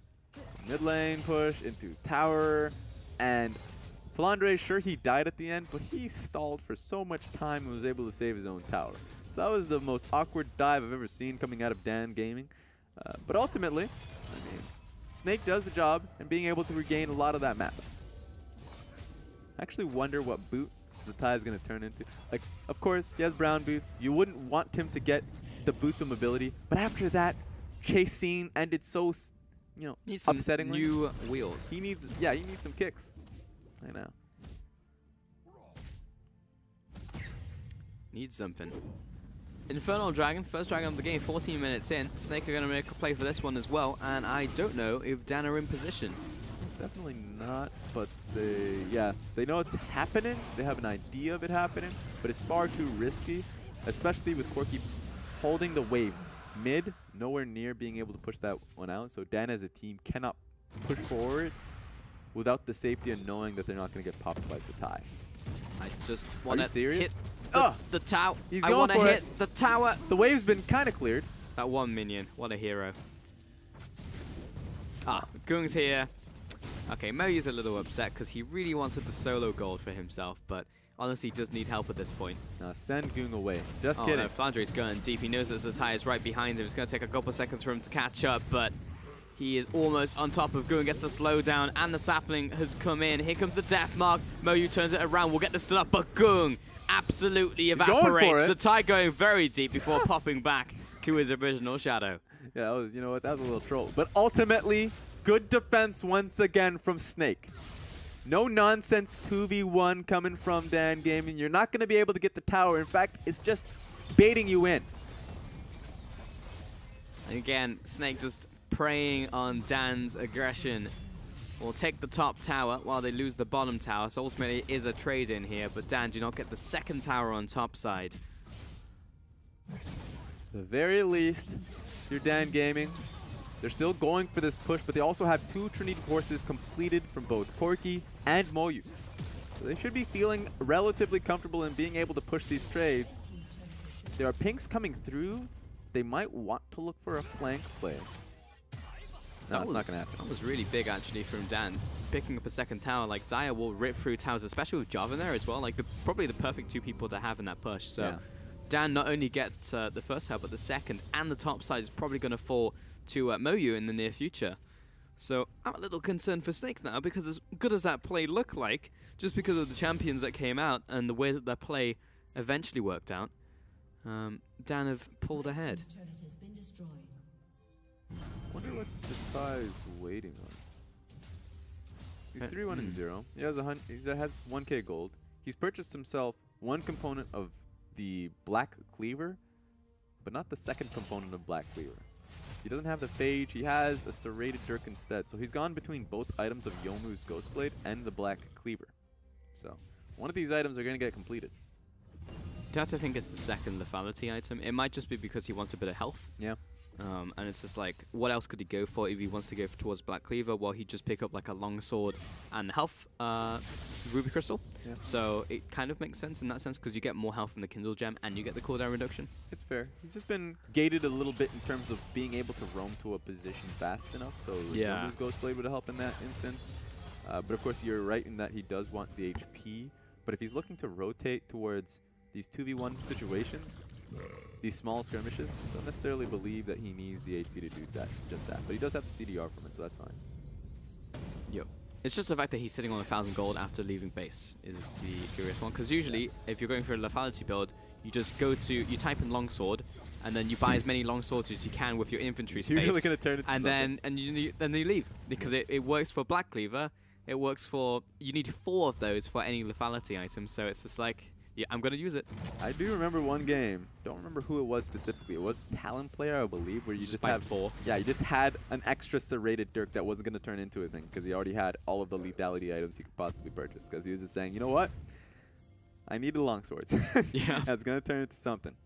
But it's technically like, because it's a unique passive, you can get all 3 of the lethality items plus the ones from runes, and then like then another Dirk, and then you can have like 80 to 90 lethality. Yeah, that's true. And then your opponent just has no armor. Especially in this game where you don't have yourself the Maokai's that he's going up against, that is. So he's going to be feeling pretty safe to be on a side lane. It's actually going to be Goong that should really hope that he gets that help. He's going in, but only because Phage is here. A little bit scary, but yeah, gets the knock up the charm as well. And Zatai looks like a dead man right here. The final rocket doesn't land, but the ignite from Phage burns him out. It's actually the fault of Zatai here, because you should not go all in on Goong. You should actually respect Goong in that scenario, because you know that Goong is actually much weaker than you. There's no reason for Goong to look for that fight. So you just disrespected him and said, well, he's going in on me in a 1v1 situation. Of course I'm going to win. Yep. Just play it patiently until mid gets shoved out from Snake. There was no way Snake was going to do that just yet, because they were coming right back onto the map. So at that point in the game, when you have the 1-3-1 set up, you just have to play patiently. Yeah. In the words of a wise man, it was a trap. It was a trap. Zatai did not recognize that. That's a problem, because he's the only person with kills on that team. So it's all of the kill gold going down the toilet when Snake lose their mid laner. And with Infernal Dragon on the board, it means Zatai is still back on the map, but he cannot afford to do that again. Yeah. You always want to listen to high-ranking Admiral. So you're in a position right now where Snake, once upon a time, did have a lead. You know, now they're put in a position where they're in a deficit with a composition that should scale off, and they're losing ground when they initially had pressure, right? And you don't want to lose pressure. Like right now they have Zed in the bottom side of the map only because they're playing towards this dragon, which is going to be coming up soon. But even if he joins the fight, he needs to be in a flank position. It's warded out quite heavily. So it's actually Dan who's going to be able to push Snake away from this objective. Yep, Dan kicking it off. Teleport In from Snake, and Moyu's coming up to meet the rest of the team, but the fight's going to kick off to begin with. Choo Choo has to flash away, rides the wave on that one, but FaZe jumps into the backlines. Look at Flandre, he jumps onto Goong as well. Choo Choo backing it up, and here come the trees, locking down the rest of that team. Flandre flashes forwards. No one is dead yet, but it's about to get real messy from Dan. They lose Goong, and Moyu getting back as well, but Choo Choo, no flash for him anymore. He's knocked against the wall. Big blade caller, but 3 kills to Snake. It was a little dicey for Snake, especially since Dan was able to see the TP coming, but they just couldn't disengage well enough. They probably didn't even see Zatai just perched into that bush. So you have a situation where Snake was able to get off a really good flank play and get right on top of Goon. Infernal Dragon down, over to Snake, and they will take a trip back to base. The coffers lined with gold, and they are in a fantastic place now in this game. Let's look at that one more time. Yeah, it was control warded by Zatai too, so they were surprised when he got out of the bush. And then, sure, you thought immediately FaZe getting popped into the team was kind of unfortunate because, of course, she's going to be able to charm people to get them back up. But that also means that there was no follow-up there from the rest of Dan Gaming. That's charm and the rest of the CC from Dan down. They cannot support the fight, and so Snake just kind of barrel in through on them. Flandre is just so disruptive as well, and I have to point out that Choo Choo's ultimate was not great, and neither was his flash, because of his ultimate usage, he had to flash away. Didn't usually, if you're running into the Xayah, that's a fantastic thing for the Xayah, because she's great when people are running into her, because she can use her blade caller and root you, but that's not what he was able to do there, and it meant that Snake was able to run down Dan, not only pick up those kills, but take a bottom tower and a double Infernal Dragon. Yes. Snake are in an incredibly strong position. Yeah, for him specifically, I think that was just a mechanical misplay because he was surprised by the Zed coming out. Had he used it in the right position, he would have been able to use his, recall his feathers, get a snare off, but there was no kiting as he mentioned. So now you're in a position where Snake, they're starting Baron. They're in a good position. Yeah, though Baron has often been Snake's bane. Moyu in the bottom side does have that teleport. It's down to around half Phage, just poking in Karin around the backside, but doesn't have the smite for another maybe 5 seconds. Goong just getting that poke down onto the tanks. In comes the teleport that kicked off the fight. Dan going to use this opportunity, but Flandre hits the ultimate, but he's dragged into the team with that charm as well, and he will fall surely. Pulse the passive, buys a bit more time, but after that, Snake lose their top laner. Such a good placement for Goong's package. There was no way from Snake to be able to traverse that field and join Maokai. They're put in such a bad position. Now, Dan's going to be the ones taking mid lane turret, and they should be able to wrangle some vision towards Baron. In fact, it's Dan.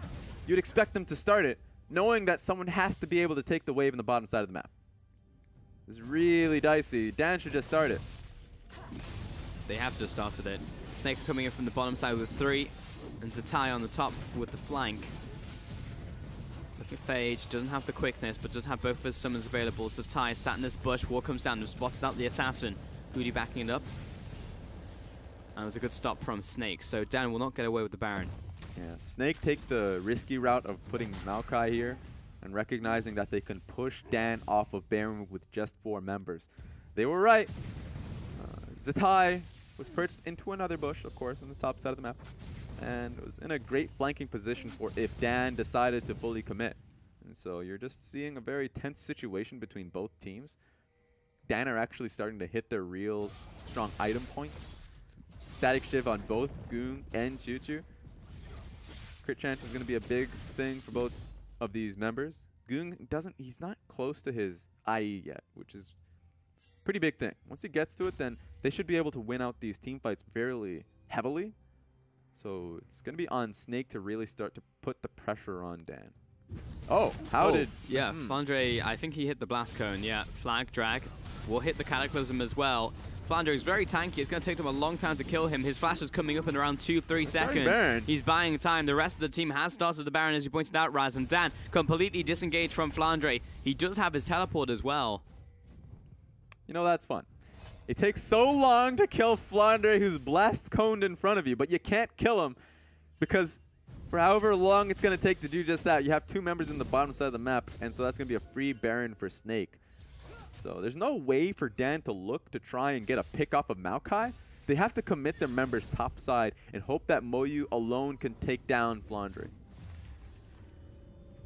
It's difficult, especially with Moyu not having that teleport from the previous fight. Means that he can't just sit bottom lane because then Snake have control over the Baron pit. But we're only 26 minutes in and we've had like 5 attempts on Baron, but that's only natural when you have Dan and Snake in the game. Yeah, especially since a lot of confidence in how to start fights has been levied to both teams. And so you're not going to see cute control ward plays for both teams, seeing if they can pick up a fight with Flandre looking to roam up on Maokai. No, it's just going to be on zeroing in on Baron. If you can get the last hit on that monster objective, on that purple worm, then you win the game. Unless if you lose the team fight, then you lose the game. It feels so linear, but a lot of the times it is just decided by these team fights, unless if Zatai and Flandre can get a pick off here. Moyu caught out in this one, and Zatai still has a bunch of damage to offer. Moyu doesn't get the stuff into Zatai, and he's going to have to kite around this. No, just kidding. I was like, he's got to kite around to not take too much damage from Jax, but then Zatai, pop goes the Weasel, hits the ultimate, and down goes Moyu. Yeah, Zatai played that so well, too, because Moyu would have 100% destroyed him had he gotten stunned in by his Counter-Strike. But he used his ulti to get out of it, and then he used his Shadow to assure that the time would just close through. And there's no way from Dan to start up Baron because SOFM was still on the top side of the map. Now he's looking for a flank. There's not many options for him. Oh, here we go. TP. Instant teleport in that fog of war. Fate backing it up. Hits the quickness, but he's unable to get to that backline in time. Goong is too heavily wounded, and Fate may have to just, flashes away. Plus the dance over to Choo Choo. Yeah, but that's 2 members that are not going to be a part of it. 3 if you count Moyu that doesn't have TP yet. There's a lot of time for Snake to just go on to the objective. Kicked it off. Looking at Karin as well. He's got the smite this time. Flag, drag, cataclysm, everything is up for him. Just about one button now. It's D. They can get the smite across. Rest of the team coming in. It's going to come down to potential steal. In comes the spike. Goes over to SOFM. Secured. And then probably will just be leaving Karin to his demise now. Zatai very low. Last rocket will be healed out from this one. Moyu into the backline. Gets the kill. Turns on to the rest of the team. This Jax is huge, but he's CC'd. And Crystal comes out of the double. Goong charging after Flandre. Flash over the wall. And the fight continues between the one-on-one and the backhand. Flandre gets that one. And a triple to Crystal. It's about getting down that smite steal, and it wasn't going to happen. Snake picks up the fight as well. And sure, they're all basing, but that's such a major win from Snake. 5-1 that trade was, Raz, and 4 Barons left on Snake, plus the double Infernal. Mountain Dragon is up for them to take as well, and it seems like Snake should have this game. But I say that with a bit of hesitancy. I hesitate when I say that, because we've seen what's happened before, and it's a very serious. But let's recap. Let's take a look at this replay once again. Yeah, it's always going to be on Karin to see if he can get something. That was an insta-kill onto Phage, so Zatai played that one so well. Gets the second kill as well. So you get these plays where, yeah, it could have turned out very poorly from Snake, but they were able to come out ahead based off of a proper smite coming through. I guess a proper burst from the team, and just take a look at this. Yep, Maokai tanks. You can't do much about it. Really well done from Snake. Yeah, simply Choo Choo did not have the damage to cut him down, even though he does have the mortal reminder. And all the hope was on Moyu once he joined the fight, but a lot of crit chance on Crystal because he's going for the full crit build on the Varus, and he kind of paid off there, unless if he's Crystal dead. Caught out, everybody dogpiling him, and SOFM now under duress as well. The rest of the team comes in, delivers the package. SOFM does not particularly want to pay for this one. In comes the ultimate from Flandre to lock down the rest of the team from Dan, but they still lost the AD carry. This has cut down a lot of the time now on that Baron. And it's given Dan a major opportunity. These are longer death times we're talking about. 30 seconds is a long time. So we gave Dan a lot of, well, specifically we gave Snake a lot of criticism earlier on in game 1, in their previous series, how they play out with their Barons. Last game was really well done in how they were able to utilize their lane assignments based off that Baron. But you can't make mistakes like these. Yep, it's going to just cost a lot of time on that Baron. I don't even know how much they have left. Maybe like a minute or so, perhaps one push left in them. Yeah, they can still go for one tower. The focus should be on the bottom lane, inner turret. So then if they get that one open, they don't even necessarily need Baron to look to flank towards that mid lane inner turret. Yeah, staggered recalls though, Raz. Yes. So I guess they're kind of just sitting on it. They're not going to be able to do much with this Baron. It's Pretty unfortunate if you're Snake. But at the very least, they're going to be thinking, at least we get a third dragon, I suppose. But at this point in the game, it's not so much about the dragons. The fact that Dan has just looked towards a scaling composition, and they're getting to that point in the game where if Moyu's on a side lane, it's going to be so hard to push him off that lane. And Moyu just does so much damage. We've seen him often joining up with his team so far in this game, and you can see when he's just hitting anybody that he gets in range of, he's starting to hit like a truck. And visiting back on that one, you said it was going to be Blade of the Ruin King. I said it was Titanic. Oh. And what is it, Raz? Disaster. Say it to me. It is the Disaster Titanic. I mean, I agree with it. Titanic is the best item you can get there, but I was preying on Moyu trying to be greedy here. But he's a smart individual. Yeah, we had the faith. 500. gold. Yeah. Better than nothing. Buy yourself a health crystal. Actually, just all it buys, really, yeah. So that's really well played from Dan. Just giving them that time to wait out the Baron. Yeah, they're going to have to, if you're Snake, you're going to have to still all in on these fights. They have Maokai with the team. They're going to need that. They won't have the side lane pressure unless if Zatai is going to be on the top side of the map, but look how far that wave is.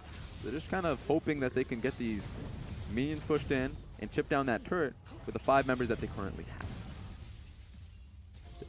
They have 2 options, is to barrel through with their tanks and see if they can get a dive. It's just very risky, not a smart thing to do, don't recommend it.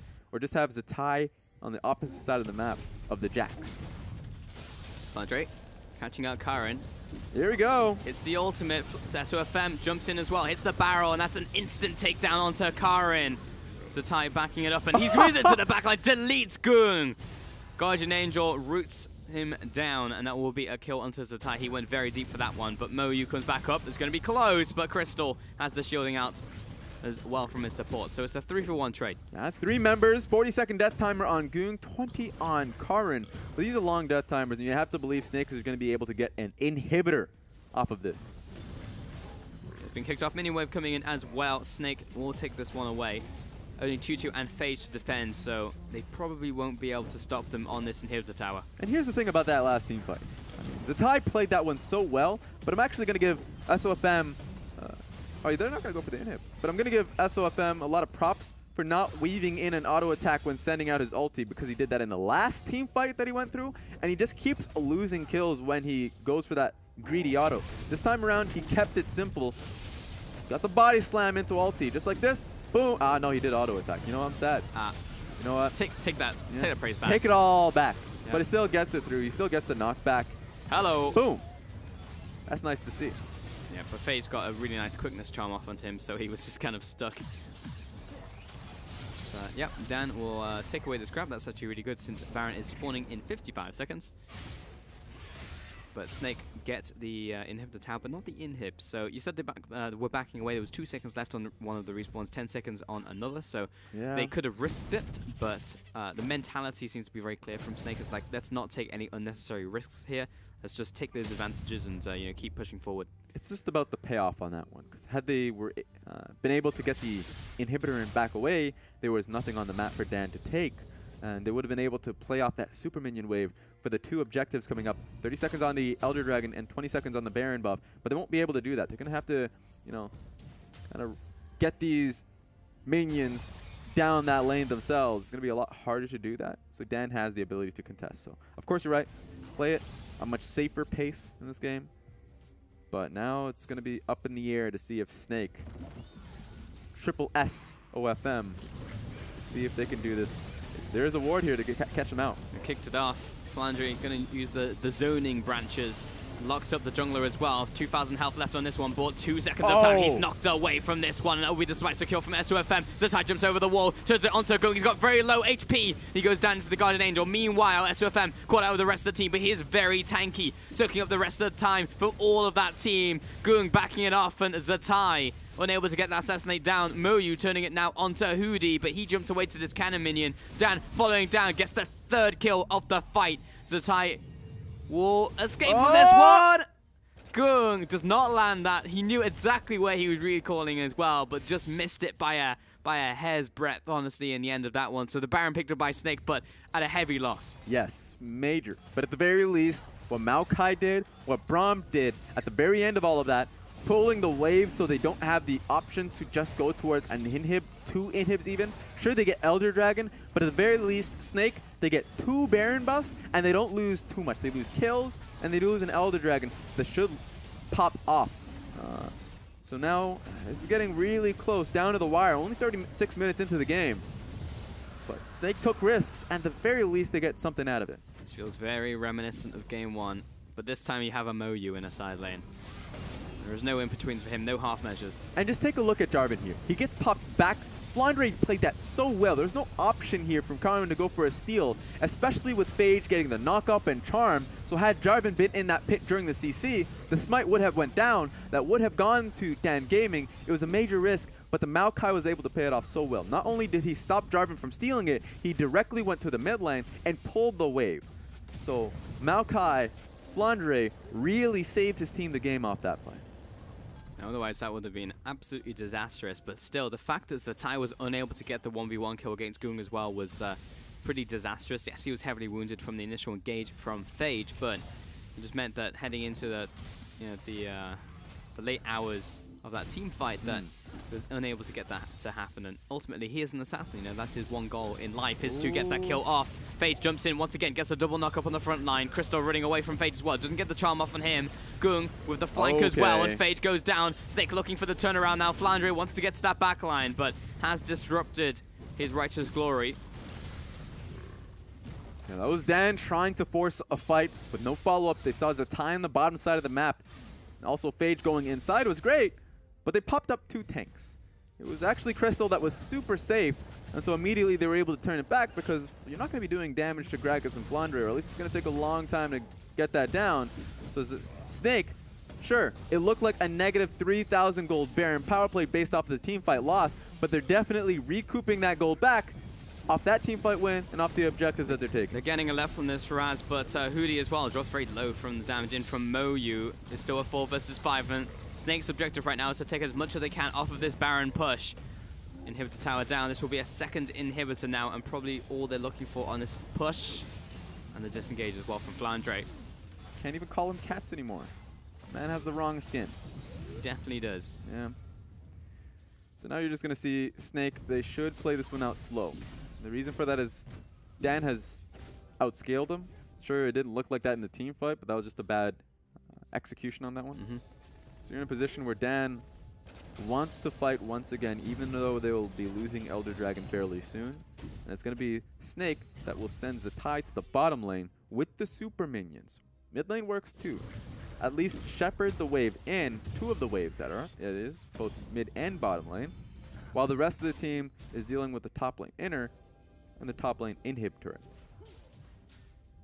Yeah, minus Baron power play as well from Snake, just because those kills going down. But you're absolutely right. If we get into a full-blown team fight for 5 versus 5, then Dan will absolutely smash them. Yeah.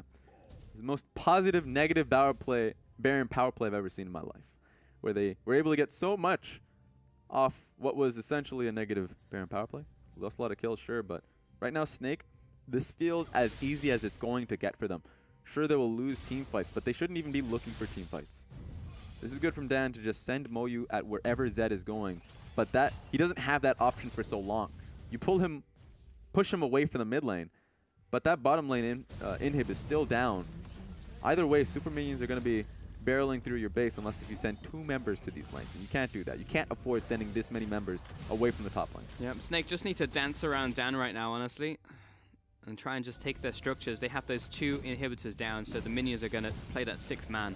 Take a look at where Phage and Karin is. They're looking for a counterplay. They're trying to clear the vision here, just so that the Jarvan EQ combination come through on top, of course, of Phage's charm and knockup. That's what they're looking for. That's all they have. Alright, Snake are going to start this one. Push up the tower. There's no minions just yet, but they're trying to just clear out this minion wave. Going in the mid, Moyu in the bottom. Yeah, Both of them with Guardian Angels. Yeah, Dan can't do that anymore. Gung was able to do that because he had the package. Now that's gone and off of him. Gung has to stay top. We might actually just look for an engage here. Moyu is posturing. Snake need to get this damage onto the tower, but they're taking so much damage from Goong. Very impatient from Snake. That's actually going to damage them unless if Warmogs is on SOFM, because they're in a position where they can just play it slow and wait for the waves from both mid and bot. And don't take red buff. Okay, you took red buff. As long as you play it patiently, the cards will come your side. Here we go. Next wave. Pushing this one in. They shouldn't commit on this one. Oh, Crystal! Phage has just gone in real deep, but he gets a massive knock-up onto the team once again. Zatai off to the side. Moyu's going to zone him away. Gets the stun up as well in with the death mop, but the rest of the team isn't there. Has to kite away, but that was a fantastic chain of corruption from Crystal for the disengage. And honestly, even though it didn't look too good, at the very least, Snake were able to get waves pulled into the base. That being said, they're still backing away from it all. So Dan can mark that off as a success because they've pushed back on the attackers. Yeah, I mean, that's just a double win from Dan because they are ultimately waiting on the respawns from their inhibitors. And Snake, the fact they weren't able to crack that, yes, they were just kind of like burning time until Baron comes back up. But still, it's difficult for Snake at this point in the game because Moyu hits like a truck. Yeah. Honestly, at this point, Zatai should be the sacrificial lamb. He should be pushing in both mid and bottom lane and just be going as aggressively as he possibly can. Because if that pulls members, that's all you really need. 2 members to be pulled away from top lane and you will get a 3rd inhibitor. And that's all you really want is 3 inhibs down. Baron is up, so it's going to turn into another Baron play. At the very least, Snake can hold on to this. They don't have to rush Baron and just wait for the minions to start streaming into the base. Oh, this is going to be tough, honestly, for Snake. And they have to play it smart. There's no just, ham-fisting it. There's no, just ramming their heads into the wall and hoping that a different result will come out of it. They'll have to play this one smart. Yeah, this is usually, of course, the scariest point of the game for Snake's coaching lineup. Yeah, sure, it's going to be a scary point regardless because it looks like it's going to be a coin flip, but Snake has never really fared well at this point in the game from most sets this season. Flag down. Snake have started this. They know that Mo's on the bottom side. The super minions are helping them out as well. But that's where fans coming in for the engage. Nice dodge from Choo Choo. Again, a massive knock-up from Phage. Getting so much work done. Zatai jumps into the back line. He hops away. Still has the Guardian Angel at the front line. It's a brawl in the river right now as Goong chases after again. Zatai drops him into the Guardian Angel. Crystal turns around. Flash over the wall from Goong as well. S2FM chasing onto the back. But Choo Choo will take him out. Flandre locking up the back line. But what is the rest of Snake able to do? They have to wait down on Moyu, who hops away onto a ward. Zatai getting in range, but again, another hop from Moyu. The cooldown reduction is too strong, but Flandre has just not fallen. The fact that this guy is still alive, and so is Moyu, surviving in a different ways. Oh, the minions coming in as well. Moyu somehow still running away from Zatai, and this is the greatest chase of the century, but after the dust settles, it's a 1-for-1 trade. Yeah, the fact that Flandre was able to stay alive for so long really benefits the team. Please kill Moyu. Chase him down. I don't care how you do it. The rest of the team should be able to cut him off here as he tries to get back to his base. There we go. But yeah, my goodness. You take a look at that fight once more. Flandre was the MVP. As much of an MVP as you can possibly be on a Maokai in that composition because Choo Choo was tearing people apart. Choo Choo played that fight so well, and as I was talking him up. Yep, you were talking him up, but when I have to knock him down briefly. He can't die. Actually just can't die. This time he did have the assistance from Zatai, which kept him alive, but still, he is remarkably tanky. That's ridiculous. I mean, Choo Choo must feel frustrated at this point in the game. Now you have to be... Oh, I don't even think it's out. I'm just going to assume he didn't see the Maokai. But ultimately, yes, you got to feel frustrated. Choo Choo used his ulti to dodge out of SOFM's cask, and then you see how that fight played out, because Choo Choo was not going down at all. And Flandre just dove into him just to buy time, and he bought so much time and still didn't die. Man, Flandre is an absolute monster on this Maokai. He's got like 4,000 HP, resistance stats to back it up as well, and he gets his health back from his passive. But they're going to go for the full-on engagement. The slowdown coming in from the Righteous Glory. Phage knock up on the front lines, but nowhere as big as the previous ones. Karin goes real deep, and Snake, with this kill, they'll try and knock down these inhibs once again. You know what? I was really worried that Snake just didn't have a second carry because Zatai is legitimately just turning into a bait, per se, because he's not going to be able to get kills for himself. But I suppose Maokai, if he just doesn't die, He's going to be repeatedly just doing damage to carries. The guy just sat there for so long, popped Gargoyle of Stone Plate, and was just sitting there. Pressing Bramble Fist. Hitting the ground. I want to see the damage of Maokai at the end of the game. That's the one thing I'm looking forward to at the end of the game. This is the one time I want to see damage taken, actually. Damage taken, damage done. I want to see all the damages. This has been a very long game. Just very much a slugfest, just back and forth, constantly around these objectives. And now, yes, the Baron's been picked up from Snake, but there's another one. Here comes the Elder Dragon as well. This is when you start to question, what does this Elder Dragon actually mean for Snake? Because the only reason this game has gone this long, because Snake is not comfortable going into these team fights. They're just trying to get as many objectives as possible to see if they can end the game and try to get as many objectives and use the wave with them as like a 6-man. But they get this Elder Dragon. I doubt they're still going to be confident in winning a team fight with Goong and Choo Choo still sitting around. Sure, they've been winning the past few, and they're just going to just try and barrel it through with Maokai. But if Crystal is the target, if Crystal gets jumped on, then we got some problems. He's been sitting pretty safe in the past few fights. Problem is, Goong does so much damage. Choo Choo, Moyu, like this massive damage threat. If Fates gets onto that backline again, like maybe that was the last team fight was the first time I saw him only hit like one person. There's still the opportunity at almost 50 minutes into a game. A 5-0 means the game for either team. It's getting rough. We're talking about these 6-item builds coming through. There's a Void Staff on Goong. He needs damage to land. Yep, these magic damage crits. Yep. Okay. Stepping up, he's very deep actually, right in front of Flandre. Yeah, pops the package to get away. This inhibitor should be falling. SOFM goes very, very deep. In fact, too far, because he will be paying for this for his life. Choo Choo gets that kill. Karan backing it up, but Moyu has gone deep. He's gone right into the backlines. Face just the same. Gets the knock-up. He drops, and that's a 2 kills over to Snake. They'll look to turn it once more. Crystal, he's low, but he's trading off against Goong. And gets the jump on him, but he has the Guardian Angel cutting away from Karan as well. Crystal is a monster as he gets a triple kill. He blows them apart. Moyu thought he could take them alone, but no one could. Snake are going to try and win. They're going to win this game. Try and win. This is their game, Raz. With the quadra kill over to Crystal. He wins this game for them. Nexus down. Snake take the series. I mean, they look calm. They're just... You know, I'm excited for them. That was a ridiculous ending. We've seen a few of them this set. Snake had a stellar performance. There'll be a lot to look back and criticize, but they still stuck it out and got the victory. We have a few weeks left in the regular season, and Snake's not out of it yet. Absolutely not. Gradually picking up these wins, but what that means, Raz, on the opposite side is Dan Gaming. This is their 8th series loss in a row. And what does that mean, Raz? Tell me. All right, well, I'll tell you, just based off the maths. Now, this makes that Dan is 4-9. Losing what is the easiest week for Dan's, coming out 0-2 versus Aimee and Snake Gaming. Aimee is 4-9. Dan 4-9. Snake 4-9. They're all tied up in the bottom side of the bracket. Now points do matter, and Dan has these teams on points. But the fact that it's this close at this point in the season, scripted.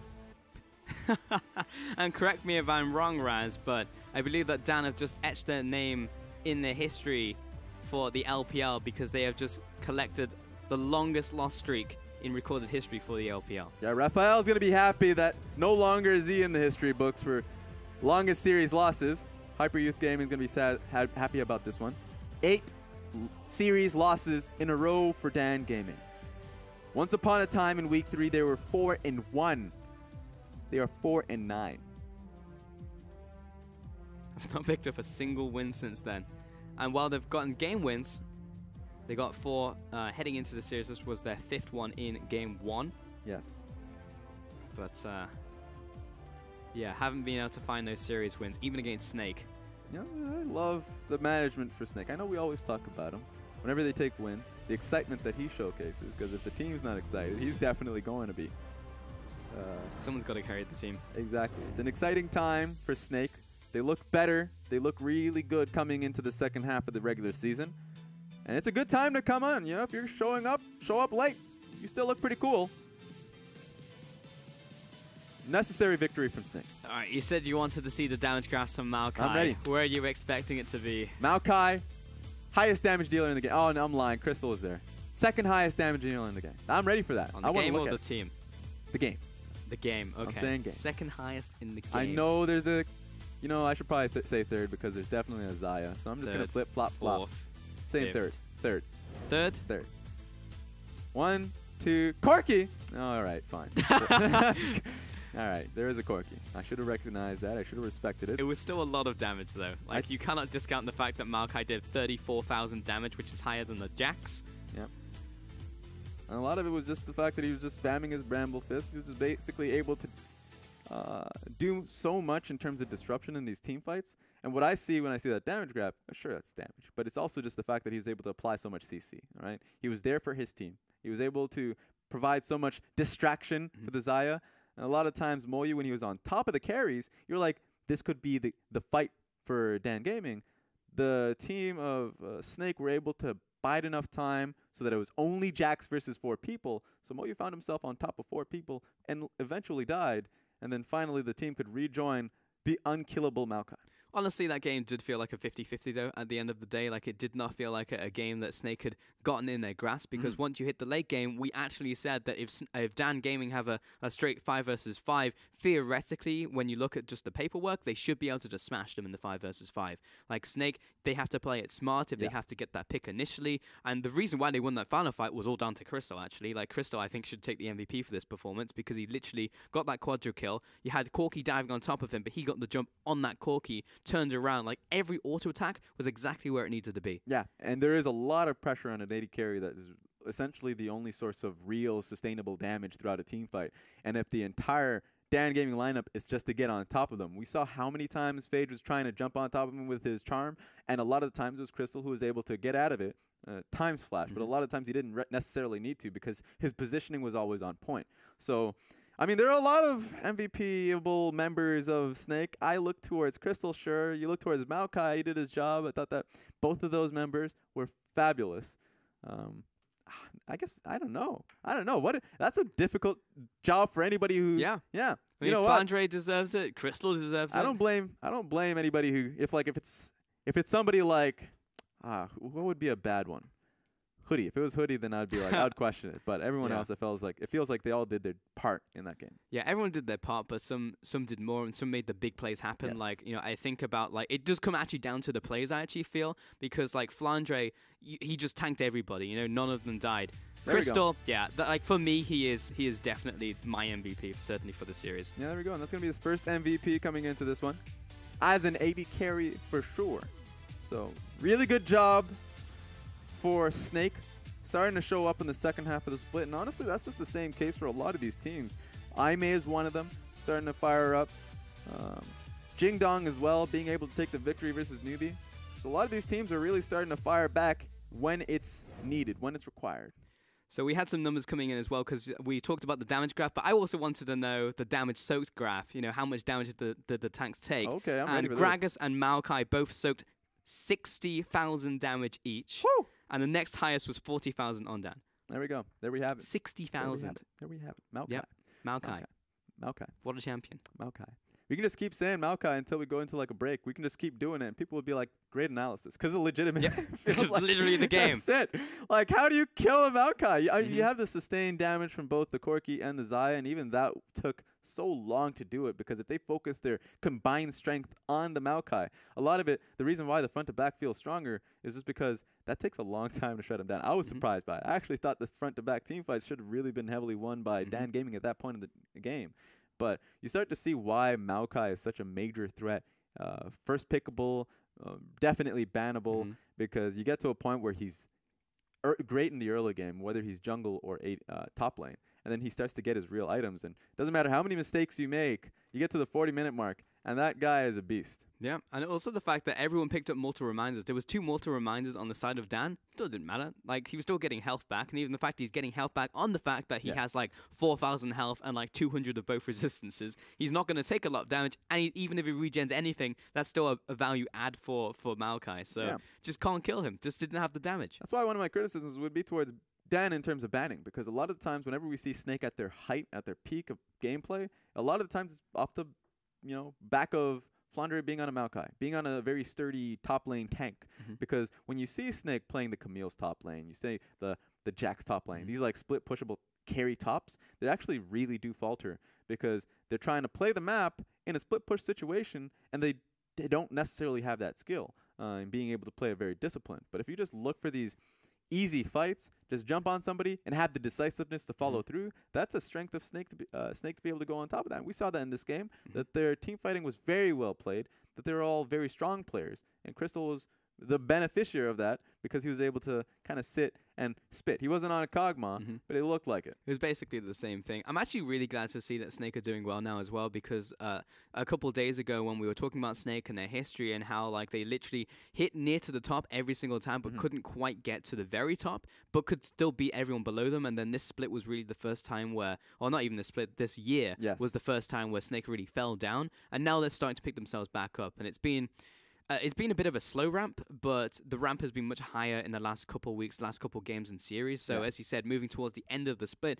super good for them because maybe they can actually secure themselves a spot in those playoffs. Yeah, and you get 2 major storylines here of, the playoff run between Dan, Iman, Snake to see who comes through. Snake having that late game surge.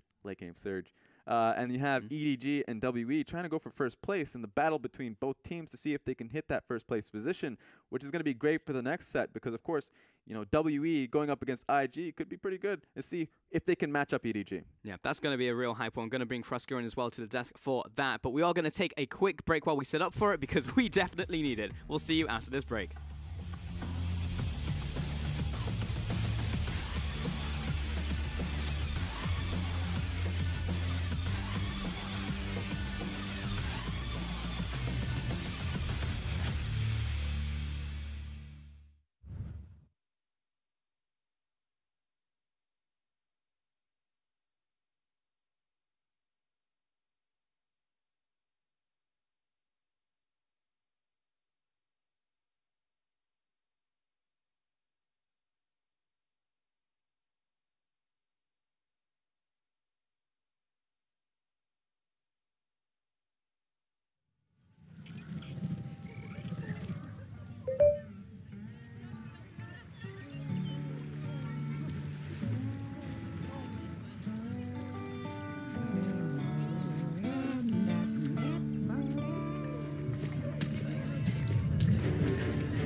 身边抢开，这确实是一个最后的一个时机。石膏那边靠了一个虚弱进来，想强杀这边的有一个闪现，而且给了一个盾，还在拉大，狼行插一下，想要被猪妹给打晕，这边没有，只有是卡大丁连续的图点，最后是把女警给收掉了。EDG的双击已经打下来，这波团战实力 gaming 是可以打赢的，没有问题。天灵绕了个后，被鬼魂看到了，强行开了个筒子，卡雷萨没越过到，大招定住筒子，发现大招拉到卡雷萨了，这一波绕后很灵性，但伤害好像差一点点，最终还是收掉了 OQ， 自己没有死，侧面的话也是打退了蝴蝶。盲身绕到背后，但是蜘蛛其实也在后面，这波是回来，一脚踢回来，接了一个停一波，准备要让 AJ 下马，等了一个回击，打败 AJ 下马，伤害有点高，反杀掉了，而且上马了，打一下最后一下东西够了。小圆梦摸上来，这点塔的这波开团开到飞机了，而且 W 被断了，飞机这边只能交一个闪交闪过来，身上还有个虚弱天魔这边坐住他，甚至这边长风闪现有点失误的飞机还是被硬伤害灌死了。石化凝是凝住了球球，这个时候已经打成了一个0换3了。看对了怎么选择。先过来打一套，海乌最后终结放了一下，钩索跑路被晕到，猪妹交个闪，秦朗也战术后方减速到了，很漂亮啊，但又挂到了一个减速。高温鱼叉加疗，英雄登场，能救下来吗？触发了一个护盾，这个被动的护盾很关键。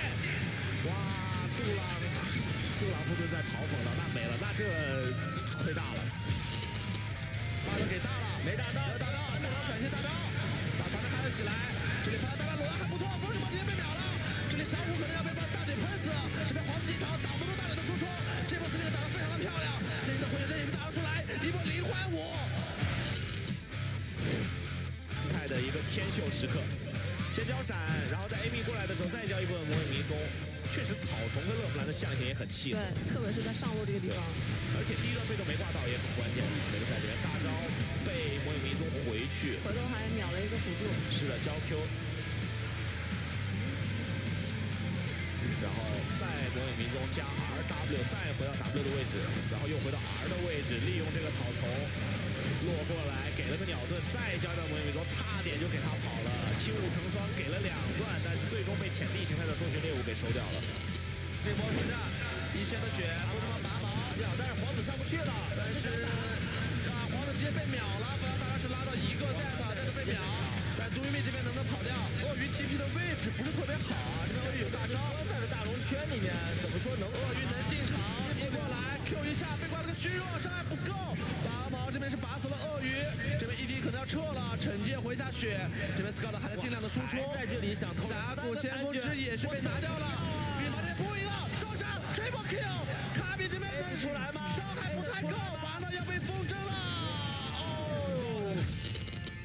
OMG 是把W 的人拉到这个狭小的空间里，我们看到兰博大招是没有用的，是一个绕后的位置，然后 Icon 先消耗一波 W 定住，对，先把加疗第一个大有用，但957进场了，来看到兰博闪现过来进场，我们看兰博的大有没有丢到一个狭小的空间里，不错，兰博的大招位置还可以，但老鼠的输出好像更高，而且加疗还有前面嘲讽到了3个人，精神必要出来，猪妹把司马老贼给斩掉的话，那精神结束的夕阳也是瞬间被西野给击杀，西野拿到了一个 double kill。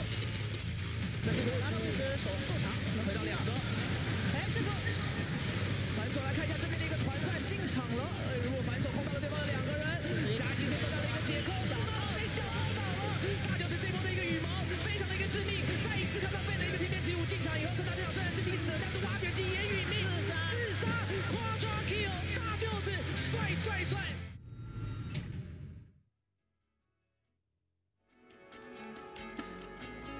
Welcome back, guys, to the LPL for our final game of the night. And it will be a cracker of a series because it will be IG and WE. And that means we've brought some more analytical firepower to the desk, as well as I will be also joined by Miss FLICKR. How are you today? What up, guys? I just crushed a Red Bull, so let's do it. Yep, she's definitely bouncing off the walls. Raz, how are you feeling? I know it's only been like 2 minutes, so it feels a bit weird for me to be like, hey, haven't seen you in a while. Feels good. I was definitely giving jazz hands to Frosk over there because that was just the surprise. Like, oh, hey, how's it going? But, I've just been exactly the same as I've been in the past few minutes, especially after those long minutes versus like Snake and all that. So that was fun to watch, and now we get an extra fun game here versus IG. I have to say, I was sitting backstage, and I was watching you guys like in the producer's seat. I was like, oh, yes, the power is mine. No, really, I was just talking to them in their ear at inappropriate moments. I was like, wow, this is a big slugfest. I definitely need to bring some energy to this desk. So I just started digging through the fridge, found a Red Bull, and I was like, yes, Yep. we'll crush this. Yep. Yeah, she went full Captain Kirk. She like took the chair in command, and I was just like, why is Ross getting in my head? But that's fine, I guess. But definitely brought the hype for us. But we're coming into the final game, and I feel like the narrative brings the hype by itself. Like IG and WE, you said it before we went live, Ross, and it's like, this is like the losers bracket. And yes, it is, but this is the most hype the losers bracket is ever going to be, because this is Invictus Gaming and WE. there is an asterisk here. Now, we call it the losers bracket simply because the last time we saw these teams, they were taken down by very unexpected upsets. It was RNG that 2-0'd decisively Team WE, and then it was Snake that came back from the grave. We just saw them last series that took down Invictus Gaming. So both of them are coming off of loss. That said, Team WE still looking much cleaner than IG and heavy favorites here. Yeah, we'll see about that. A lot of the times when you do take heavy losses after that, you come back much stronger. You come back firing off. WE is definitely going to be upset about how they lost the last set. And of course, Invictus Gaming feel like they should have beaten Snake. A lot of teams do feel like that. I know that Dan will feel that way. But you know, IG coming into this one, they just need to be able to close out early leads they have. But that smiling face on your screen, I'm glad to see him back. That was Ning. It means that Kid isn't appearing today. Maybe we'll see him subbed in depending on how things go for Invictus Gaming. But for now, we're back to the tried and true. Yeah, that the definitely Shy felt like and Ning. Yeah. DEFCON 5, we need to do something. And it's like, Kid comes out. It's like, why is this fossil just like turned up? And then he starts taking Helix names. Like, fossil. oh yeah, cool. Yeah, and it's just like, it's the Helix fossil. And it breaks apart and it's like, oh, it was a phone. It was phony. There we go. And here's the funny thing about all of that is that, you know, we call WE heavy favorites, and that is fair. It's just that you don't exactly know what kind of IG you're having here because, of course, 2 sets ago, when we saw IG play, that was a dominating fashion in which we saw IG.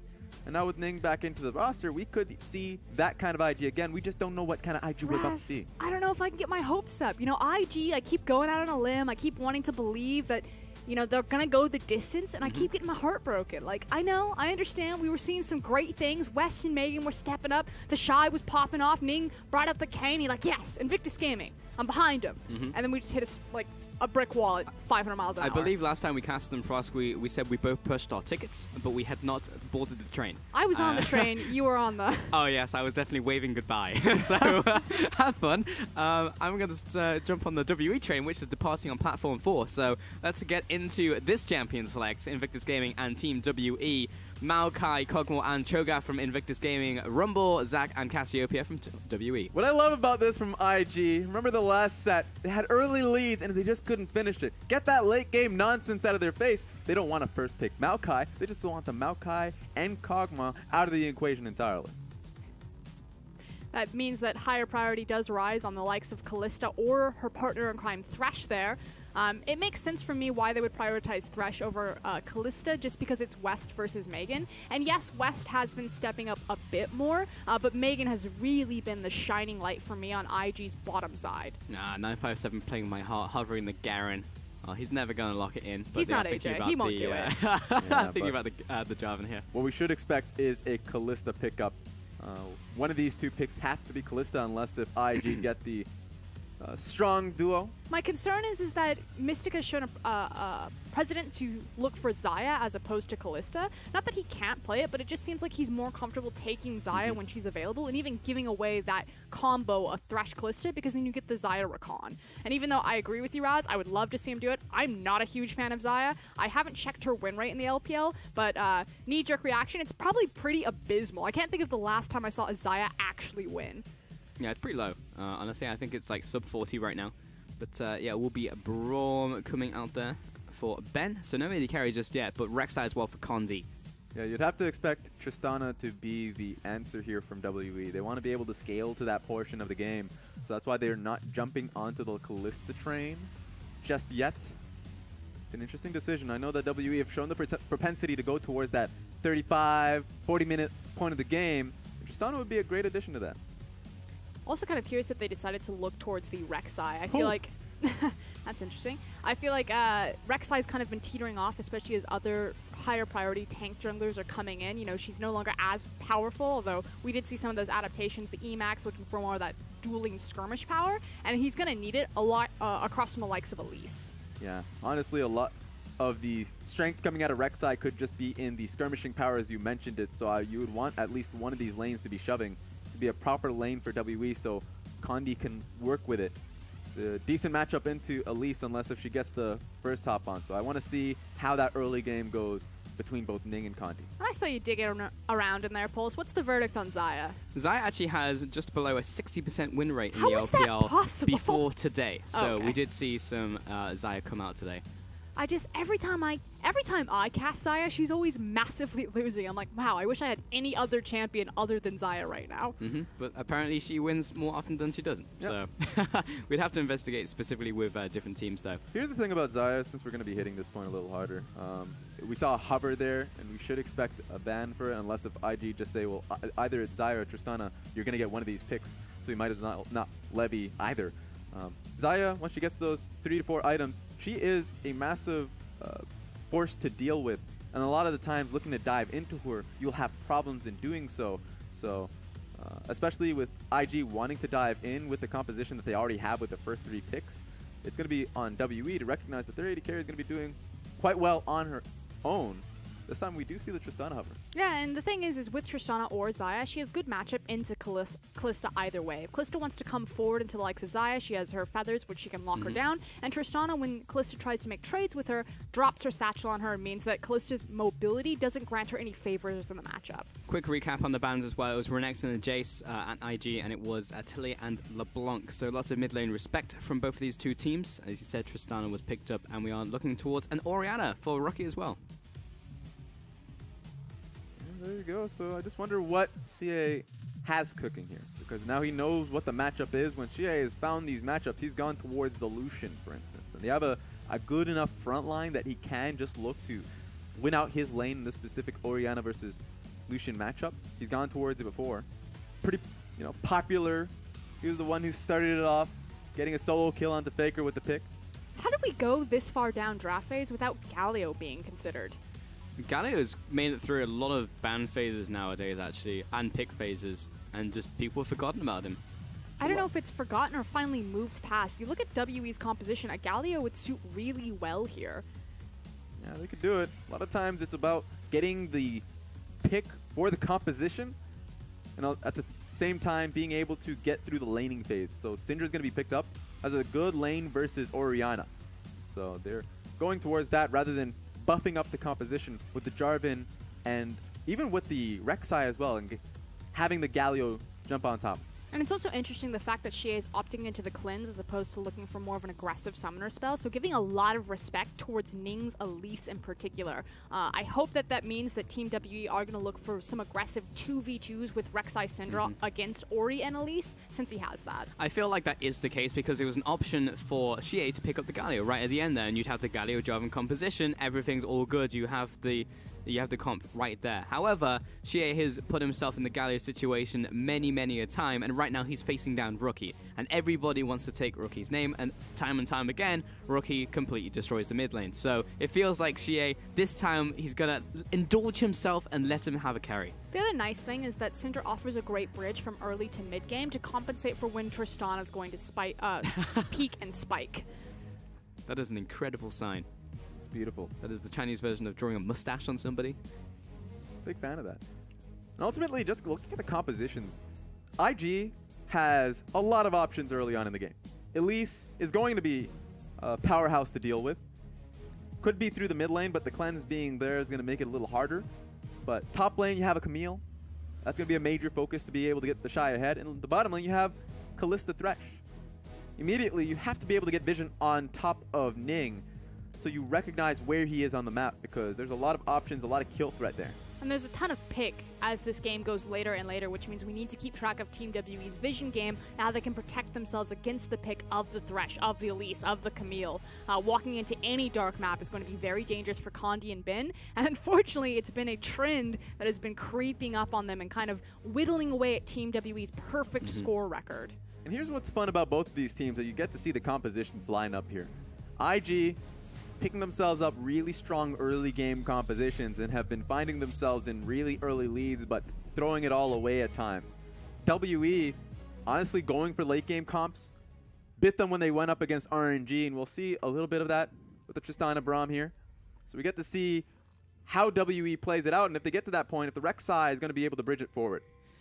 With the comms locked in and there's hitting the rift, we're about to get into game now between IG and WE for our match of the week. The oldest standing rivalry in China. This predates the LPL itself. Invictus Gaming and Team WE, formerly known as World Elite, were the pillars of Chinese League of Legends, even before a professional league was there. You think all the way back to IPL 5, to the Star Wars League. And yes, new faces and a new chapter on a very old take. It was IG, the organization that stopped that massive win streak. Longest win streak coming out of WE Season 2. Had to be Dream Crushers. Yeah. You got to lose at one point. It was IG that had their number, understood them so well. It's fun that we get to see the evolution of IG. One of the biggest evolution, of course, has always been their jungle position, because ever since they lost Illusion, it's always been a question as to who's going to fill that role. The Fiddlesticks man himself. Yeah, Fiddlesticks, you got the Nocturne was his specialty. I hear to this day he's still terrorizing people in the LSPL. Is that true? Or did he actually upon a time. retire? Yeah, he's gone now, but he was there for a little bit with Young Glory. Now there is a new Young Glory, but it does not have him. That's fun. Young Glory, wasn't that the team who had the loss streak? Was that a different one? That was their sister team. Yeah, the other team that had the loss streak, the longest loss streak, up until today, was Hyper Youth Game. Up until today, that's true. Hyper Youth Game. That's fun. Oh, man. But yeah, I mean, IG, definite fall from grace, I think. They've been the premier inconsistent team of the LPL. They've almost like embodied all of the problems that many of the teams have had, but then have recently changed it up. And what's so interesting is they made so many fans, you know, when they took down Team WE. Hold on. Going pretty deep. This will just be a rent here onto Bend, yeah. Ooh, Mystic turning around. He's actually going to jump in. Flayed into West. They're going very deep for this play. Condi looking for knock-up as well. Prey Seekered. And Megan will try and back it off now. He will get out alive. Both AD carries bite the dust. And unfortunately, it's the jungler and the support who walk away with the kill. So while both AD carries go down, they look across each other. Okay, Tristana didn't get it. Kalista didn't get it. Good. First blood gold, pretty sure it went over to Megan. So a little bit more gold in the pockets of IG. They're going to still feel happy about that, even though the trade went through. The nice thing is that since it's Thresh, it means we'll actually get a Sight Stone before 20 minutes, because there's not these ridiculous Ardent Sensor Rush builds going on. Fun. You know you love it. Oh, yeah. The best thing about it are the junglers that have to fill the gap and say, well, I guess there are no wards coming through. I just have to be bot. I need to beat the ward. Yep. Sit there. But Condi also picked up the kill gold and the kill credit from that one, so we know that when Condi gets those early kills, he can do a lot of work with them. He knows exactly how to translate those advantages. But it's a very different tempo and pace set on a Rek'Sai than opposed to an Elise. And actually, if the Elise gets, you know, or participates in that first blood, immediately it's Moby Boots, and she's just running around the map. Rek'Sai, it's probably going to be a bit more subtle in terms of control, vision, earlier Tracker's Knife, maybe some boots, but round two. Oh, what a time for Megan to look for that death sentence, because Condi's here as well with a knock-up, with a flash as well, and Megan definitely going to be falling. Mystic going deeper onto West. He knows he has their stun ready to go. The flash, another flash in return from Mystic, getting out of that cocoon. And you just hate to see it happen if you're IG. They thought they could go for the trade. They knew that Elise was behind them going for the Krug camp, but didn't expect, you know, Condi to be coming back with no items. He just did not go back to base. Yeah, and that was the thing. It was the tempo misread from Invictus Gaming, not recognizing where Rek'Sai would be on the map. And action is not stopping. A big punish from the Shy. One more auto attack, and it would have been the second part of Precision Protocol. Finally, Condi will be slowed down by a mere ward, and now Megan. Well, comes in from knock-up, not He's quite in range. Drag in a Megan. Why is he here? Because he drags him right into the tower. And kill credit goes to Rookie. And traded over the buff as well. Megan comes out of the flight as well. Oh, that's attack and the ball as well. Made that the double for Rookie. Megan, you god. Now he's just been getting so good in this past few weeks. And we finally show up, and he's already mid. Why is he there? And this is why I complimented the Thresh priority over the Kalista priority. I said, it's Megan versus West, and Megan is the definite guy that you want to give the power to between that bottom lane. He has just been a shining star for them so far. That gank worked out. We're just about to see another play come through. This guy is out of control. Oh my god. Mystic. Oh, Here no, comes the spider. Oh! Manipulated him into the pierce. And how often did we think that it was going to be Invictus Gaming's bottom lane, of all places, to really punish Team WE? I mean, Megan has just decided he wants to win this game, apparently. We're 5 minutes into the game. He has full kill participation in this game. Sets up 2 kills in the middle lane and 2 kills in the bottom lane. And he also has the Moby, so taking a page out of Mata's book with that early first blood gold going into his pocket means that he's able to just control the map. Yeah, who needs a sight stone if you can just be there much faster? A moving ward, perhaps. One with a hook. Look at that. That is a 6-minute Sightstone Moby boot. Just kidding. Yeah, he does sight This guy is stone. rich. So this guy is so rich. You have to investigate his rune pages. And now we do need to pay attention to this middle lane. So Rookie got the blue buff as well as 2 kills. He's already made his purchase, and this has gone from bad to worse for Xie. Oh. Imagine just like picking Sinja and be like, I'm going to get a good 1v1 against Rookie. And then Rookie comes in with a double kill at 5 minutes. It's like, okay, all right. And that's what's so insane about this, because if Condi had gone towards that mid lane gank and had worked so properly, he would have been so fed. WE would have been in a great position. And what's beautiful is how they doubled down on the success of Rookie. Because it's such an early Sightstone, because it's so early in Moby Boots, look at the bottom river vision. And this allows Rookie to do that classic Rookie thing where he pushes forward, where he's throwing the ball and he's zoning Xie, continuing to open up that CS discrepancy and gap. Xie cannot approach it all, and Rookie is confident to continue to play forward because of Megan. Same thing in the bottom lane. Big CS differential starting to open up now between West and Mystic. And you can see even towards the top lane, we saw those trades going the way of the Shy on top of that, so every lane is starting to win here. Blood pressure for Condi has to be through the roof, because he's here to get a gank going, probably here trying for a counter gank as well. Just does not know where Elise is. If you can get this gank, that would... Oh, no! Megan is a monster. He's reading everything from WE. He's making the plays as well. He's surprising them. And the time that Condi spins bottom means that he's not here for this. Shockwave. Ning comes in as well. Venomous bite and just the nibble there for the kill. I feel like Megan has just spent some time in the Citadel, because he's massively outread the competition. You got to a point where like, Condi tried to get anything back in favor of the team, and they're just getting completely smashed on the opposite side of the map. And this was the Invictus Gaming that I was ready to punch my ticket for. You know what I mean? Like, this early game, Megan showing up, West is doing really well, Ning is reading the jungle, and going to the appropriate lanes, getting everyone snowballed, and you're just hyper excited for them. And then suddenly they disappear when they face Snake. Yep. Something about Snake recently. I think it's something about IG at this point. I don't know, man. I'm just saying that the early game was super strong versus Snake in that specific set. And getting upset, you know, they're pretty angry. Maybe they might show it on 957 here. They need to be careful, though. Condi's beneath them. Oh, free flash from 957, but he's trying to get closer towards Condi to turn this into a 2 versus 2. Knock up onto Ning. He comes into the rappel, drops back down. 957 will also fall. 1 versus 1 now, and Condi has the massive advantage. Void Rush, and that will finish him off for the double. There's Invictus Gaming. Just a little bit too over-eager, too over-aggressive, and it constantly starts with Ning. And I don't know if it's him making these calls, but time and time again, he has just kind of sunk IG's tempo advantage and momentum by being a little bit over-eager. Yeah, honestly, on that play, that's kind of... It took a lot of time. I would credit Condi a little bit more than to criticize Ning, because at that point in the game, he has that 1 kill to his name. Every lane is winning.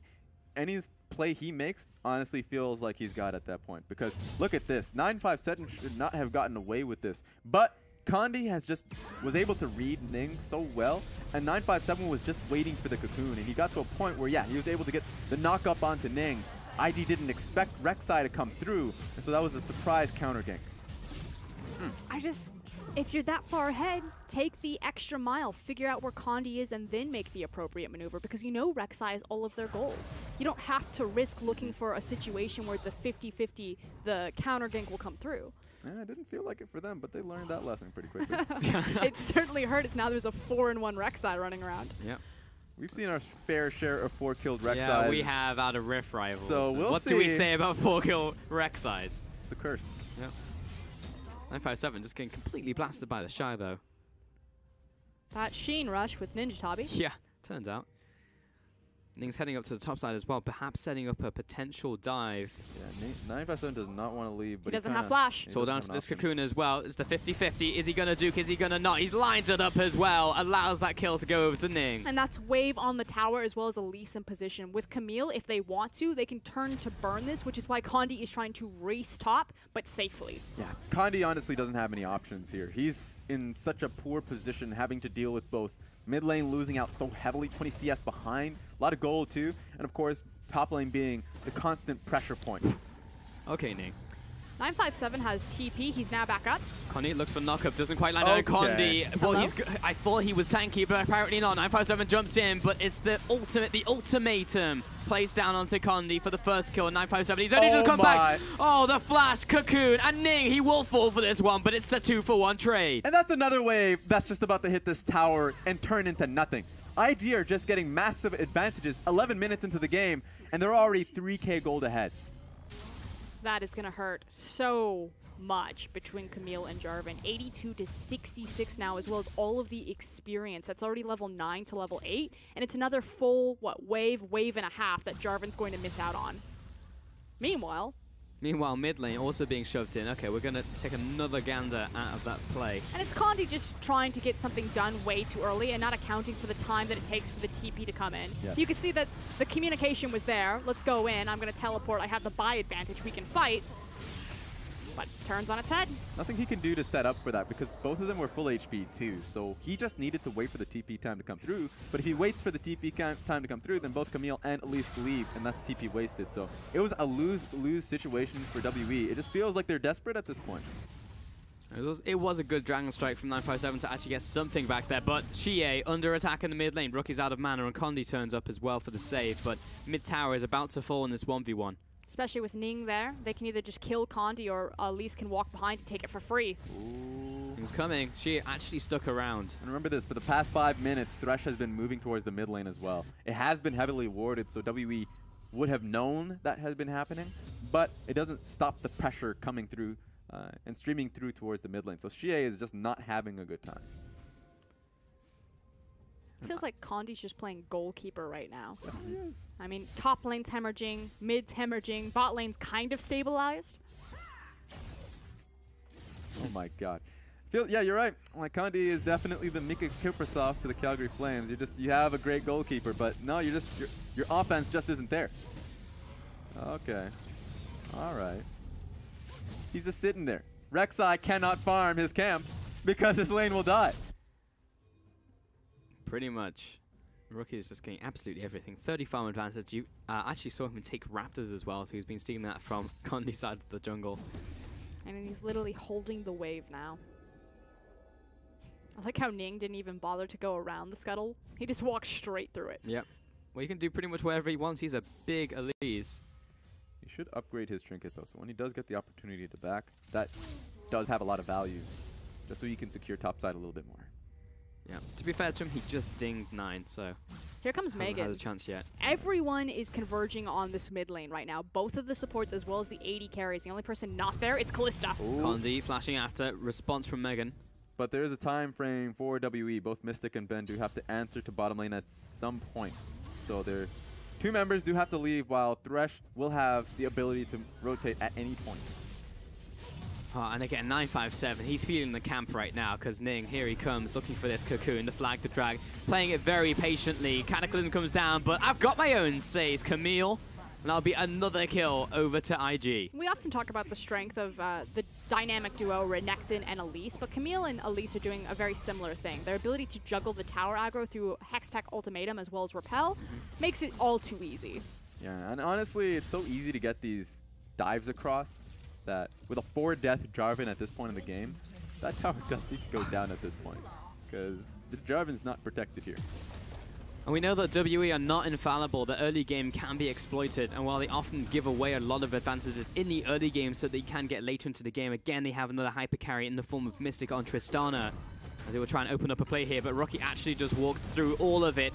Hits the ultimate, but Mystic is following him down. This should be a kill onto Rocky, as we also have Syndra in tow, so that will go over to Mystic and accelerate that fact. But we know that Mystic and WE can be picked apart in the early game. It's a consolation prize. It is nice that you do get a lot of gold on Mystic in particular. Like you said, that late game insurance policy for Team WE is the Tristana. But ultimately, on the other side of that, the late game insurance policy is Rookie for Invictus Gaming. He's on the Orianna, and he has the ability to blow Tristana up and Mystic if he's not paying attention. Yeah, they'll have the side lane pressure of the Camille as well once he already has the Trinity Force, so once he gets Titanic, it's going to be that much harder to deal with.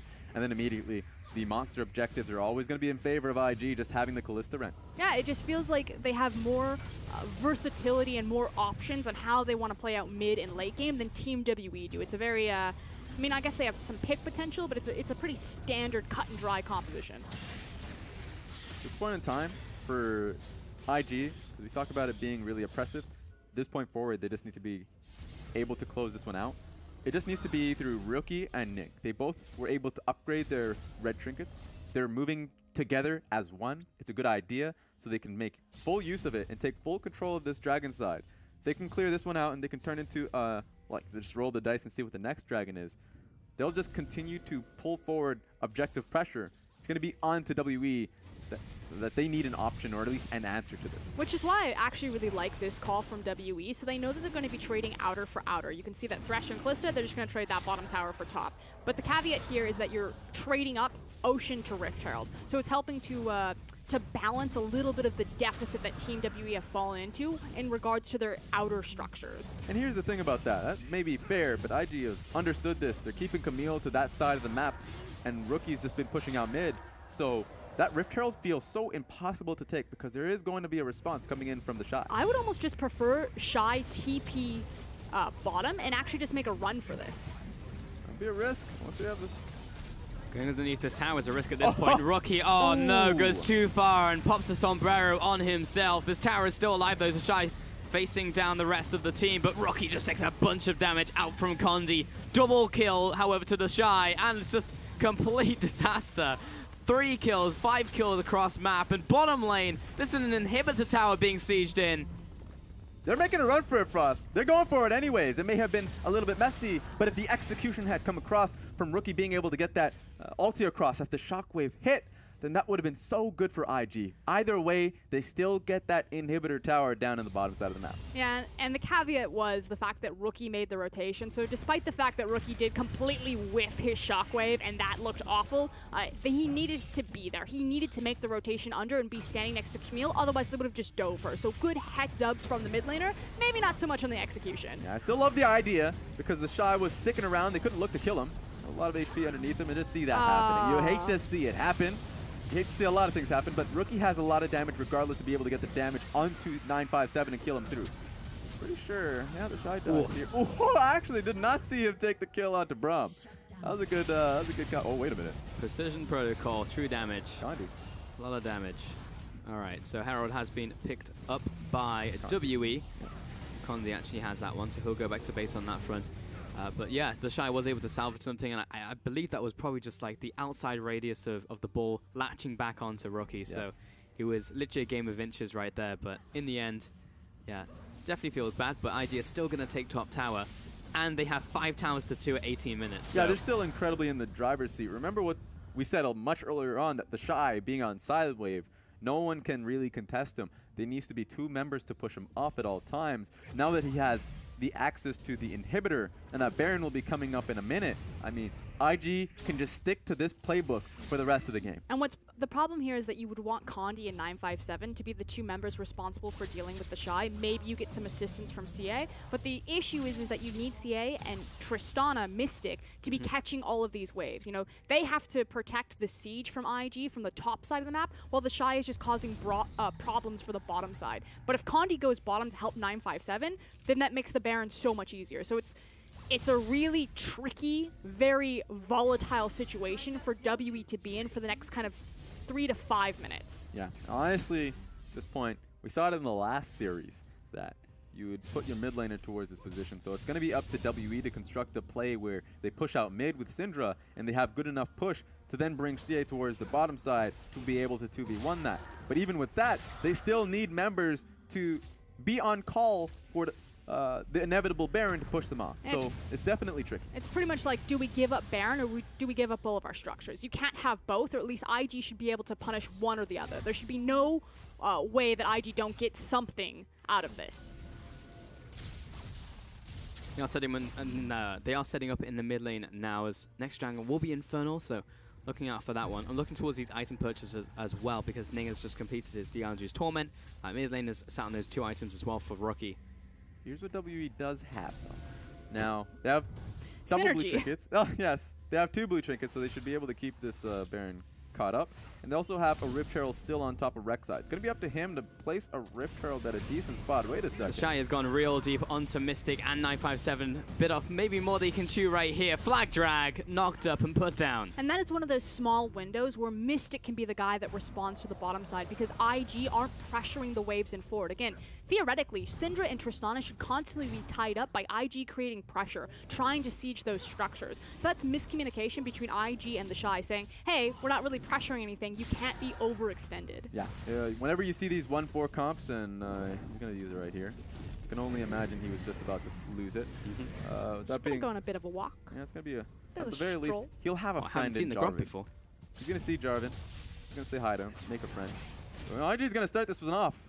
They're going to burn it really quickly. Condi's still in base, so it's going to take him at least 15 seconds to get there. Rookie comes in, teleport down from WE as well. 957, another 1 second left before he comes into the pit. The Shy over the wall, look to assassinate Mystic, but it will be Baron down to West. Pops the Unleashed Power, and the Shy still survives it, but he goes real deep on that one.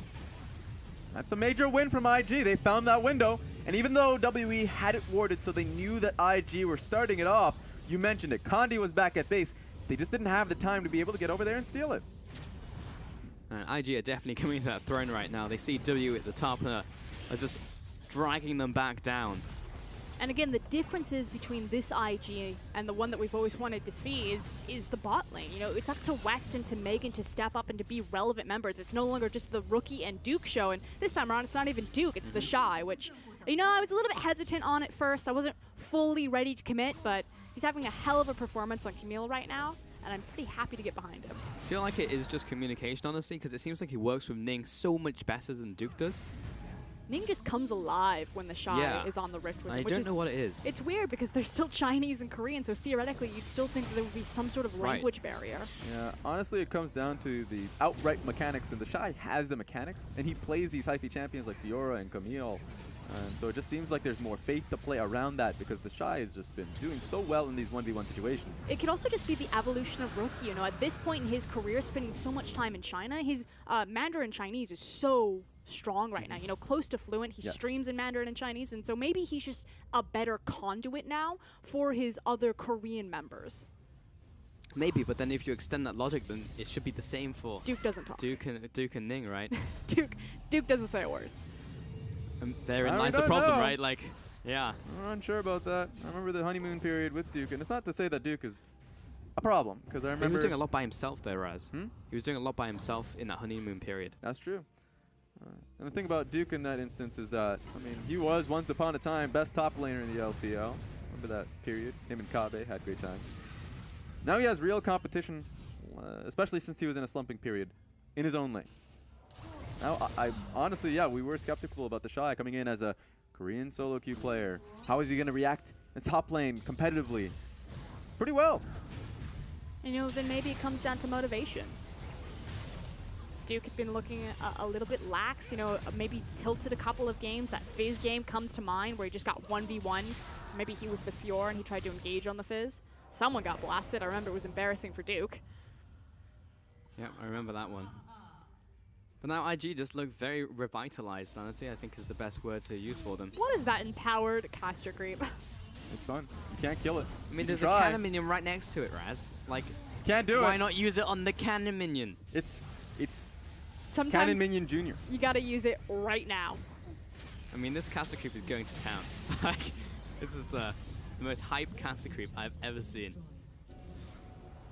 Now, this is looking really difficult for WE because they're forcing on the mid and top wave. Bottom wave has the inhib open, so that's why IG are not looking to pressure at all. Once they're able to take down the one turret, be it top or mid, they can just rotate towards that inhibitor.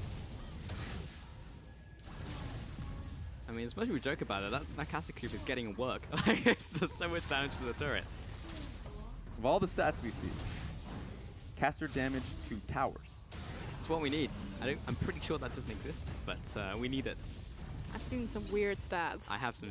Oh my god! No, that was Thresh. Okay. Oh, I thought that caster minion did the damage. He might have done. I mean, Thresh just needs to be the last person to hit it. The Titan falls though. He was actually just smited. So smoted. Smoted. Smote. Smote. It's definitely not smoted. He was killed. He was struck down. It's literally one of those moments where you type in a word and spell check can't even save you because you've spelled it so terribly. Yeah. So you just pick a different word. Yep. You're like, I would rather go to a thesaurus right now than a dictionary. Yeah. I've been in those This is the moments. play. You have those all-nighters and you're looking at a word and you're like, this is the easiest word in the English language, but for whatever reason, I've lost it. I've lost it all. Well, it's a thing, right? If you look at a word too often, like it just looks weird. How many ends does banana have? I think 4, right? No. Gwen Stefani says otherwise. Every time I sing that song, I just spell it wrong either way. So, man, hurts. I don't think I've gotten the chance to cast banana yet. I'm looking forward to it. Not when you say it like that. Banana. Banana. That's how you say it. Banana. Banana. As an Englishman, you're upsetting me. Wait, what? In the back, I even saw you like trying to get an English accent as you have an English accent. You're trying to impersonate an Look, Englishman. I'm a northerner, and there are southerners. I was impersonating southerners. All right. Okay? Okay.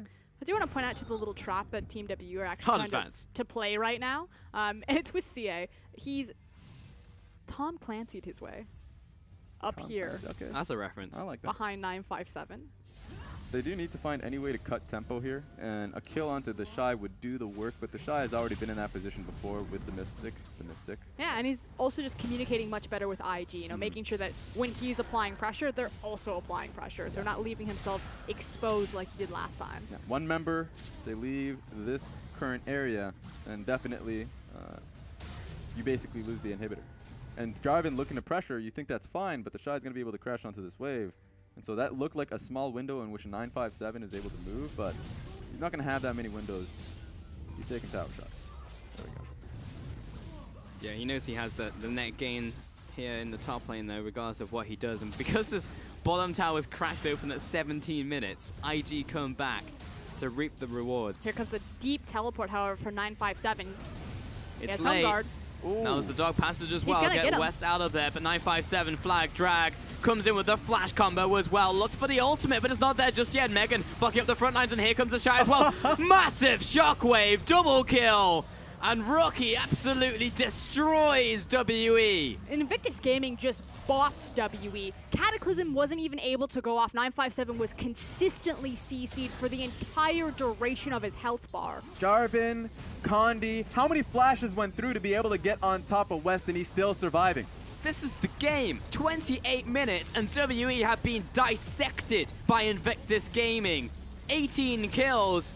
And they've just taken it. Game 1 goes to Invictus Gaming. And the problem is that CA fell behind. And that's not to say that all of the game rests on that guy on your screen, but he was the champion that needed to be relevant in the early and the mid game. He needed to hold the baton for Mystic to pick it up come late. And Mystic never got that opportunity because everywhere else collapsed around him, starting with the jungle, starting with that mid lane. Yeah, if there was ever a time to make a reference towards dominoes, that was a definite domino effect where there was no way for Syndra to be able to get any bit of pressure onto the Orianna because not only did the early kill come through with Thresh coming in for a counter gank, but then there was always an extra member or an extra roam potential coming towards the Syndra. She lost gold, and then she just kept getting piled up on in terms of pressure. And top lane was losing, bottom lane was losing. There was a lot of losing lanes here. And then credit where credit is due. You look at that gold graph, and Invictus Gaming, we know that they can play a really mean early game, but this time around, onus was on them. They carried it all the way through to the end, never stopped. Look at the curve of that. It's perfect, and just ran WE over. And that's exactly what you want to see out from a win. In like a game like this as well, under half an hour, and it's just a smooth line out from IG. It was play after play after play, well executed. And as much as I hate to say it, I think that the Shy is best for the team right here in this series because he did the most damage in the game as Camille, and that duo with Ning is just exceptional. We could definitely dissect the players between the Shy and Duke, but honestly, when you look at this game in isolation, it feels like the champions really did ring through, right? He played the Camille so well, and a lot of the times, a lot of the reasons for that was because he was set up so much by Ning. And a lot of it was because that entire play was set up so well by Thresh. And so it felt like the entirety of that early game was based off the early pressure, the early pick potential off of Thresh and Elise. We're a little bit surprised that Elise got through and picked Ban, But Thresh, now you look towards that game, you might have to ban that one away as well. And I just want to hit that harder because that's the most important thing about this series and the most important thing that we've been kind of covering with Invictus Gaming as they start to grow. It's not Rookie, it's not the Shy, it's not Duke. You know exactly what you're going to get from those three players. It is Ning and it is Megan. And if you're an Invictus Gaming fan and if you want to see that team go the distance, those are the players that you need to be paying attention to because they're the guys that are carrying the rest of the team and allowing their all-stars to pick it up. This team fight, such strong disengage coming in. Check the shockwave. Yeah, boom. And of course, that's great from Rookie, right? We praise Rookie in a lot of cases because he's able to make so much of his lead. But that's been the story for so long for Invictus Gaming. They just needed an extra member to do just that, to kind of be able to carry the torch. Now, top lane has been an evolving door with the Duke, with the Shy, and ultimately they needed another member to do just that, and it felt like Megan is definitely stepping up. Ning is definitely stepping up. The Ning. The IG is doing quite well. The Rookie. And they are doing really well. And to be honest, like, I think that maybe a lot of people by the end of that series would have forgotten who really set it up for them, and it was Megan in the bottom lane. So I really feel like he should bring home the MVP right here because that was back-to-back picks. Sets up mid lane, sets up bot lane, and it was literally 5 minutes in, 4 kills, and he set up every single one of them. And see, I don't even know who you give the MVP. Do you give it to Megan or do you give it to Ning? Because ultimately, when Megan did get that first blood, which allowed him to get the early Mobies and start unlocking the mid lane as well and help Rookie pick up the double kill, it was because it was a 3v3 bot side because Ning kicked it off, found Condi ganking, and collapsed down there. Yeah, I wouldn't be upset if either one got MVP. I think both of them played their role exceptionally Dual well. MVP. Yeah, Exactly. MVP for Rookie. If there is a way to do it. Left field. All right. All Didn't right, expect okay. that one. Thank you, M. Night Shyamalan. That was interesting. That was fun. Okay, so the Shy, I mean, he had a good game. And I think that it kind of shows that he was able to do so well, so much for the team. And he's been a top laner that they can start to rely on, which is fun for them. That's probably your best line of the week. I don't even think Glass started filming yet. Like, what is this? Yeah, that's interesting. Like, don't get me wrong, the Shy presses his buttons real well. Yes. Great button presser. That said, he had Ning gank his lane like 20 times. Yeah. I will say in the later team fights, his flanks were strong. Yeah. And when he was able to get picked off, he was able to get trade back, especially on the Braum. So there were great moments from him. It's definitely one of those win-loss situations. You're like, oh, yes, he played well. He was not undeserving of the MVP. Exactly, exactly. So either way, I'm not going to be upset about it, especially since the Shy deserves at least one of these MVPs. Did well for himself. Megan deserves an MVP. He Megan does deserves an all right, MVP. all right. Well, you know what? That's motivation for him to go into the next game and be able to just like pick Thresh once again. Just hope that they don't ban it. I'm just saying. Pick Bard. The Shy gets to lane with a cannon creep. Megan has to lane with West. Like, there's a very big difference here. I'm writing a strongly worded email during this break. All right. Well, I hope they understand it. I'm just saying at the end of the day, that email is already, it's useless. I'd The like- MVP has been solidified. It's the Shy. And he's going to be I able wanna to come recount. in to the next game And and do the very well. Speaking of MVP, he still has the very well. He still has a long way to go to catch up to Rookie and Ning. I believe right now Rookie and Ning are tied for the exact same amount of MVPs, which just goes to show there is an actual stat that showcases Ning's progression and growth over the league. Yeah, but at the very least, Invictus Gaming have just looked better and better over this split. So far, we'll see if they can do it once again, as they will be taking on WE one more time in this series.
Welcome back to the LPL, and we're coming in for Game 2 now between IG and WE. And IG took Game 1 and looked very impressive in their win as well. And I also hope you caught that during the break, because I feel like as shoutcasters we should also play the tapping game as well. A lot on the line, you know, pie on the face. And I have very good APMs, so I'd be quite good at that game. I was going to say, Mystic's ADC mechanics really paying off there. He dumpstered both people. Yeah. I just need to get that going right now, just so I'm prepared. I'm not going to do it because I don't want pie on my face, and I definitely believe I'm going to lose to you, so that's not going to be That's what the tipping contest should be. Mark this down. We're going to talk about this after pie broadcast. game? No, someone just has to lose. Anyways. Pie in the face? I know Yeah, it will be you. But no, going into this one, in Game 1, W definitely had pie on their face because IG actually just smashed them. I mean, that was probably the smoothest gold curve I've ever seen in League of Legends. So going into Game 2, what do we do with WE? Because it seems like everyone's known the formula for a long time with WE, but no one's actually been able to do it. And this is the first time that IG have actually just come out and be like, we know how to beat you, and we did it too. I've probably been Team WE's biggest, loudest vocal critic. I've been looking at this team for the longest time. I'm like, but if someone just played an early game, they would fall apart.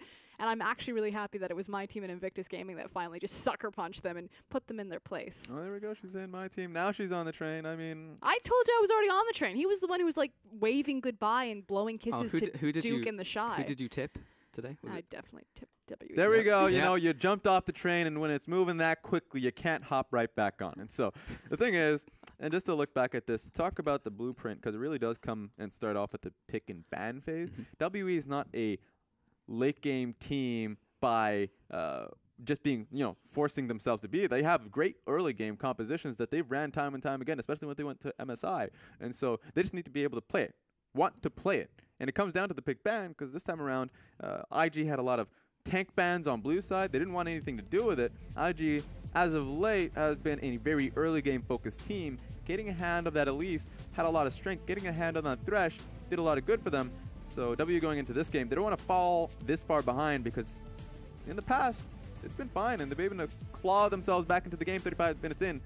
They can't really rely on that. While I agree with you that the tank bans of Maokai and Shogoth by IG were fundamental, there was also the massive oversight that Team WE decided to go back to the Rek'Sai of all things. I don't really think that Rek'Sai has a big place in the current meta. Like, yes, she's still viable, but she's no longer the tried and true go-to in the jungle.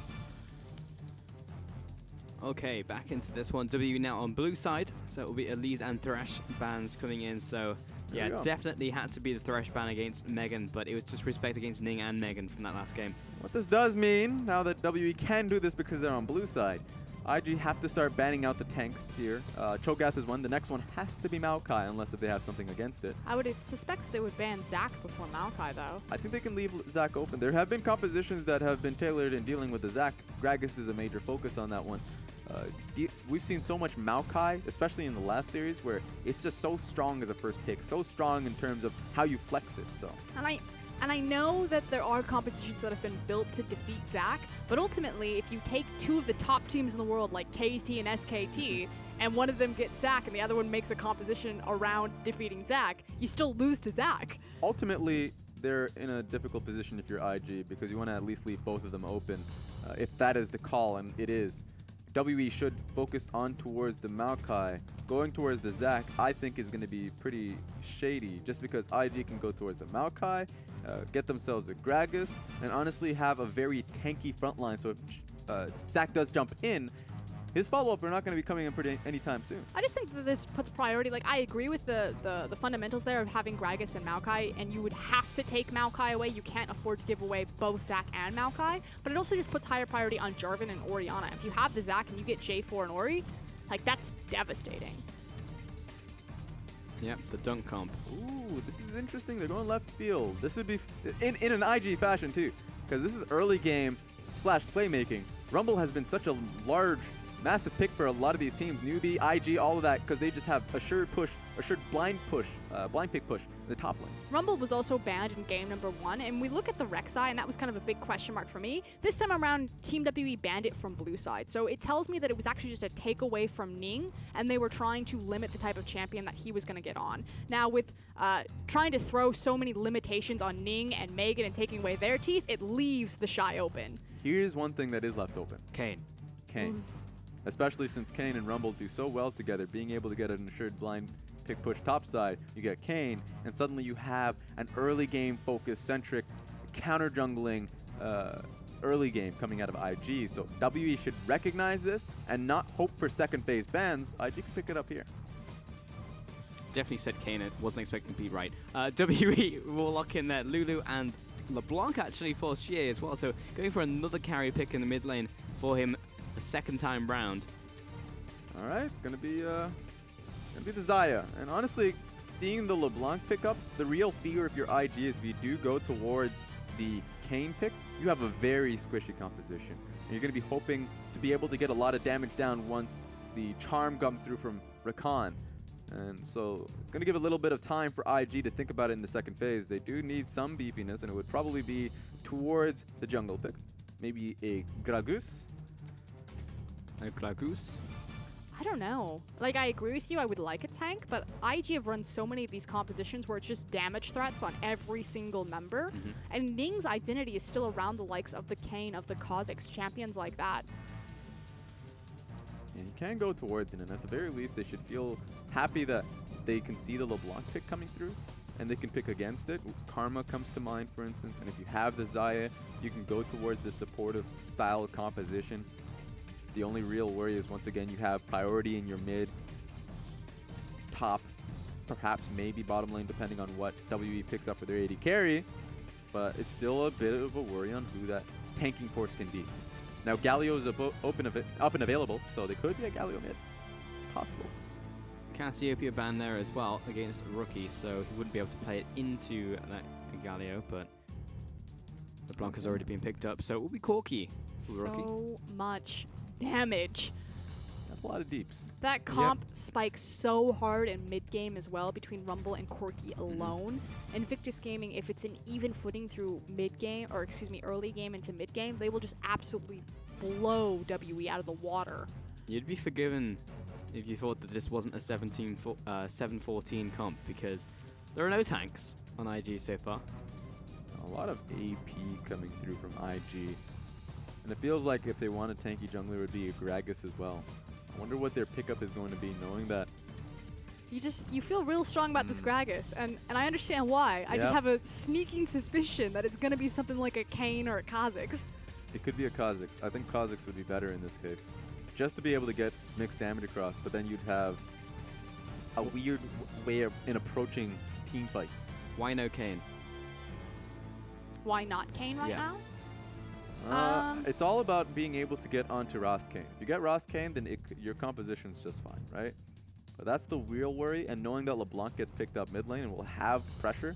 Gragas does get picked up. So he just doesn't have options. You go Kane, and it's all about getting to your Rost form, and you won't even have proper setup or safety for your backline. Gragas is that answer, but the problem is you just do have a lot of AP damage in the top side of the map, and you're going to be waiting for Xayah to be your true force, true DPS, getting the 3-4 items to be able to stop the magic resist building WE to really, I guess, deal these damages in teamfights. The scary thing for me in IG's composition is their lack of CC. They're pretty much entirely reliant on either the cask or Megan just going Super Saiyan on the likes of Rakan. Otherwise, none of those champions will be able to say, this is when we're fighting and we're going to fight right this second. Maokai fell all the way through the draft phase, so we're missing huge engage factors. Yeah, for me, I'm kind of fine with it because we've seen what Rakan can do, and you do have the tankiness and the force of the Gragas to be able to do quite well mid-game, late-game.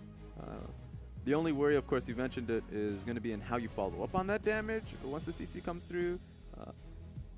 For me, once again, have to hit the point of itemizing, because it is very easy in the early game to itemize against this composition, and they just have to be waiting up until Xayah gets to a point where she can just kind of bulldoze kind of these team fights. We'll have to see if that goes through. I'm just scared that if Invictus Gaming get off to another great start, grab that early game lead, that there's very little opportunity to force Team WE to fight them, to exploit their lead in a 5v5. They'd be pretty much reliant on the monster objective timers, you know, every 6 minutes looking for that dragon fight, because otherwise Team WE can do the tried and true where they just hunker down, sit back in their lanes, and farm Tristana up to relevance. Absolute disaster right now for this fan. She was close. Yep. That was the most intense play calling for a fan song I've ever heard. Actually, next time I'm just going to go full play-by-play because... oh no, he's gone to the images. What a disaster. You know, the cameraman had faith. We kept with it. We had the faith it would work out in the end, but regardless, WE, a game down in this one. Imagine dropping 2 series back-to-back, double 0-2s for WE, the team we consider to be the best team in the league. Disastrous. Yeah, but they made the adaptation. It's going to be the LeBlanc in the mid lane for CA.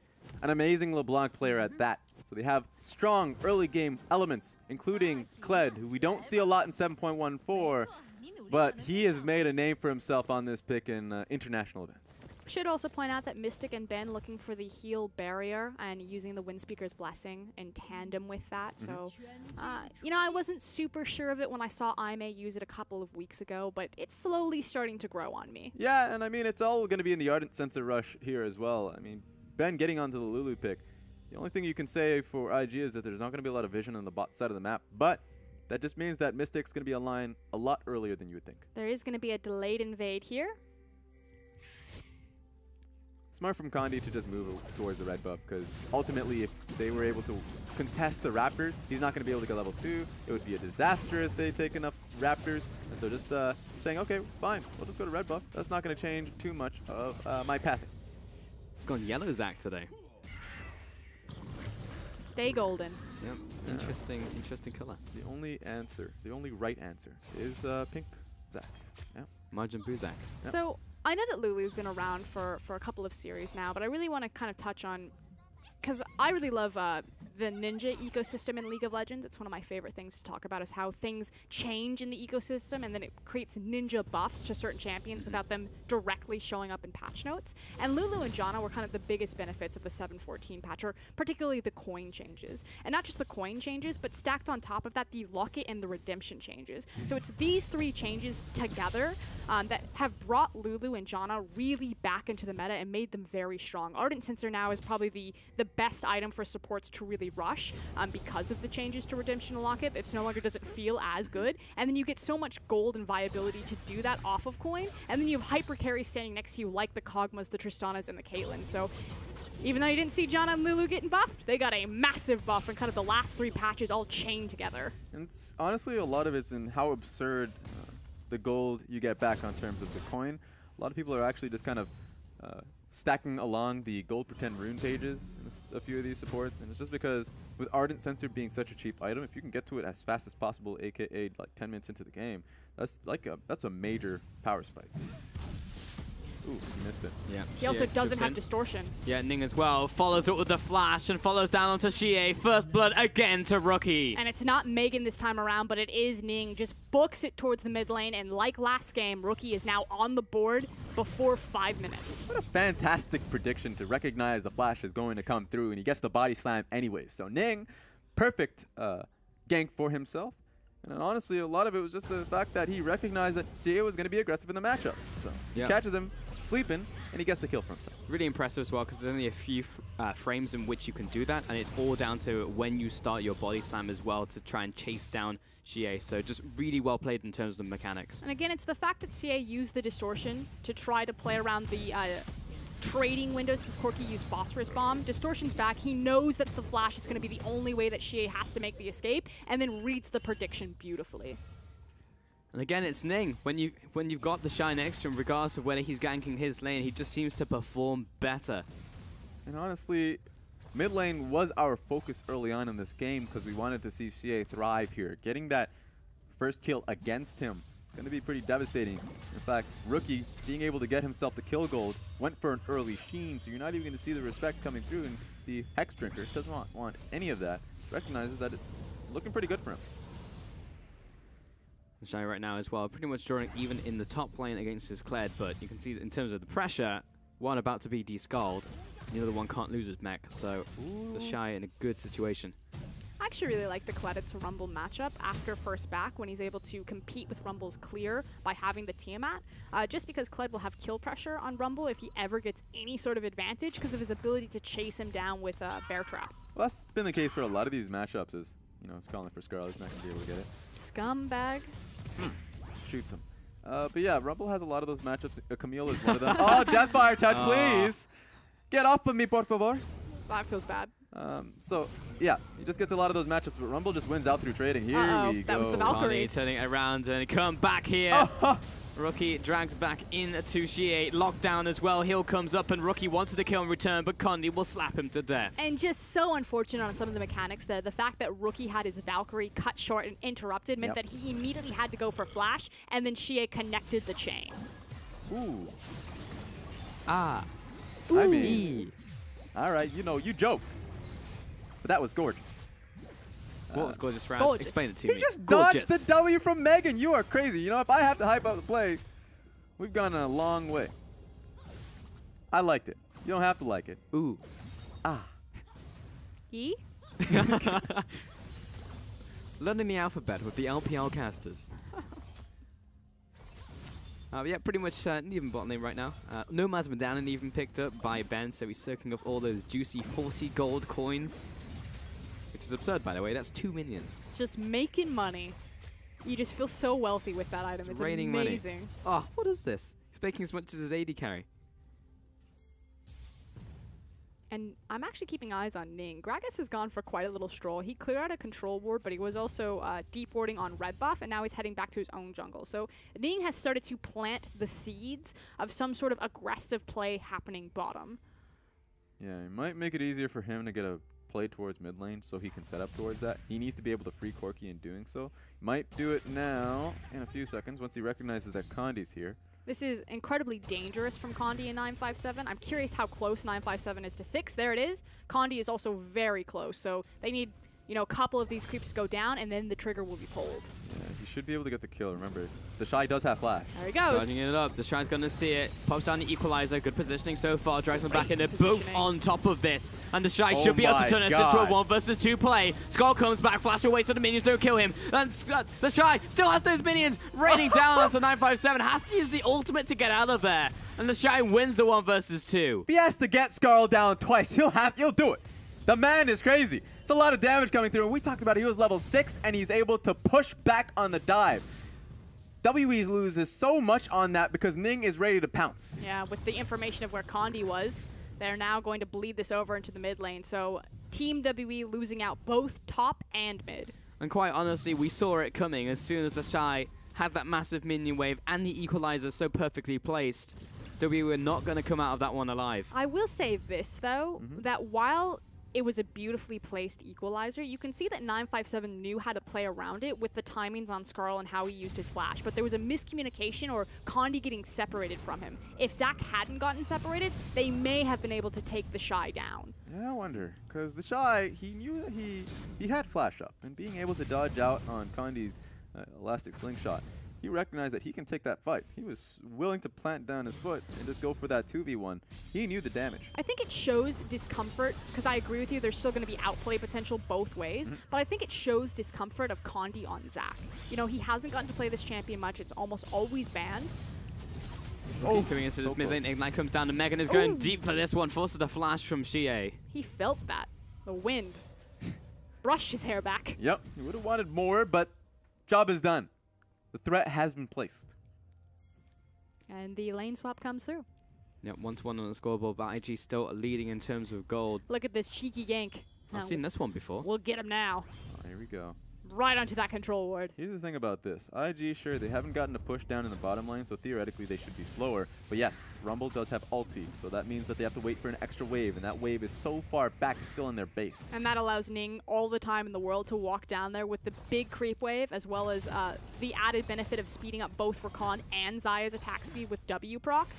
IG just makes so much more out of this. Yeah.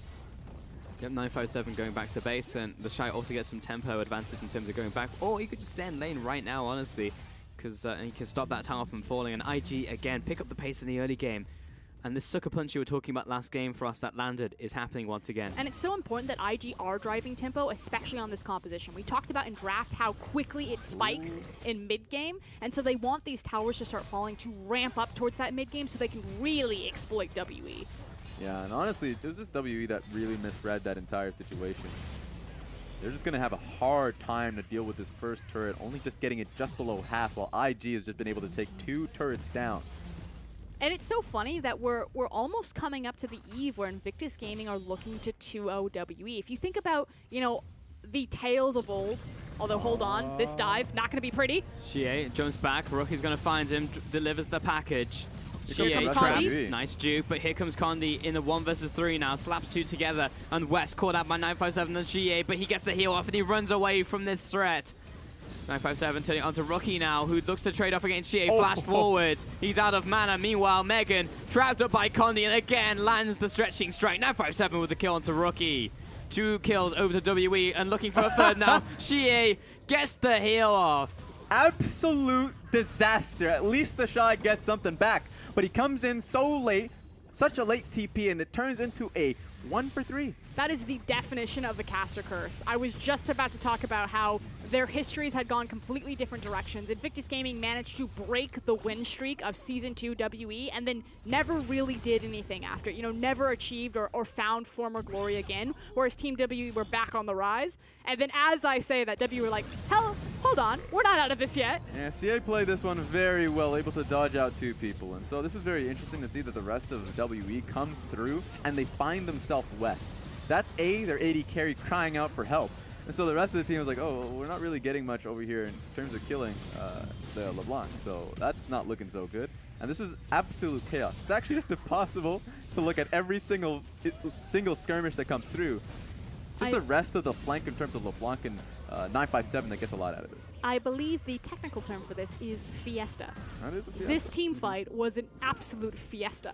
And I wish we could kill the coin flip narrative for IG, but it just sticks with them, you know? Like, no matter what the iteration is, no matter actually how they play the game and where they're playing towards, there's always the coin flip. But ultimately, that was the right idea still from IG, to make the dive. It just, unfortunately, in, you know, the 1v1v1v1, Team WE mechanically outplayed them in like 3 of those situations. Yeah. They're still, IG still has the gold lead in this scenario, and they're still able to push this through. So even though they made that one mistake, which was a pretty massive mistake, that shouldn't stop the tempo that they currently have. Yeah, it's still just a bit of a hurdle that they just went face first into. I also just realized that the 4-0 Rek'Sai lost.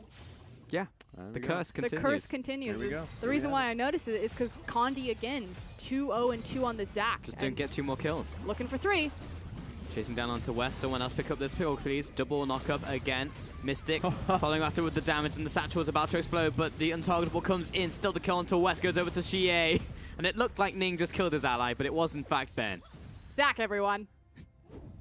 And they even TP the LeBlanc just in case. So they get 2 kills off that. They should be able to push for... Here's the thing. They can go towards this objective. The Rift Herald is open as well. They have such, I'd say, a plethora of options that they're not really going for. They def need both. I would like to take both. Both is a good My option? final answer. Okay, well, they're taking someone else. 957 charging into Rookie. Ning with the counter gank. Xie thinking about what he wants to do, but he jumps back. I still would like to take both. Rift Herald and top tower, please. They're not even going for it. Alex, for 700? Alex isn't here to save W. Alex isn't here right now, but I'm Rats. Can I take your order? Well, we just lost all of our major cooldowns and now gave tempo back to IG, which gives them push priority on this tower as well as rumble behind it, so that feels great. You sound tilted. A little bit. I can feel the tilt, and you're a person away from me. Red's going to go down here over to Ning. And it's 6-2 in terms of kills, and the goal is actually just gone over to WE. They have taken the lead very, very slightly, but So it's all about that tempo. Ultimately, they still catch back up. So Condi did get a great gank in the top side of the map, and so even though, of course, you don't really turn that lead into anything, it's still looking really rough for IG that wants to get a siege on either mid or top. And it means that it's important that Ning is there, because if they want to threaten under this tower, the primary thing that they need is the Gragas cask. Top tower should be falling over to West. He's got wards underneath him, so he should see It's being Condi. annoying. Wow. Stopping these recalls. Unbelievable. He's done that a few times already. Teleport, 957. Stopping this push in the mid lane from IG, and top tower did not actually fall over to them, but putting the hurt down onto 957. And Mystic is not making the rotation, but West is. This will be a 4v5 for IG's favor, especially as they're forcing a lot of backs on low health.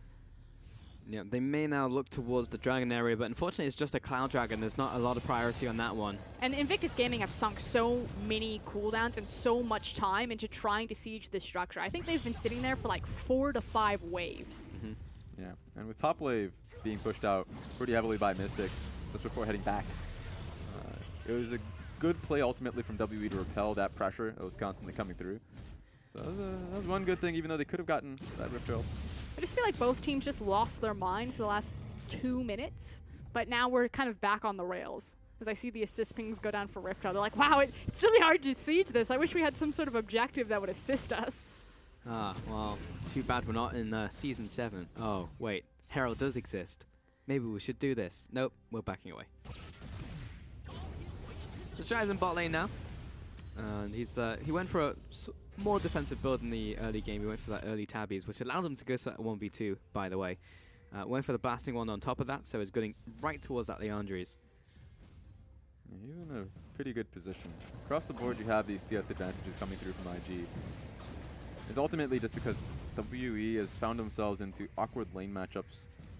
They want to be able to deal with the pressure that IG has been putting down mid lane, but it's hard to do that. Exactly. They've just been taking shifts here. I guess it's Mystic's turn. Okay, now tag in, Kled. You're it. You're next. Fighting over Raptors. Okay. And we're packaging out. Doing overtime. IG will get Cloud here. I wasn't contracted for this. Yeah, it started off really well. I don't really know what's been happening. It just the stall out. You know, it's onus on Invictus Gaming, and like I said, they committed a lot to that mid game siege or mid lane siege. You know, 5 waves. It's been about 5 minutes, and this is really onus on Ning. He's the Gragas. He has the cast. He needs to push it. Hello, this is going to be a very close trade actually. Shy brings down the equalizer, waiting this one out. He's still aggressing actually. Wants to jump on top of Shie. He knows they doesn't have those cooldowns. Oh, the fade away harpoon. Cool guys, do not look back at explosions. He definitely blew up. That LeBlanc is dead.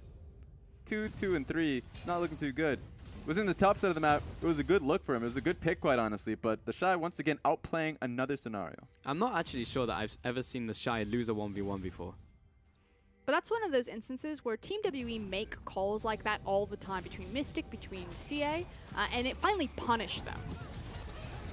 West dodging out the stretching strike. Megan comes in, gets the knock-up off, and he's actually going to be abducted. As in comes 957. We're charging into this fight with Ning. Retreating with the body slam, but Connie's jumping underneath the tower as well, and everyone's just taking a trip to the bouncy castle. Mega should be falling, stretching strike, and slams the lovers together. West knocked away, and again, another fade away. Nice lucky crit, buddy. And WE, they go for the dive because they recognize that Corki is in the bottom side of the map. The Shy is in the top side of the map. That's a 4v3. I also recognize the Shy had used his ultimate, and even if he does teleport down to the fight, he doesn't have the equalizer to participate. So Invictus Gaming, all they had to do was just back up. The Shy had so much pressure on top, they were going to get a free tower anyway, and just not respecting the engage potential of Kled and Zach. Calculated crit at the end there, Raz. He knew he was going to crit on that one. Better players crit more. And better players know exactly when they're going to crit. Exactly. 100%. 8th and 3 now. WE actually fallen down behind in terms of gold just because an extra tower went down, but lots of kill gold going over to the important members of WE. It's important to note. And another Cloud Dragon, really? All right.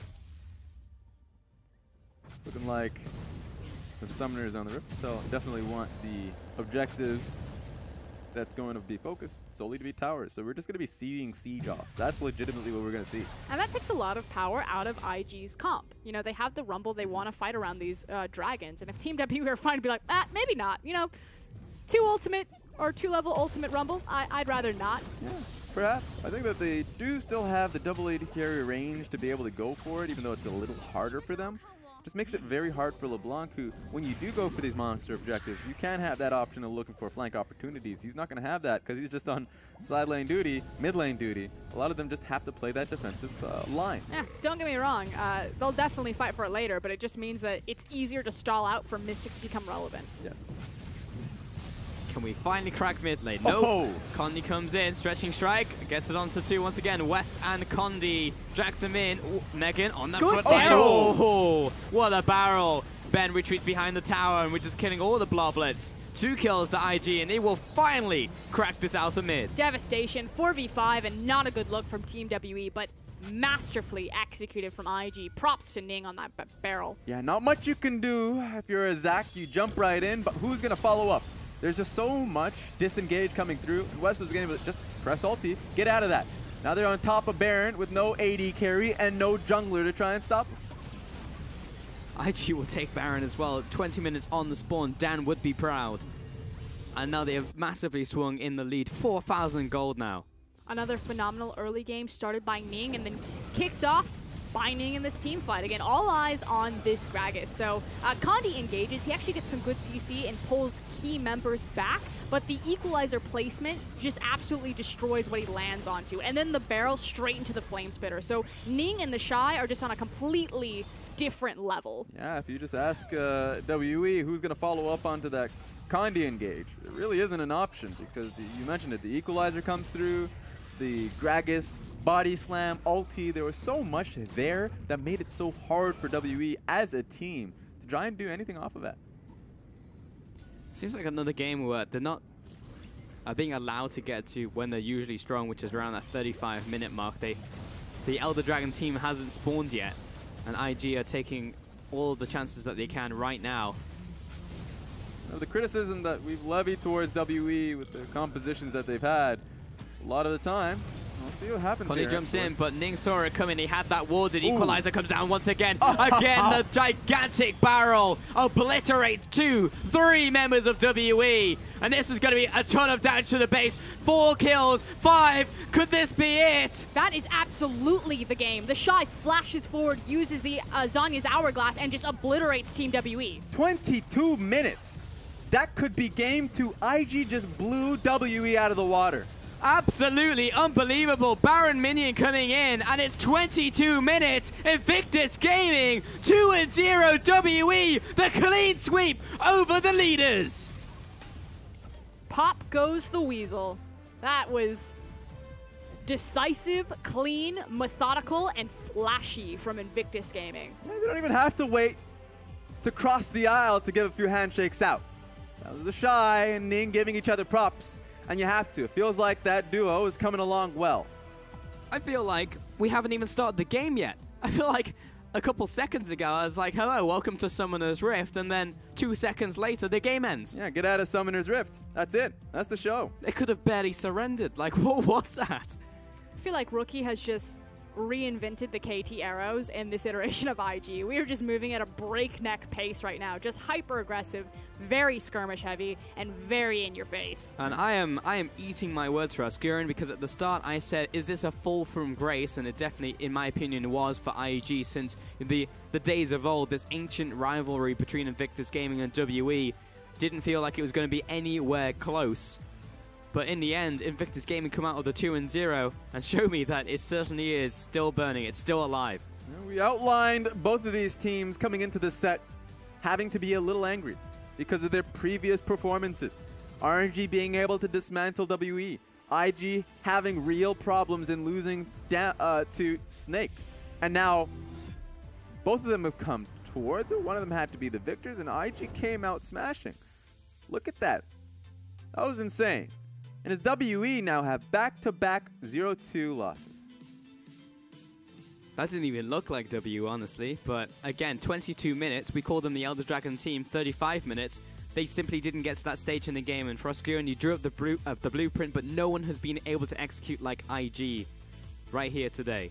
I'm ready to get on the train. Now, to start tripping in Week 8 for Team WE, yes, there's still time before playoffs, but we need everyone to understand that both these brackets are so close. Yes, Team W will for sure make playoffs at this rate, but seeding really matters. And losing these games to Invictus Gaming, one of the bottom tier teams, it means that you're going to have to fight one more best of 5 to get that LPL title. Yeah, bottom tier team no longer, IG.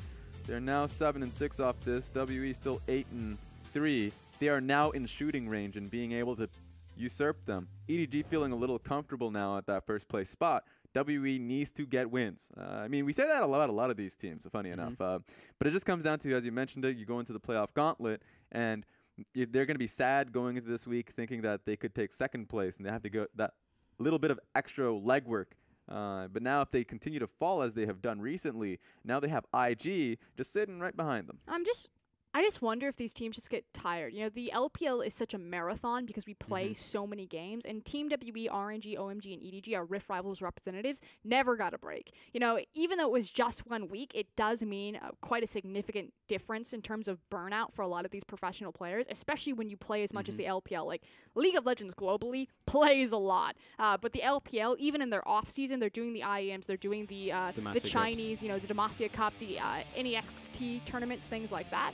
And it never stops. Yeah, that may be fair. But remember, there's a lot of tapes just because of how many games there are to study. Teams have studied WE, and in this case, we see what is a dismantling of that mid lane spot. A lot of the times when we talk about IG, it's like, who's going to be able to take down Rookie? It felt like Rookie did his job 2 games in a row. Xie really never got a chance to breathe. And sure, it was a hard 1v1, but quite honestly, IG as a team showed up, and we got to see Ning and Megan really start to put down pressure, enough pressure for a Rookie to be incredibly comfortable that game. And I do want to put a magnifying glass a bit on Sia. I know, Raz, you and I were talking about this earlier. I'm like, okay, that's 2 big mid laners. You know, we always put CA kind of in, you know, top 4, maybe top 5, but it's kind of really hard to distinguish where he really lies because he has such a very unique and different play style. He's more of a defensive mid laner versus the assassins like the Icons, the Rookies, the Xiaohus. But back to back, he faced Xiaohu, he got blown up, and now he's faced Rookie. He tried to go toe-to-toe, and he got blown up again. Back-to-back MVPs for the Shy. I feel like the first one maybe should have gone to Megan, but the second one definitely should have gone to the Shy. 4-0-5, fantastic equalizers throughout the game. Yep, the Shy did incredibly well, and to hit the point about Xie definitely is, I would still say, top 5, and WE have had tough performances as of late, and have faced 2 tough teams. But Xie, I know, it's always fun to look into him because he's had those offensive performances coming out with Illusion picks, and so we know what he can do when he gives himself proper matchups. This is just another set in which, of course, he's going up against a very strong competitor. And on top of that, except for that game, Team W have been drafting themselves some very late game scaling losing lanes composition. This is just one of those games in which we could say that actually this was a really good early game comp that just fell flat. And while I agree, Frost, before you jump in, like only recently have we been saying that WE are good individually. They've always been a team that have been greater than the sum of their parts. So something fundamentally broke down here as a team, not just the individuals. But now you need to look at what is individually breaking down, and it's decision making, and it's not just Xie. Like I don't want to just start firing at him. You know, it was Condi. He got caught out multiple times last week when he walked into Fog of War for no reason. It just died. Ben's done that too. And now if you look at CA, it's like, okay, what is wrong with CA? And it's the aggressive plays. Like, go back to LeBlanc distortioning forward to try to make the trade on Corki. He misses his chain, and he does so not knowing where the enemy jungler is. And that's arrogance. That's, you know, I could be ganked here, but I would rather go for this trade. And if it doesn't work out for me and the enemy jungler is here, I'm at best losing a flash, at worst losing my life, and my lane is over. Yeah.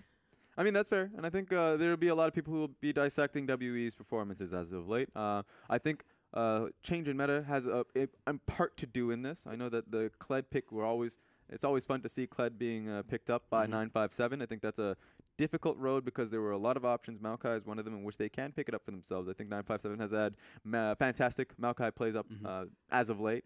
The Zac was another risk that I identified, thinking that there are a lot of ways in which you can deal with it. Every single time he jumped in, there was a lot of disengage, a lot of just jump back. It was very hard to execute a Zac into that composition. So there's a lot to look back on. But remember, once again, WE are in the second half of this split. In the spring split, they had a definite hard time in the last few weeks. Definitely got usurped by Chao Gu, if you remember that. So it just feels like they have a lot of lessons here. They may not take first place. There's still a few weeks to go, but there is some time to grind, and WE has to start. Yeah, and they are definitely tripping towards the end of the split, but they still have a nice buffer between them and the rest of the teams. Yes. Like, yes, they do have a couple teams nipping at the heels, but for the most part, they should be able to make it very far down the gauntlet as well. Plus, they have those season points coming into Worlds. So, still, their place going internationally seems to be, at the moment, sold. But still, if they continue to trip and they continue to stay on the ground after they fall, then obviously that's going to be a problem. Then you actually look towards the teams below them to see who can start challenging them as well. You look towards OMG, you look towards RNG, who also took the 2-0 over them. Yeah. It's just funny because I feel like Team WE are consistent in their strengths as well as their weaknesses. You know what I mean? Like, we praise them, and they are the best LPL team because they consistently give you the exact same look every single time.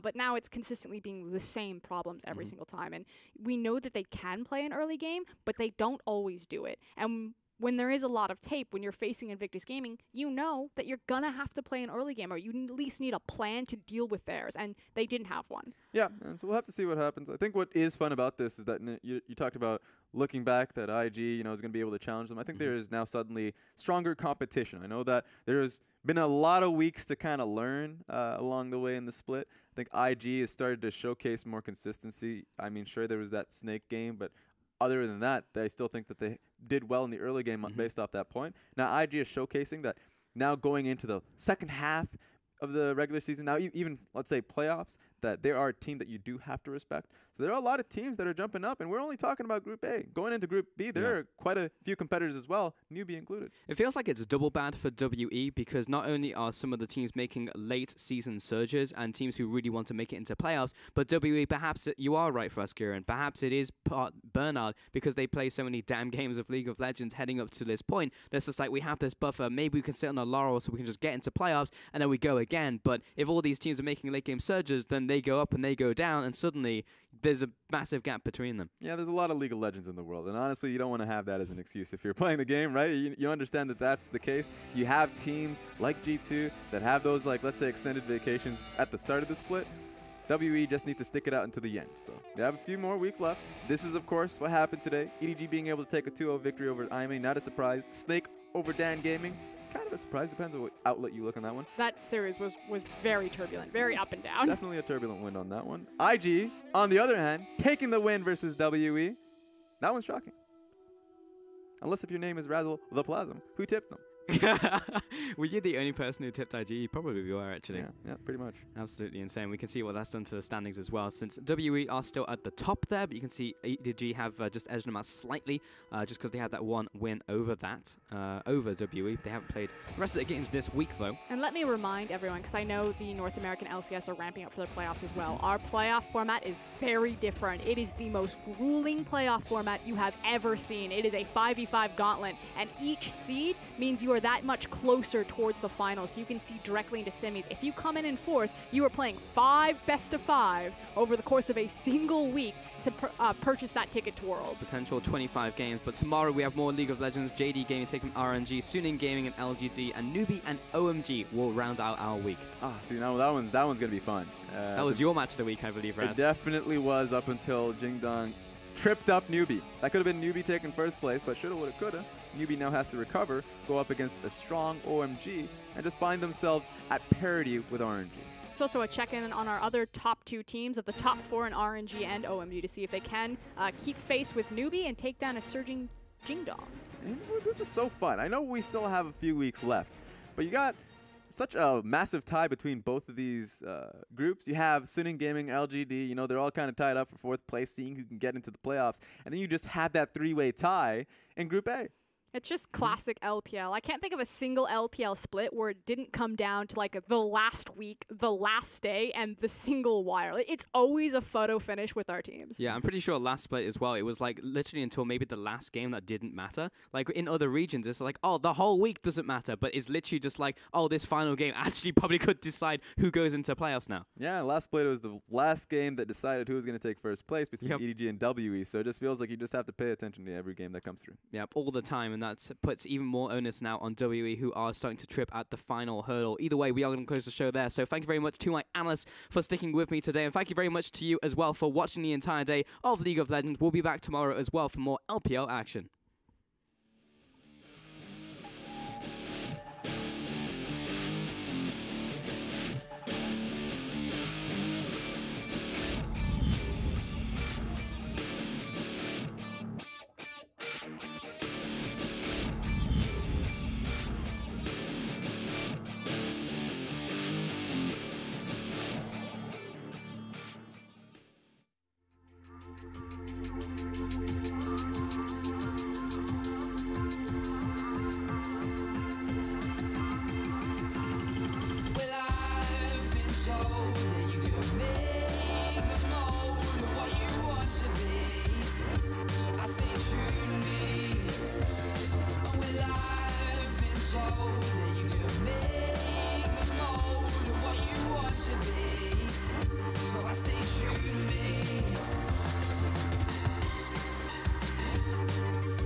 for me.